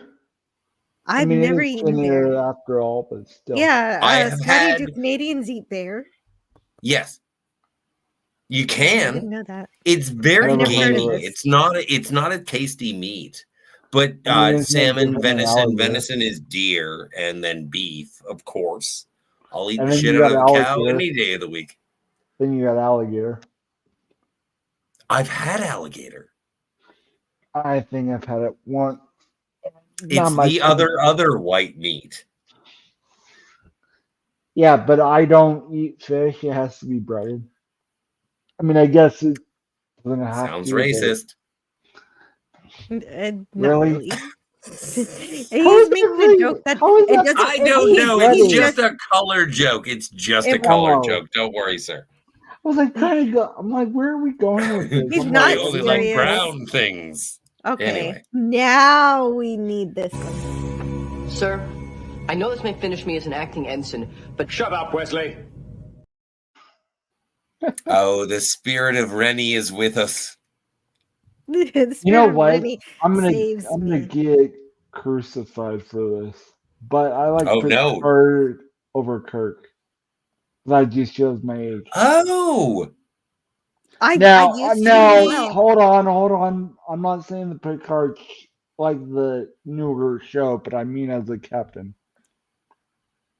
yeah. Do you get what I'm Well, saying? no, but I had to and this is the I had thing. to classify because if I said Picard, everybody probably thinks of the show. No, Well, we're but not. We don't think of. Well, I don't think of that. I only think of. the Yeah, but next I'm saying if generation. 90% of the, not you three, but I'm just saying if I just say Picard nowadays. Those 90% of people are not here, so you don't have to worry about them. I tend to prefer Cisco. I think Cisco is my favorite captain, followed by Kirk, followed by Picard. Who's? I gotta Yeah, look Kirk. this up. Kirk is number one for me, and then Yeah, well, and then you're Cisco, gay. and then Archer, Well, Archer is really good too. and then Picard. You know, I Who used to played act- Archer? Cisco is a fucking, oh my god. I think that Cisco is the most dedicated Starfleet officer I've ever seen in command of anything. But I'll tell you, real Wade, Picard used to be my favorite when I was younger. When I was When you were a naive. younger person. When I was Hey, when I was a more who- innocent person. Yes. Hey, who's I'm But I found out that all of the traits of Picard are actually just subsets of traits that Captain Kirk has. And Captain Kirk is just so much more than Picard in every way. hey, who call me crazy? You're crazy. Who Oh, I know? we've done that more than once. No, already. no. He What I'm trying said, to- call me crazy. I acknowledged and I'm- responded I don't- properly. I'm not a Trekkie, but I But- always, Okay, no problem. what I'm trying to get as, I don't know what captain is, but the guy was in on NCIS New Orleans. Yeah, that's Captain Archer. That's Oh, is Scott that Archer? Bakula. Yeah, I know Big. knew what he looks like. I couldn't tell you I know it's not Kirk, and I know it's not Picard, or I can tell you that much, but I couldn't tell you the rest. See, I want to. Okay, so I'm Team Archer then. Yeah, no, and that's a good team to be on. Like Captain Jonathan Archer is one of the best Starfleet captains in the history of Starfleet captains, simply because he was the first, and simply because he was played by Scott Bakula. I want to watch and review Lord of Illusions with Jill because it does star. Which Star Trek is he in? He's in Star Trek Enterprise, the one that you're referring to in terms of your favorite captain. Is it Picard? Yes. With Picard? No. All right, Wes. But anyways. Yes. I prefer to smoke salmon. I prefer Canadian Spider-Man. You know what? I'm gonna have some salmon tonight. I think I'm gonna order some sushi. Are you gonna smoke your salmon, Jill? Real Wade Nation. If you want to watch Star Trek, the first Star Trek you have to watch is the original series with Captain Kirk. That's always the way to go first. And then you go into TNG. I disagree. What? The first, you don't want to watch TOS in production order first? No, I think that if you are interested, if you are interested in Star Trek and you want to watch it, then I would say the first thing that you should watch. You've never seen Star Trek before in your entire life. No, let me rephrase that. The first thing you should watch is Star Trek IV: The Voyage Home. What? Oh, but that's that's the normal movie. But I love it. That's it's my the favorite normie introduction. That is the normie introduction. It is, and I say that, but it is a very good introductory movie because anybody can drop in and watch it and enjoy it. But a Star Trek fan watches it, and there's so much Star Trek in it, and it has the same kind of all of the messages that you would hope to see in any Star Trek episode. And it's intelligent and funny. Okay, sorry, Jill. It's a perfect movie. I'm so sorry. I derailed this entire conversation by talking about Jill's favorite Star Trek movie. No, what I was saying was I remember movie, not even Star Trek movie. Jill's favorite movie. The only show I remember seeing is the little, The Trouble with Tribbles. I've heard of it. I don't like it. Little furry. I did see the Halloween episode of Star Trek. Which one? The cat. Oh, Cat Spa? Yeah. Oh, the Halloween. I'd rather watch Troubles than Cat Spa, but that's me. Yeah, Cat Spa is okay. It's not the best one, but it's not bad. See, I've seen some of it, but I'm not gonna go. Oh, it's furry. Well, of course, I am immune to its. Oh, Davina, I haven't seen Lord of Illusions. Neither have I. I bought the DVD. I have not yet watched it. It has an audio commentary with Clive Barker. I am very intrigued, but I have not yet. Hey, do we know why, Jill? Do we know why Spock is immune to the? Oh no, he was not immune lying. to the effect. He's totally lying. He's half human, and so he does have effect. He does have emotions that he suppresses. He knows he's Vulcan, and he's chosen the Vulcan path back when he was a kid. So he can suppress his emotions, but he still experiences them. Let's not forget, Vulcans never lie. Who told you that? A Vulcan? Yeah, exactly. Sorry, PP. But anyway, guys. Anyways. Is it over? It's over. I think it's over. I think let's end at 4:20. This will be great. Well, it's a little past 4:20, but oh, wait a minute, you're right. There's just 2 more minutes. Well, I'll try. We gotta go. My name is Scotty R37. I am on the Phantasmagorium. I hang out with Cinema Gulp and mostly with Jill because she's rad and she's my best friend on the internet. And what else do I do? Oh, Captain Infinity isn't as bad as you've heard. He's only on Twitter. He's writing a book. And Steve Foley has books as well. They're on Amazon. I think he is pretty bad, but like okay. everything is so cool. Don't forget to check out Carol's Colors. Dillard draws.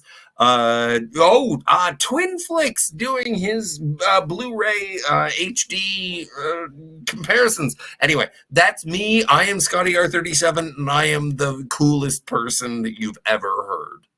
And yeah, you gave us Call me an amazing. Snake. I haven't even gotten your links yet. Who cares? It doesn't matter. We gotta finish by 420. You want it? Okay. We only have 30 seconds by 420. Okay. It's not gonna promote work. your channel. It's not gonna happen. It's not gonna happen. But good try. Commendable effort. Railway Nation Gaming. Tell us about what you're doing on the internet.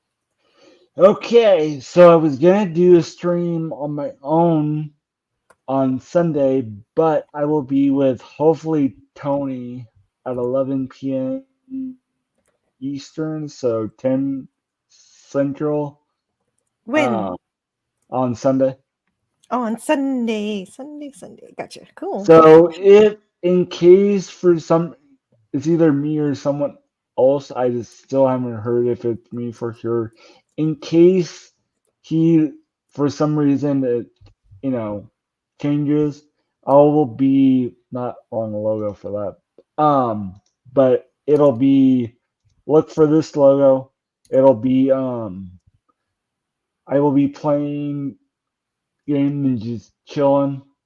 So okay, if you put your link in the chat, I can put it into the regular chat. Yeah, sorry, Scotty, we're not gonna make it. We're not gonna make it to. It's not a big deal. I'm just happy to. You can blame me for. Blame. Yeah, so Real Wade Nation Gaming does not mind being the scapegoat. No big deal. So, put it in the private chat. I am. What am I?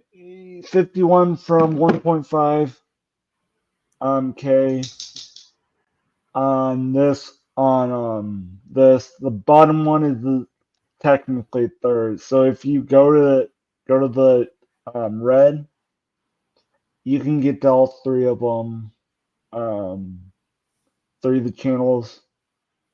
But basically all the gaming will be on clips. Live will be more interviews or different topics. I need to start doing that again, but that channel, but I have a couple stuff there. And then the blogs. So are you just like reading your dream journal? No. Okay. No, I'm just remembering off the top of the head because I was at work earlier. Sorry. No, I have three. If you but yeah, so basically one is random, and then clips is gaming, and then live is just panels and interviews of different YouTubers or whatever I feel like. And it looks like you connect your other two streams. So you basically, if you go to clips, you can get to the other two, and if for some reason you want to go back, you can get to all three of them technically. Great. And then That's merch, and then all my stuff is in the. I should. Yeah, you have merch. I should get some merch, but I gotta get an artist first. I need someone who can draw. The nice thing Hey, is, Jill, I'm an artist. You're an artist. You want to draw some stuff for me? Sure. I mean, I keep it all in house. Basically, I have a little team that I don't pay that I should, but Oh my gosh, you don't pay your workers? Oh wow. No, because they're friends of mine. Technically, I pay one.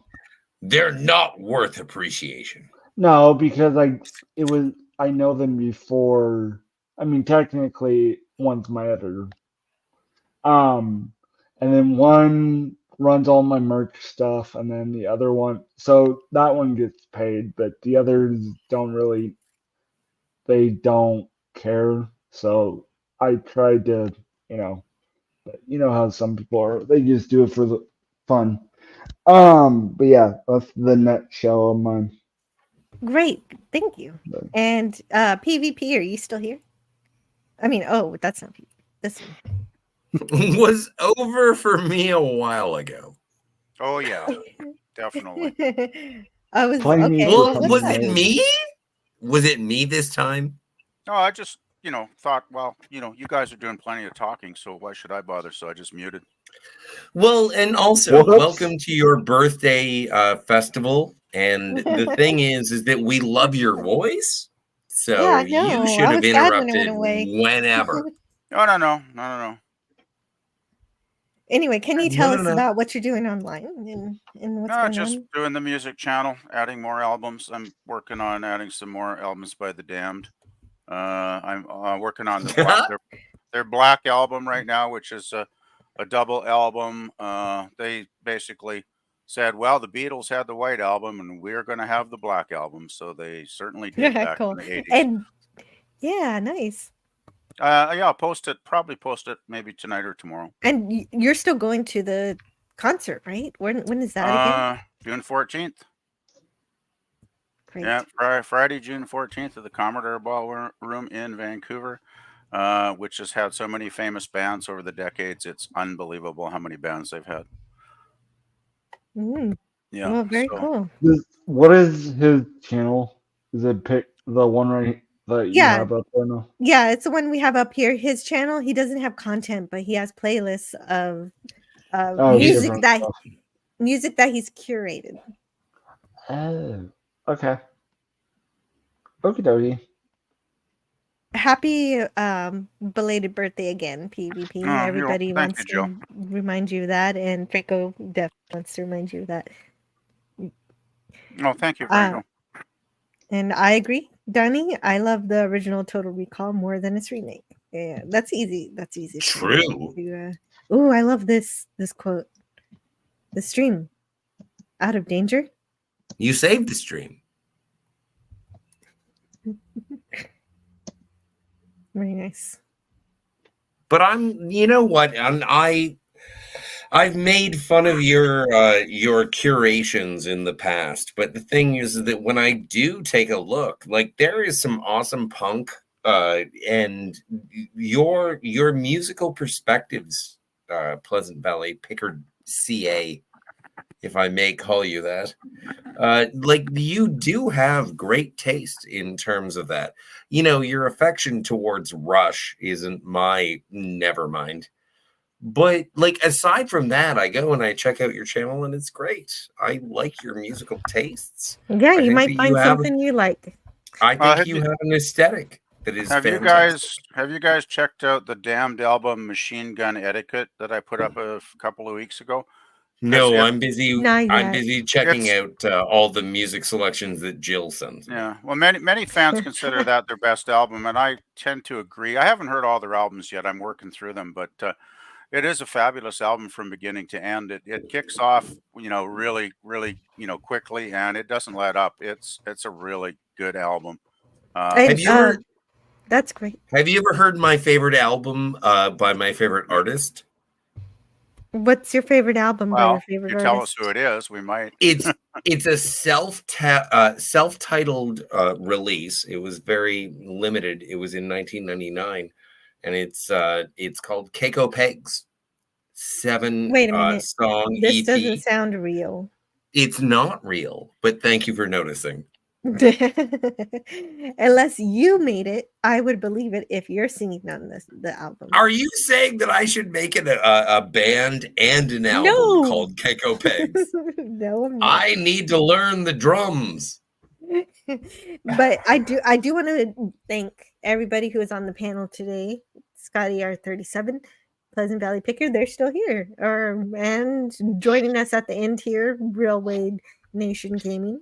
And so thanks a bunch for talking to me about Escape from New York. I didn't know what to expect watching this movie, but what I got was pretty cool.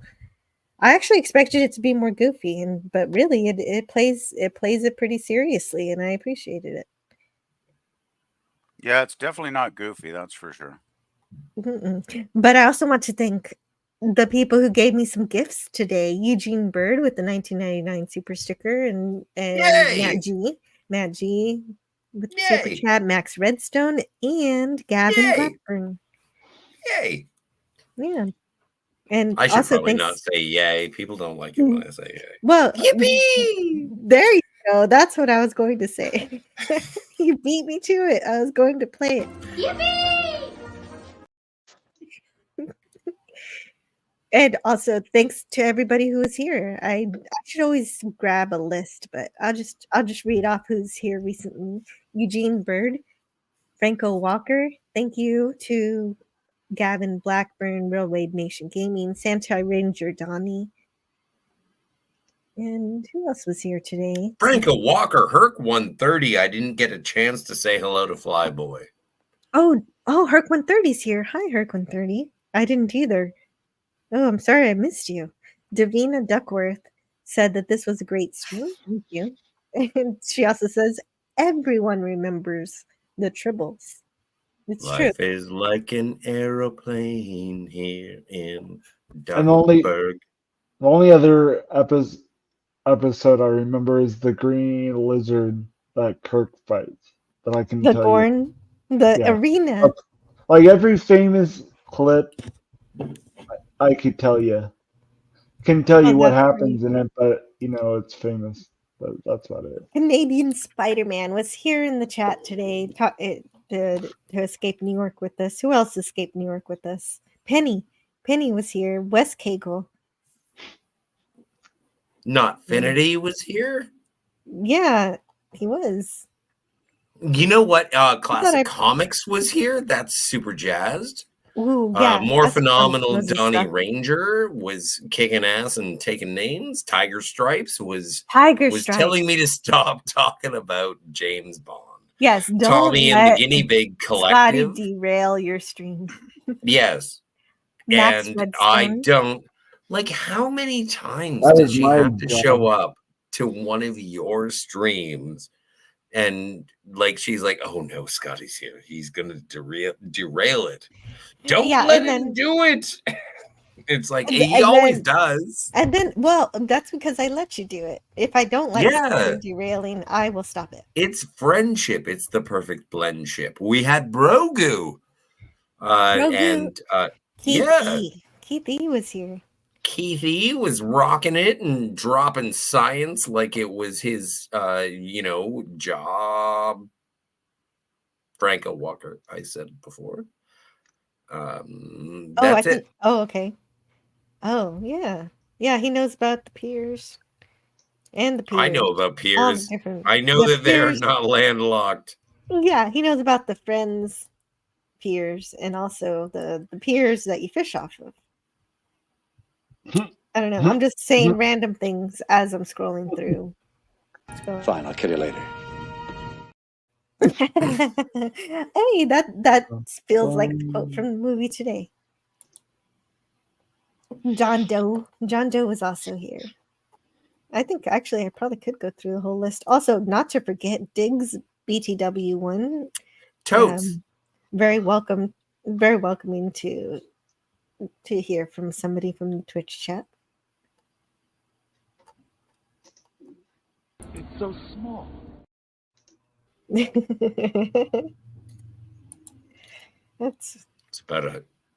about to get to hold a big. I sub to PvP. Okay, thank you. I haven't. Accept what is happening between us. So is it over? Can I go now? I want to keep this one a long time. He's pretty. It is over. You can go now. I want to go have a cigarette. It's over. Well, what the only thing is that I haven't said what I'm going to do next. And what's left? What's left? I'll stick around for this. This will be fun. Or Tuesday. Well, is it on Tuesday? I'm going to talk about Star Trek Continues because it's pretty cool and I want to finish it. And so I'm going to play the trailer for the next episodes of Star Trek Continues we're going to visit, which will be The White Iris and Divided We Stand. Yes, it's not Divided We Fall or United We Stand. It's Divided We Stand.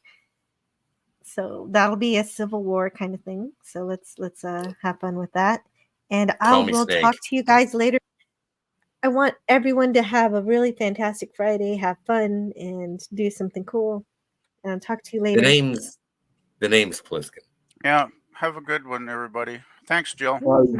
You're welcome. Bye-bye. Oh, PvP, when did you get here? Our sister world opposes our desire to join the Federation. They will stop at nothing to prevent it. Target acquired, Captain. We're losing weapons, Locke. Captain. Fire faces. Why are you here? What do you want with the captain? Humans bury feelings of heartbreak and loss. We lock them away. What places do you think it is? Intelligence. Wars on overload! This procedure is not successful. We'll lose all 3 of you. The tissue damage is severe. Fire around the ship, Or not. What can you do here? We're gonna have to amputate below the knee.